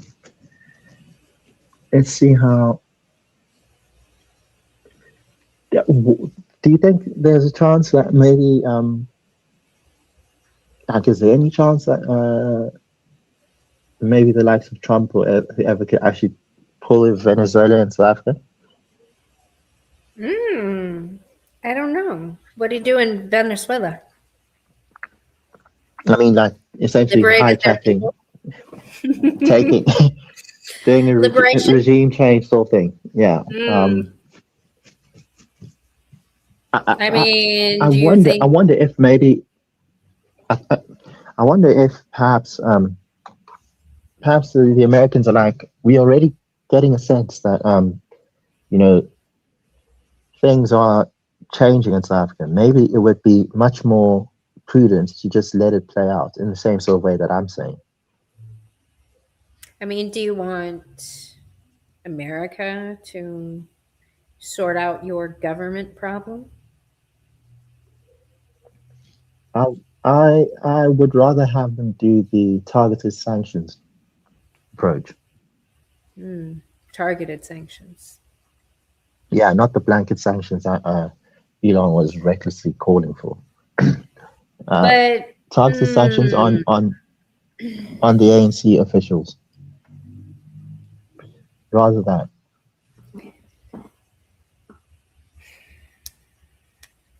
I don't know. I mean, I have a hard 'Cause time. yeah. I have a hard time suggesting that the people sort out their own government because you guys have a different constitution. And I was actually having a chat about this yesterday, about why our constitution is the way it is. And I mean, America has the majority of the guns, and we're not even sorting out our fucking government. So I can't say that that's the. I mean, it is the solution. The people taking it upon themselves to sort out their people. But I'm not seeing it here. So I don't expect I can tell anybody you to that follow suit.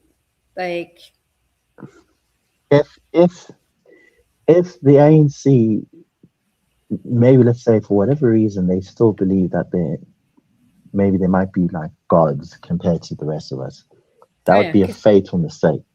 I mean, that's what they experience, because that's their lived experience, Emmanuel. They don't. They've been getting away with the bullshit for so long. And if they haven't smelled the coffee, what's going to happen is that they will be picked off like mosquitoes, like flies. Because unlike, say, the likes of Zimbabwe and the rest, we are fairly armed in South Africa. Yeah. And our police state is incapable of showing any sorts of, resistance. Any resistance that is successful on the side of policemen is just because South Africans comply. Right. Not because they have any sort of substantial force. No. No. It's just because South Africans are like, yeah, okay, Yeah. So do you think the police would protect those people? No. I think push comes to shove, I think the answer would be no. If it really gets crazy, let's say South Africans are like, okay, now we're taking up arms, we're going to take, remove the government. Yeah. There isn't a policeman in this country that would protect them. Mm. Yeah. That's a sorry state to be in, right? Not really. It's No, actually a I'm good talking state to about be in. those officials that are Oh, for them, yeah. continuously doing the terrible things. Yeah, for them, it's a horrible position to be in because they essentially don't have any real power, right? And that means it's actually why South Africa is ironically one of the most free countries on the planet. Like the people get killed here. Like people do get killed by politicians and things like that, right? But you don't get killed for what you say. You get killed if you start to harm, like the means of getting money. That's when you get killed. Yeah. But if you say things like the ANC you could mock them as much as you want. And you probably won't get anyone. Maybe you might get some dumb one sending you a death threat, but like not really. Because people don't care about you. The politicians don't care about you mocking them. They care about you like exposing them for being corrupt, which means killing off a revenue stream. That's Right. what matters. Yeah. And anyway, they among themselves kill themselves, contesting for elections. So one of the best ways to get them to do the job for us is to just drastically cut their share of government. So if voters say the ANC vote share dropped to about 40 something percent, like low 40s, right? This is from a high of, what was it, 70 something, 80 something percent of in 2000. All of this is aligned, GM, is that from 2008, 2009, the share of votes for the ANC has been dropping. And as you can see, like I showed you with the Josie versus Josie pictures, that's where the decline started. Yeah. BE, if I'm not correct, was I don't know if it was implemented in 2005 or maybe slightly before that or whatever, but yeah, somewhere there. Yeah. Right, and then it really took hold with the cadre deployment and all sorts of other corruption and stuff like that once Jacob Zuma came into power. And then now what you have now is that the decline was so drastic from 2009 to 2026 that people mistakenly think that Jacob Zuma was a good president, like a few of them, which is clearly not the case. He just happened to be the president at the start of the decline. So pictures from his time look better than pictures from 2026, but that doesn't mean we're heading in the right direction. So so from 2009, that's when everything sort of turned. And effectively, we haven't truly recovered from the global financial crisis like those years. And GDP per capita, certainly from 2014, has been dropping, stagnant / dropping. South Africans are poorer than what they were 20 years ago. So all of these things are factors, and it's collapsing in front of them. And it's such a gargantuan organization, so filled with networks of extraction, that they can't pull themselves together to actually form a government that can actually fix the problems that need to be fixed. So it's dead, effectively. So I've been saying to SAC that it's dead. It's dead. It's now, if anything, the question is what's going to replace it? Right. The best minds in South Africa should be occupying themselves with what's going to replace it, how can we accelerate that replacement, and hopefully ensure that replacement is is good for the country, competent, all of these things. And any movement that works against the ANC should be embraced. So this whole illegal immigration, like I said, the DA is sort of like the Democrats. They actually are. I think they're like part of the whole open society George Soros thing. Yeah. So pushing LGBTQ, what you call them, zebra crossings, crosswalks. Yeah. Yeah, like That all shit's of that. happening in your country? Yeah.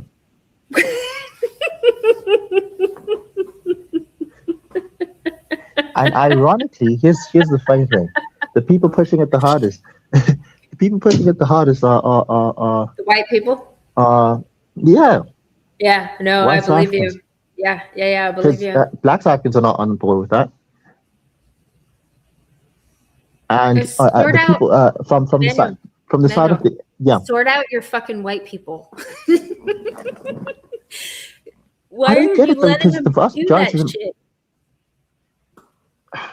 you know what it is? It's they actually have a very similar problem to what Black South Africans have, where the elites are so disconnected from the average, like the average person. So a lot of the people rally behind the DA because they've managed to form a group, a party that is as a substantial opposition. So there's this fear of, if we vote for something else, we're actually fracturing the block that we've managed to form, right? So people wind up voting for things that actually are against their values just because they happen to be voting for a block that happens to be against some of their core, sources of frustration. So the DA is opposed to, say, for example, race-based, welfare, right? So they'll say we should have it means tested. All of these things should be based on disadvantage as opposed to race, which the ANC would say is a proxy for disadvantage. Yeah. So it's the same policy, just Yeah. different hair dye, different makeup, Yes, different, it is. lipstick color. It's the same thing, So yeah, if anything, if there were a real change in South Africa, you'd see a proper right wing coalition form and get substantial support. That to me would be like, okay, yeah, this is definitely change now. It's not just So that's not the a EFF. game of musical chairs. No, the EFF is far left. Oh. Far left. Yeah. The See, I EFF don't is far even left. fucking know. You guys have so many parties. I just focus on my country and Yeah, we left, right. And I'm like, y'all are both doing the same dumb bullshit. How many parties do you have at that side?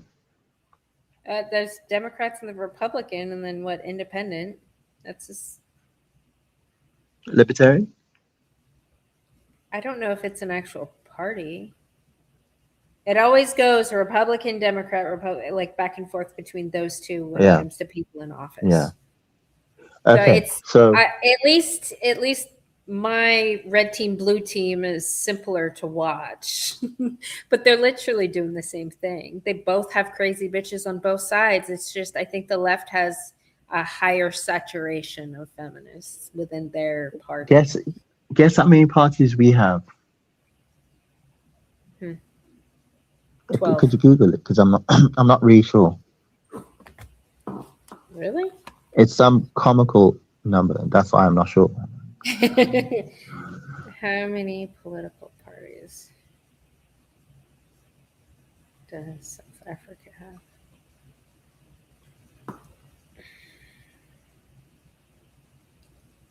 No. No, Emmanuel. Someone put that and 540? posted. Are you? Is that real? Yeah. Now you can understand why I didn't have the exact number, because it's Registered crazy. political parties. See, And if I could tell you that, like, nearly all of them are far left, pro-black.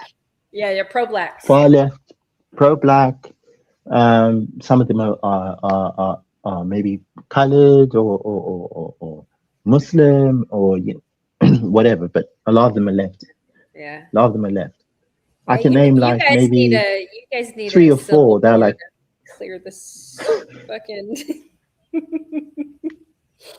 Wow. Yeah, I can't. yeah, I can't. 540. Yeah.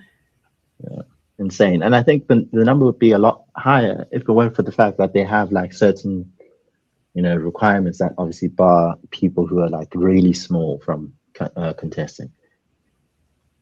It's a joke. It honestly should be like maybe 5, at most 7.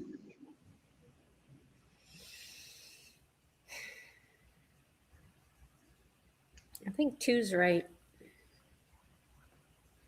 The problem with 2 is that you don't have opposition per se.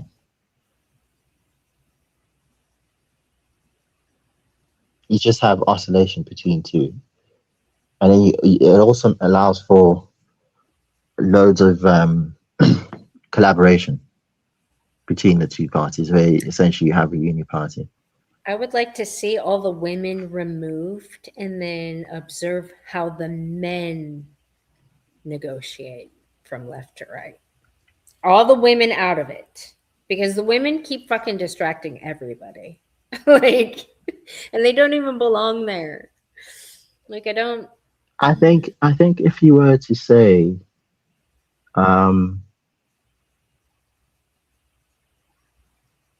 okay, let's say if you'd say only men vote, and then say we are vote on, suppose they were to vote on issues as opposed to like some blind loyalty to parties of their region, right? If that were the case, if people actually voted by their interests, like the actual politics, things would swing heavily to the right. Mm-hmm. Yeah, because South Africa is South Africa is the kind of country that, just to give you like a sense of how right wing South Africans are. If when women post pictures online, right, of like themselves scantily clad, people will willingly go and post pictures of them like with like edited like dresses and stuff covering them up, like saying, okay, there, I fixed it for you, that sort of thing. Essentially like a more moderate equivalent of putting someone in a hijab. Yeah. So I'm trying to get like give you a sense of how socially conservative and right wing, generally speaking, South Africans are. Yet they vote left. The men. Yes, the men. So it remove the loyalty, which this illegal immigration issue is doing. It's eroding the loyalty, and then you start to see a different picture. You start to see what actually is shown in polling all the time. Is that South Africans are, if you could put it into a sentence, Christian conservative church going nation.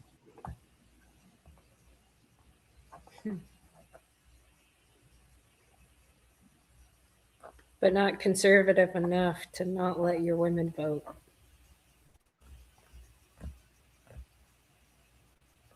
That's the Liberal Party. It's like if you were to go to say KZN, right?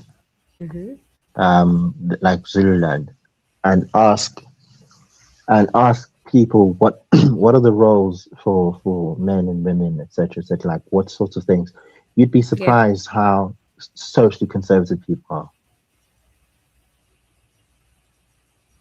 Like if I think if left to their,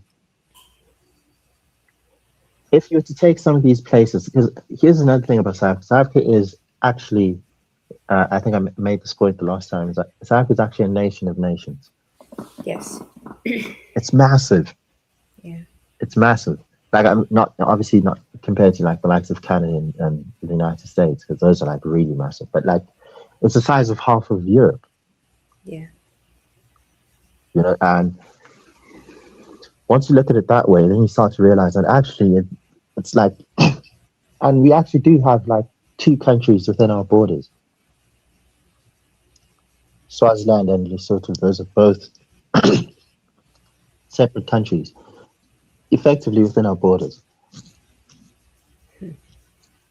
right? And then you need to consider the fact that you have distinct groups scattered across the country, and they have their own, you know, history, culture, you know, all of these things. So, strictly speaking, you could take South Africa and break it up into quite a few pieces. If you were to go just on ethnic grounds, that'd mean at least 10 into 10 separate countries. So yeah, so it is a massive country. Yeah. I know I have to use the restroom. Yeah, no, that's fine. I know. Should we call it? Just You want to I call want to see it? some. I want to see some of the comments because some Oh, of the it's things that mostly Psych was fake. saying were Yeah. Do you want to you're address saying those while political. I run real quick? Yeah, Okay. you're Address saying those. I'll be right back. the political pressure is totally off balance. The standards for capital are pristine. The standards for government are ignored. That's correct. But yeah,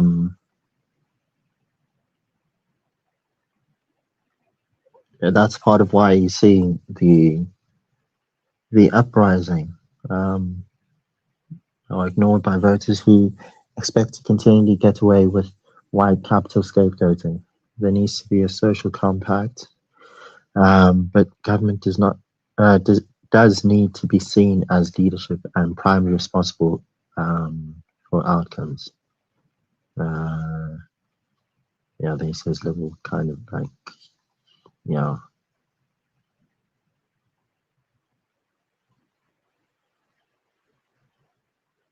Yeah, Contravia was saying which country does have an above replacement level birth rate is not on the decline. Everybody else is. Oh, the country which does not have an above is not on the decline. Yes, correct. Volunteering is like community outreach. Yeah. That is masculine meritocracy, not feminine meritocracy. Female meritocracy is all about being a master manipulator, which is a woman's core non-physical strength or traits. Yeah. The only point is that the jobs which are physical in nature can't be done by women per se. End of the story. DI based on race says that the example is not reality, it is wishful thinking you want enforced by governments. Says, I don't want rabid leftists or heavily tribal people working for me. Yeah, that's correct. That's correct.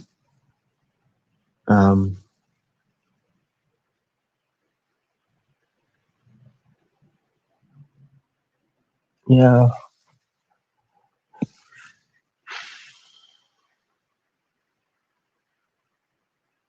Sorry, because don't think that the black farm workers are being tortured though. Yeah, I don't know. I don't think I see that. I haven't seen that. I won't lie. I haven't seen that. But at the same time, I can't say I've been looking out for it. So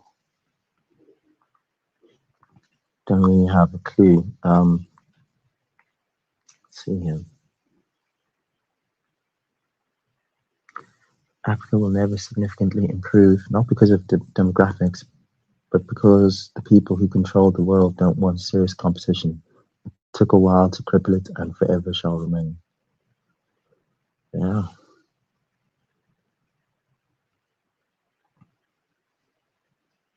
I know. I reckon Africa could improve, or certainly some parts of it, but you can't improve if you have open borders. Impossible. Because the little they're able to scrape together is then like, divided among an ever growing population. How are you supposed to ever get your GDP per capita up? Also, this is not like for like, but I'm just drawing some parallels and interesting coincidences.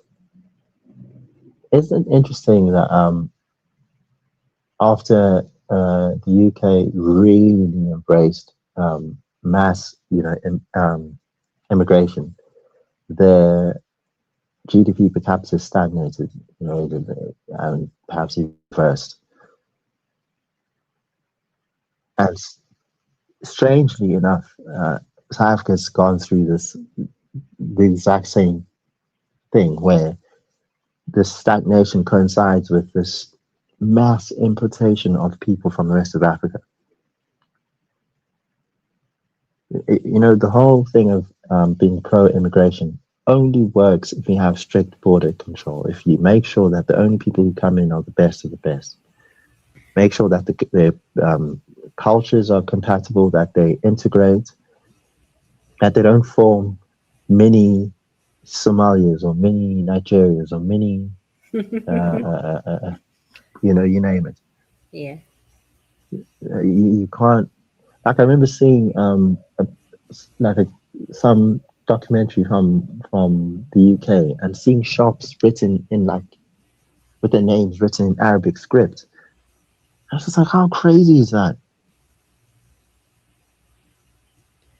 Yeah. The average Englishman doesn't know how to read. What you call it? I forget what the name of the script is.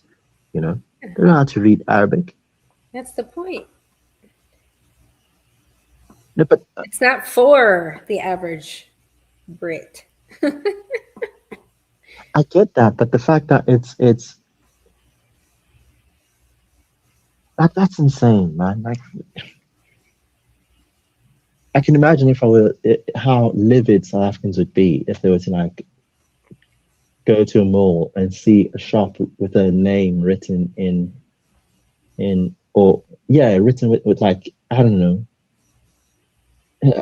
Arabic or hieroglyphics. Would be like, what on earth is happening here? Yeah, we have that here though too. We're Really? a melting pot, Emmanuel. We celebrate our diversity because we have the most women in power. Diversity did work for America for a while. It did. Did it? For a while. Yeah, because clearly you managed to build the global superpower.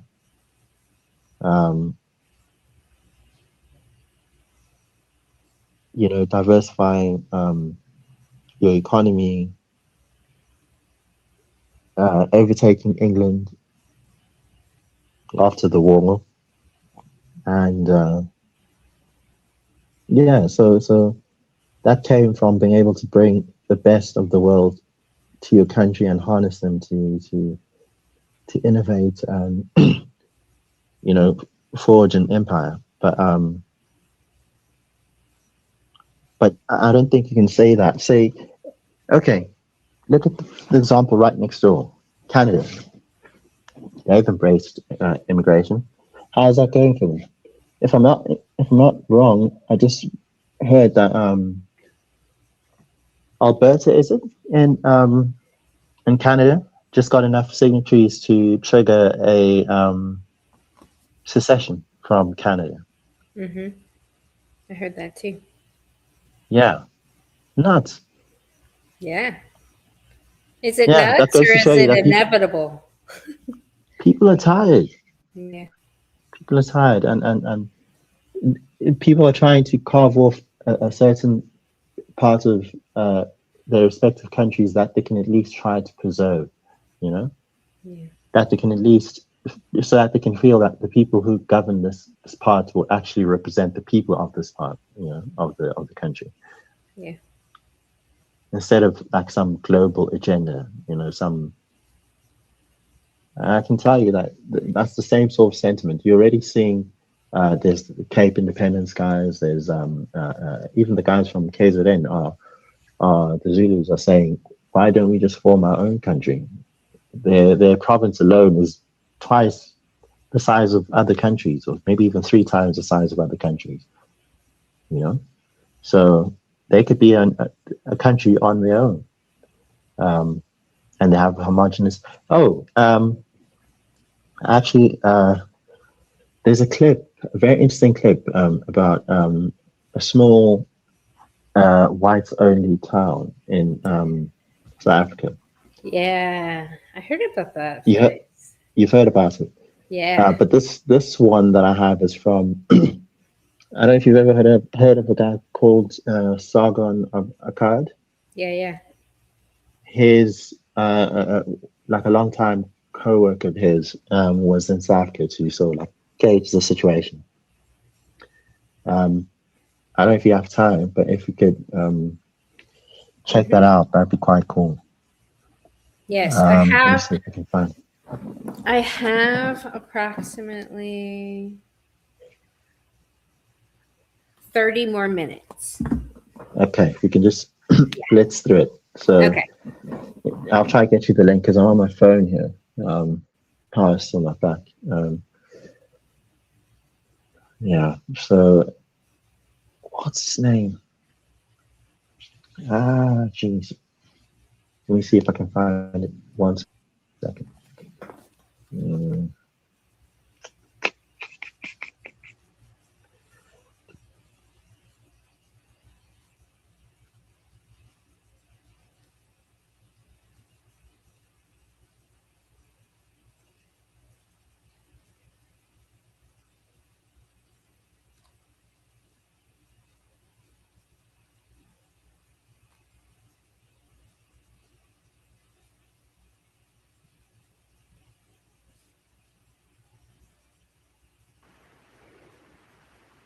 Okay.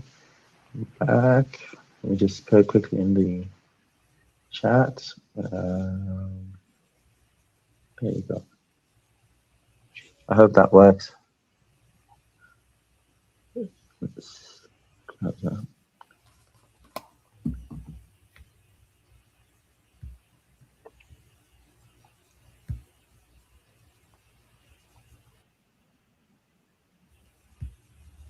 Holy shit, this is an hour and a half. I could just help you navigate through the bits. I'm going to put the link in the chat for other people to check out the entirety.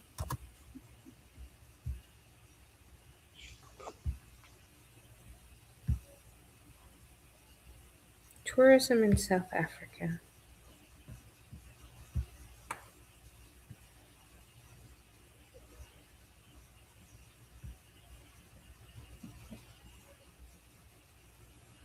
Oh, there's no times.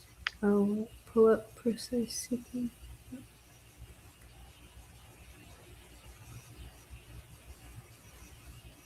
Can you see it? Yeah. Let's see if you could just scroll. I'm trying to get to the bits where you can scroll past. I could sort of giving the history of South Africa. You can scroll. Yeah, you can sort of get to the part where it starts. Let's say around about there. Let's see if that works. Yeah. By the way, this is a former president slash prime minister of South Africa. He was actually assassinated. He is seen as the guy of apartheid. Yeah.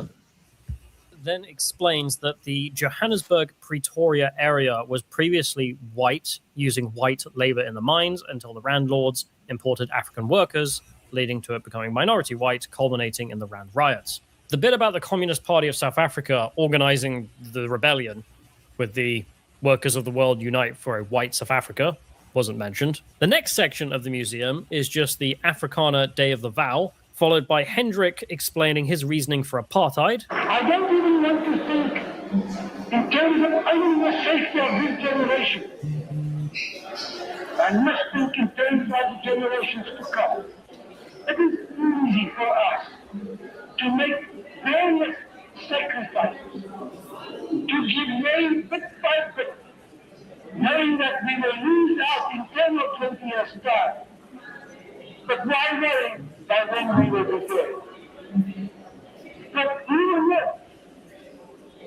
The younger ones amongst us, our bigger children, and they must have grandchildren, they too.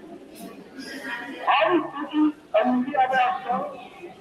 They are due to think of a nation growing and growing for the future.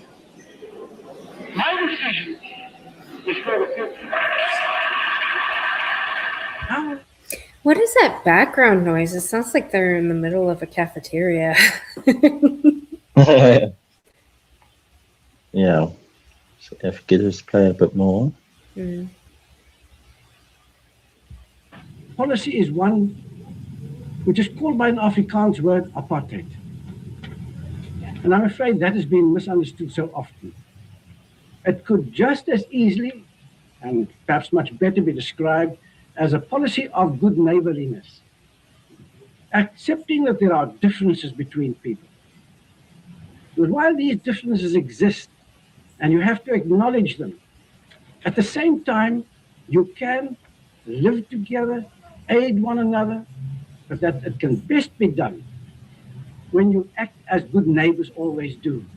Pictures of black townships living in poverty, which they still live in today. And moving on to the So Communist just to Party. give context, he was at the Apartheid Museum, and he's sort of giving a review of what it's like and all the stuff that they're talking about.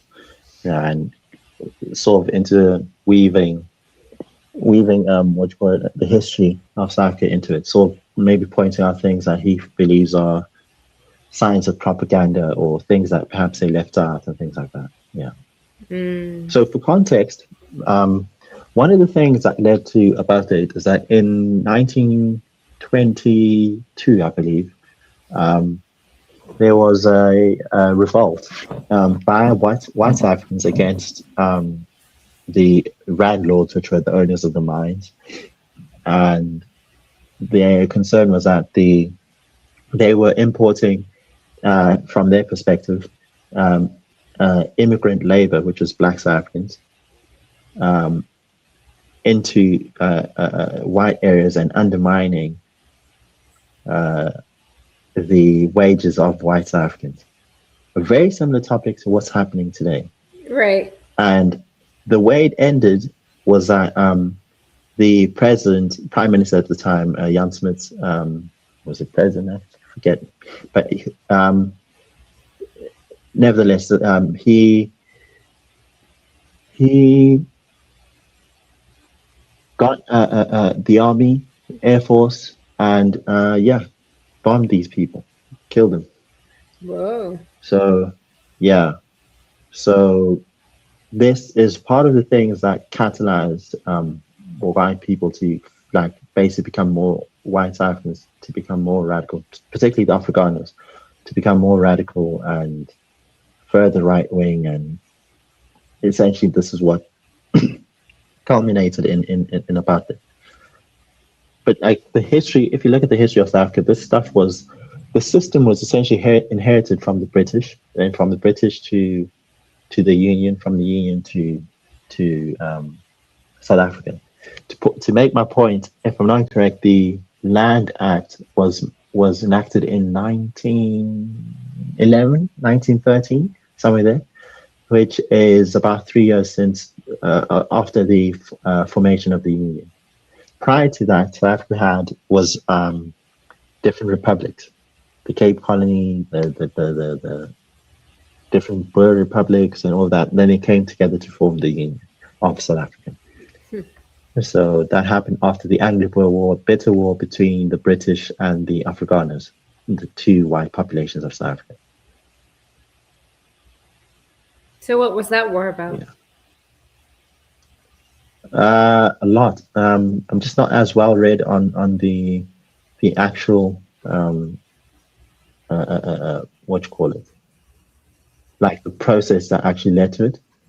But it was probably like an offshoot of the resistance of Afrikaners to the expansion of the British to eventually rule the entirety of South Africa. Yeah, because that's basically the basic history of Afrikaners versus the British. The Afrikaners, or like the pre-Afrikaners, got to Cape Town, formed a colony. The British got there, pushed the Afrikaners out. The Afrikaners went further north. British then followed them, especially after the discovery of gold in Johannesburg. Then that was like a major reason for a push. Then you had the wars and stuff like that. So, yeah. Yeah. But in the end, did the British win? Yes, the British won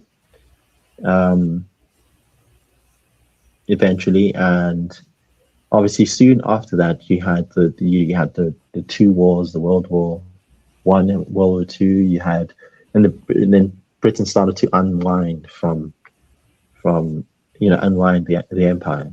That's when a lot of these nations were freed. South Africa was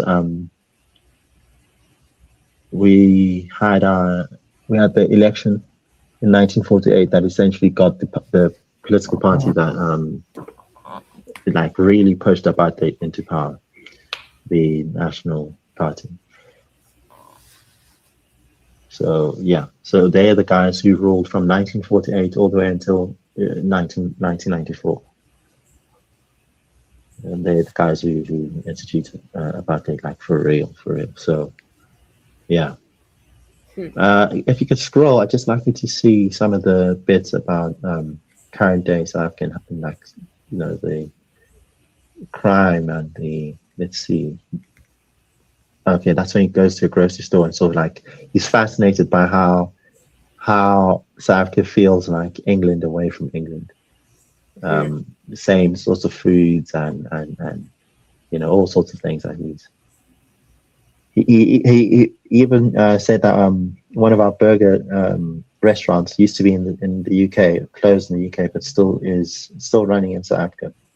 So like it feels like a throwback to like when England was still England from his point of view. Fruit mince pies. Let's see, you scroll a bit further.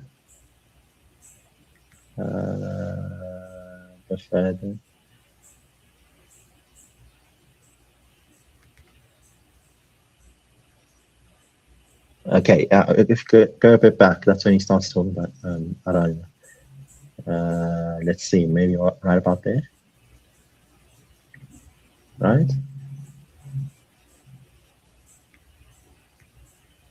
Instead, the exact opposite has happened. As the Afrikaners have reverted into their insular lives, it's become more meaningful to them. And also the date of the 16th of December, calling it Reconciliation Day, well, people were instructed on that day to do... Never explained to me. Because it means nothing. It doesn't mean anything to a Zulu or a Xhosa or a Venda or even the English South Africans. It's not relevant. It's just another day. Whereas for Afrikaners, it symbolizes something in their history. So trying to change the name to something else just seemed dumb. I should mention at this point, I'd managed to catch some kind of pneumonia in Syria and then immediately flown to South Africa. So I was really struggling. I had to push myself to go and get some footage of these things. And after the day of the vow, I sat back in this Airbnb and just thought, I can't be bothered. And the sickness was playing its part, but honestly, I didn't want to go and see more de-developed country because I have that back in England. I didn't fly all this way just to see the same crap. And so I thought, screw this. Well, as soon as I got better, I decided to get on a plane and go out into the middle of nowhere in South Africa. And so I went to Kimberley. Now, Kimberley was a mining town. So it's a South African town with African shanties and some big holes in the ground today. Interesting, but there is something way more interesting out in the desert. When I mentioned some people in South Africa predicted the collapse of the country, some Afrikaners were not kidding, so decided to buy up a bunch of worthless land in the middle of nowhere and build a town from scratch, just as their ancestors did, several times. This place is called Oranje, and the gimmick is that it's a town only for Afrikaners. On YouTube, you will find slop videos claiming that it's a whites-only town, but it's not. White English are not accepted. The town is an Afrikaner one only. The language you must learn to live there is not English, it's Afrikaans. Into the sea, from the ocean. From the ocean, in the sea. And the panel decides who must be let in, and you must be part of that mission to preserve the Afrikaner ethnic minority. But you can visit as a tourist. So I did. Booked a place. Some local Afrikaner guys expanding out here. And so he's built this, which is a little hut. This is to keep the bugs out. There's plenty of them. Could hear them all last night fighting each other. And this is what you get. My own oven. Tea. Basically a big kitchen. Bed. Lovely. And then this is the funniest part. Got a little bath here. It's like the old-timey baths. So it's a tin, which I just used. It's great. You even get your own little Afrikaner duck. Nice little guy.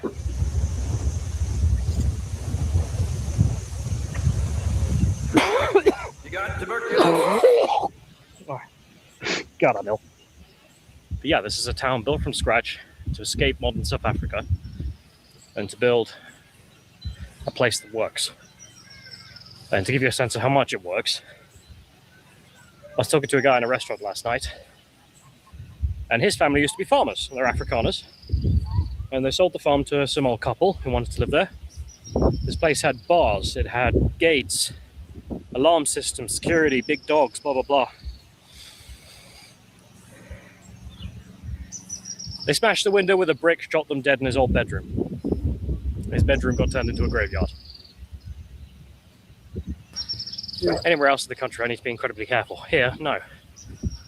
I just left the camera there, sitting on this little desk. There's no bars. You see a house over there, we'll see houses down there. There's no bars and anything. Security here consists of that. There's no gate. There's no big dogs. People have dogs, it's for fun. From what I've seen so far, driving up and down.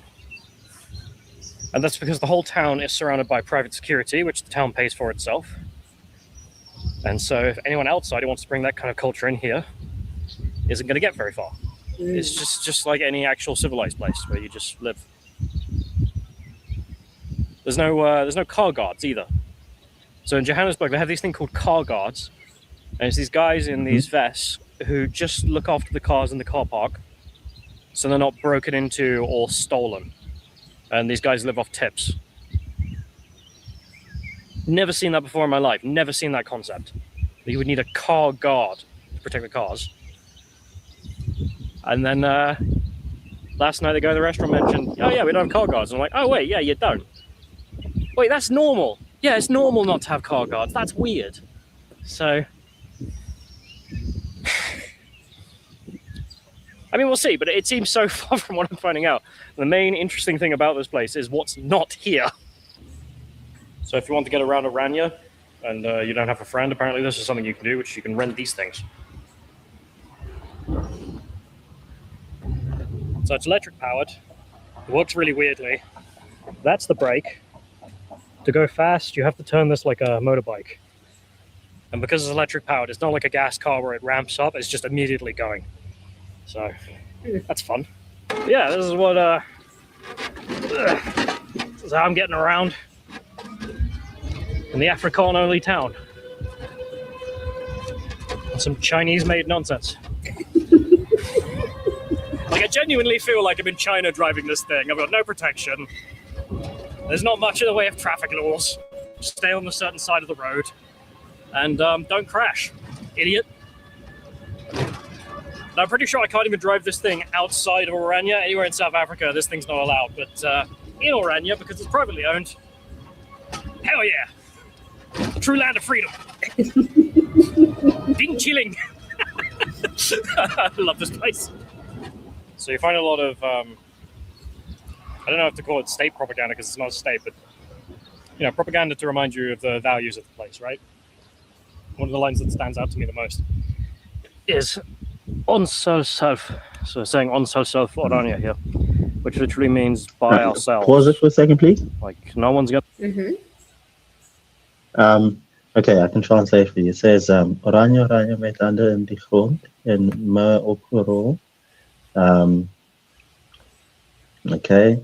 Bou hy, bou ek, bou ons aan jou, ons aan self, Oranje. Basically, it's talking about the fact that, you know, rolling up your what you call it, your shirt so that you can, you know, do the work, doing it yourself, build. It's about building, and doing it yourself. It's basically like a, I don't know if it's like an anthem or something. The way it's written seems like maybe a song.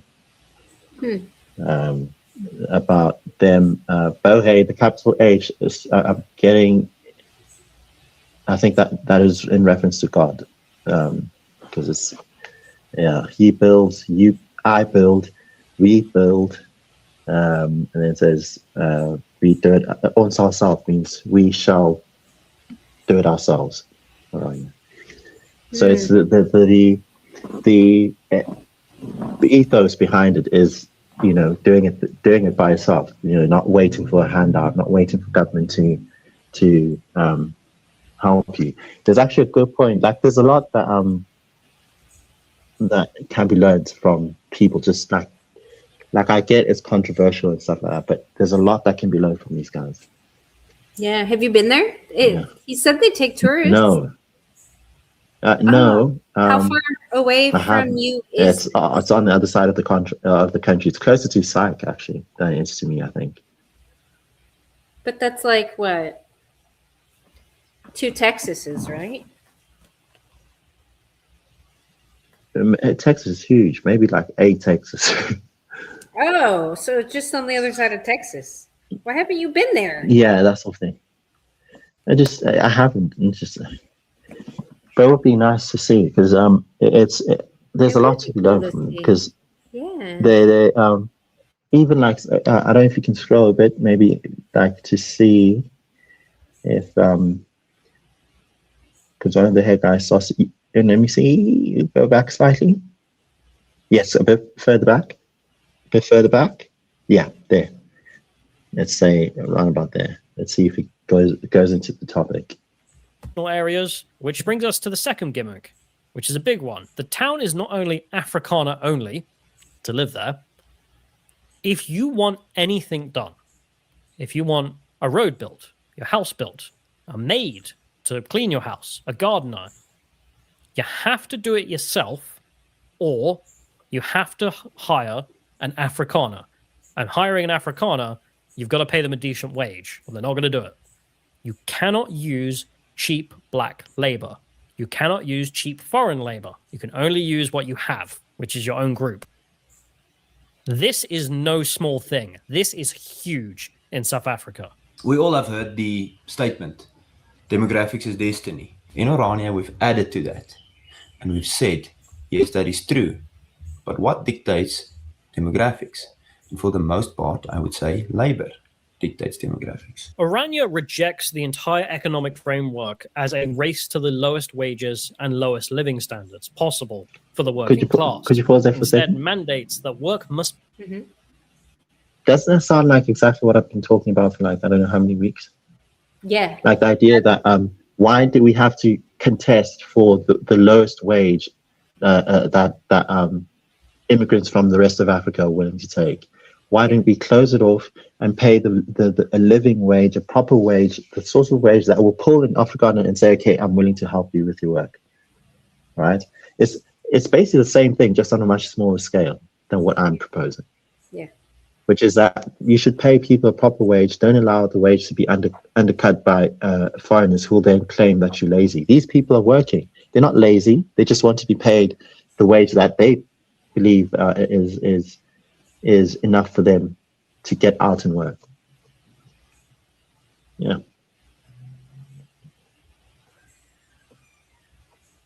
Okay, let's let it play a bit. In my community, that comes from your connections. Yeah. Your personal tribe that you've built amongst your community. Yeah. It's the same concept, but it's good. It's a good concept, but the problem is when you have huge multinationals or huge like huge companies that go, okay, what can we do to maximize profit? What can we do to minimize cost? Which the first thing they go for is minimize labor costs. And the easiest way to do that is to find the cheapest labor you can get and hire them. Yeah. And if that is an illegal foreigner, go for it. Why hire illegal when they cost 4 times, twice as much? Go for the illegal. There's no the problem with these companies is that they have no sense of like attachment. Like, legally companies are seen as people, as persons, legal persons, but they have no sense of national pride, no sense of like an actual person would, like an actual person would feel ashamed to pay someone like like essentially slave wages. An actual person would feel ashamed to replace his native people with outsiders as labor, and thereby essentially damning them to be unemployed, even though they have hands, they are willing to work, they just want to be paid what they want to be paid. So the idea is that if you take pride in what we're doing here and what we're trying to achieve, you will pay the necessary wage. And the benefit from that is that then no one can claim that, like you exploited black labor or you exploited what. It's no, we did it ourselves. You don't have any say in this. You don't own any part of this. Yeah. No, I like Yeah. it. You should go visit it, Emmanuel. Yeah. I'll come to South Africa and we'll take a field trip. Seriously, that would be fun. Yeah. We'll grab Psych and we'll take a field trip to Aranya. It would be cool. Very cool. It would be cool. Be done by the domestic in-group population, which can only increase naturally as a way of keeping compensation reasonably high, which until fairly recently is how every country lived. Importing enormous amounts of cheap labor to undercut the locals wasn't really possible until globalization. But for Afrikaners, they have always had access to some form of cheap labor. So doing your own washing up and your own gardening, or building your own house, or paying someone a decent wage for such a task is quite a large change for many. But also the town sees it as a way to say, you claim Africans, not Afrikaners, built South Africa, because they were the ones doing the physical work. Well, we here built every single thing, and only we can claim it as a result. Yeah. I cannot stress enough that this idea is far more radical and extreme, not only in South Africa, but to the entire modern cheap labor model of the United States and Western Europe, than the Afrikaners-only town concept, but is also purposeful. If you are going to have a place for you and your people only, you cannot do that. Could you pause there for a second? Cheap foreign labor. If you could just go back a second, like to the flags, like you could just use your arrow. Yeah. Okay. the one flag. I think these are the republics, the two republics that were there before the Union, the Afrikaner republics. If you look closely, the flag at the top left is the Dutch flag of the one with the orange stripes, and then even the one on the right, I think it's the Veerkleer, is also. Is that not meant to have a red stripe at the top? Not sure, but the orange, white, and blue is also a Dutch flag. It's the Prinsen flag. So I believe it's also incorporated into the flags of like New York. I think if you were to look up they were also founded by the Dutch. So yeah. So it's just paying homage to their heritage. Yeah. Yeah. That's cool. Now, the in South Africa, if I'm not correct, like people were pushing to have like people who fly this flag because it is used by right-wing racists, right? And they're pushing for it to be banned. I don't know if it was actually banned in the end. What? But it's amusing that a mere flag is seen as more hateful than uttering "kill the boy." Kill the boy, right? Yeah, which is insane. Isn't that Orwellian, upside down bullshit that we live in our society? It's because the basic psychology behind it is that they're seen as the oppressor, therefore you can do what you will, whatever you want to them. Yeah. Whereas black people have been framed as the oppressed, which they have, but that doesn't excuse, it doesn't excuse hate speech. So they take one little snapshot of one point of history in one location and they hyper focus on that. They don't even consider all of history and all of the places and how everybody's been. There's a lot, like at one time or another. Say for example, right? There was a time. I think this is. I just can't remember which is which. But there's the whole thing of Afrikaners who were like ambushed and murdered, slaughtered by the Zulus back in I don't remember when, but so like there was a time when people making deals, made the Afrikaners with the Zulus to fight against the English, English and the Zulus to fight against the Afrikaners. It was that sort of time, and so there's a particular time where the Zulus invited the Afrikaners into like their palace or whatever, and then they slaughtered them. So you like whatever the motivation is, point is that happened, and this is part of the history. Like it just goes to show that it's not just a one way, oppression, not one way, one direction of atrocities and things like that. It's people were doing a lot to each other back in the day, Yeah. People do a lot to each other fucking now. It's just it looks a little differently, but I think it's the same intentions behind it. Yeah. So the point of that was to highlight that the idea has legs. Yeah.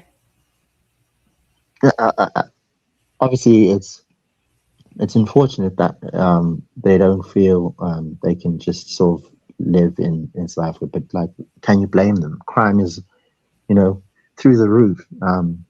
If they're able to forge like a bit of a sanctuary, like fashion a sanctuary that has like lifts for no crime, Yeah. And maybe there's something to be said about homogeneity. You know how people like praise Japan and other countries of being like clean and orderly and having like, it seems like as a country they have this tight knit bond. Part of that, unfortunately, can be attributed to them being all like of one race, Yeah. them being all of one culture. You know, there's something to that. You know, and I think I don't like the fact that there are parts of our country that are looking to separate from the country. You know, parts of our population are looking to form their own enclaves, but that's already happening in effect. You know, all of the gated communities that we have in South Africa, they actually should go into that later in the video, where you see like how the average South African lives behind like a meter high electric fence, behind, it looks like walking into some of these security states would feel like walking to a prison. Yeah. You know, like there's all sorts of security, And what essentially happens, the guy actually put it quite brilliantly in a way that is, I didn't quite click until he said it. He said South Africans live like they move from one sanctuary to the next. You know, it's he actually said that he felt freer and all these things. Like, well, he felt a lot more at peace in like war-torn countries than he was in South Africa. Really? Yeah, which is crazy. I know, because I was showing Psych around my community a little bit. He's like, I just can't believe there's no fences. I was like, there's a fence. He's like, no, I'm talking a gate that's like tall with barbed wire. I'm like, what? Yeah, exactly. Exactly. It's standard, Yeah. All of the houses, I remember growing up, we used to see loads of houses that had like these picket, fences, these small, like maybe, I don't know, like 2 feet, about that tall. And all of those have fences now, like tall, like maybe 1 to 2 meter tall fences, 1.5 to 2 meters tall. And that's just not. What am I saying? 1 to 2 meter tall fences, so about 6 feet, and that's just standard now. And a lot of them have electric, fences. All of these things. It's just not to keep the farm animals in. It's to keep people fucking out. Yes, and this is regardless of race. So it's awful that people have to live like that, and this is the sort of life that people have had to get used to. Even what's happening in Johannesburg, where people have the audacity to tell South Africans that you'll never come in. We own this part of town. We own this part of South Africa, and then having the Zulus come through, protest, have some change, have kids be amazed, like taking videos of themselves saying, I've never walked through this part of town so freely, like knowing that nothing's going to happen to me. That we have to take our country back from the criminals. We can't afford to live like this forever, and that includes our government. Yes, the biggest fucking criminals you guys have. Yeah, they're at the top, right at the top. Yeah. So I hope people don't fall for whatever shenanigans, because you can rest assured there will be some sort of racial scandal between now and the elections, some sort of issue that's going to try rally black people around the ANC again, because oh no, look at the white people, they're being racist again. Oh no, look at this group of people, they're being racist again. It's going to happen. It's like it's part of their whole campaign at this point. Well, I mean, there is some truth to the racism. I hear it a lot on this side. People complaining about white people being racist, and when I see the amount of women that are in positions of power that coddle black people and change the tone of their voice when they're talking to them, and They just don't hold them to the same standard that they would then hold their children to. I see that as very fucking racist.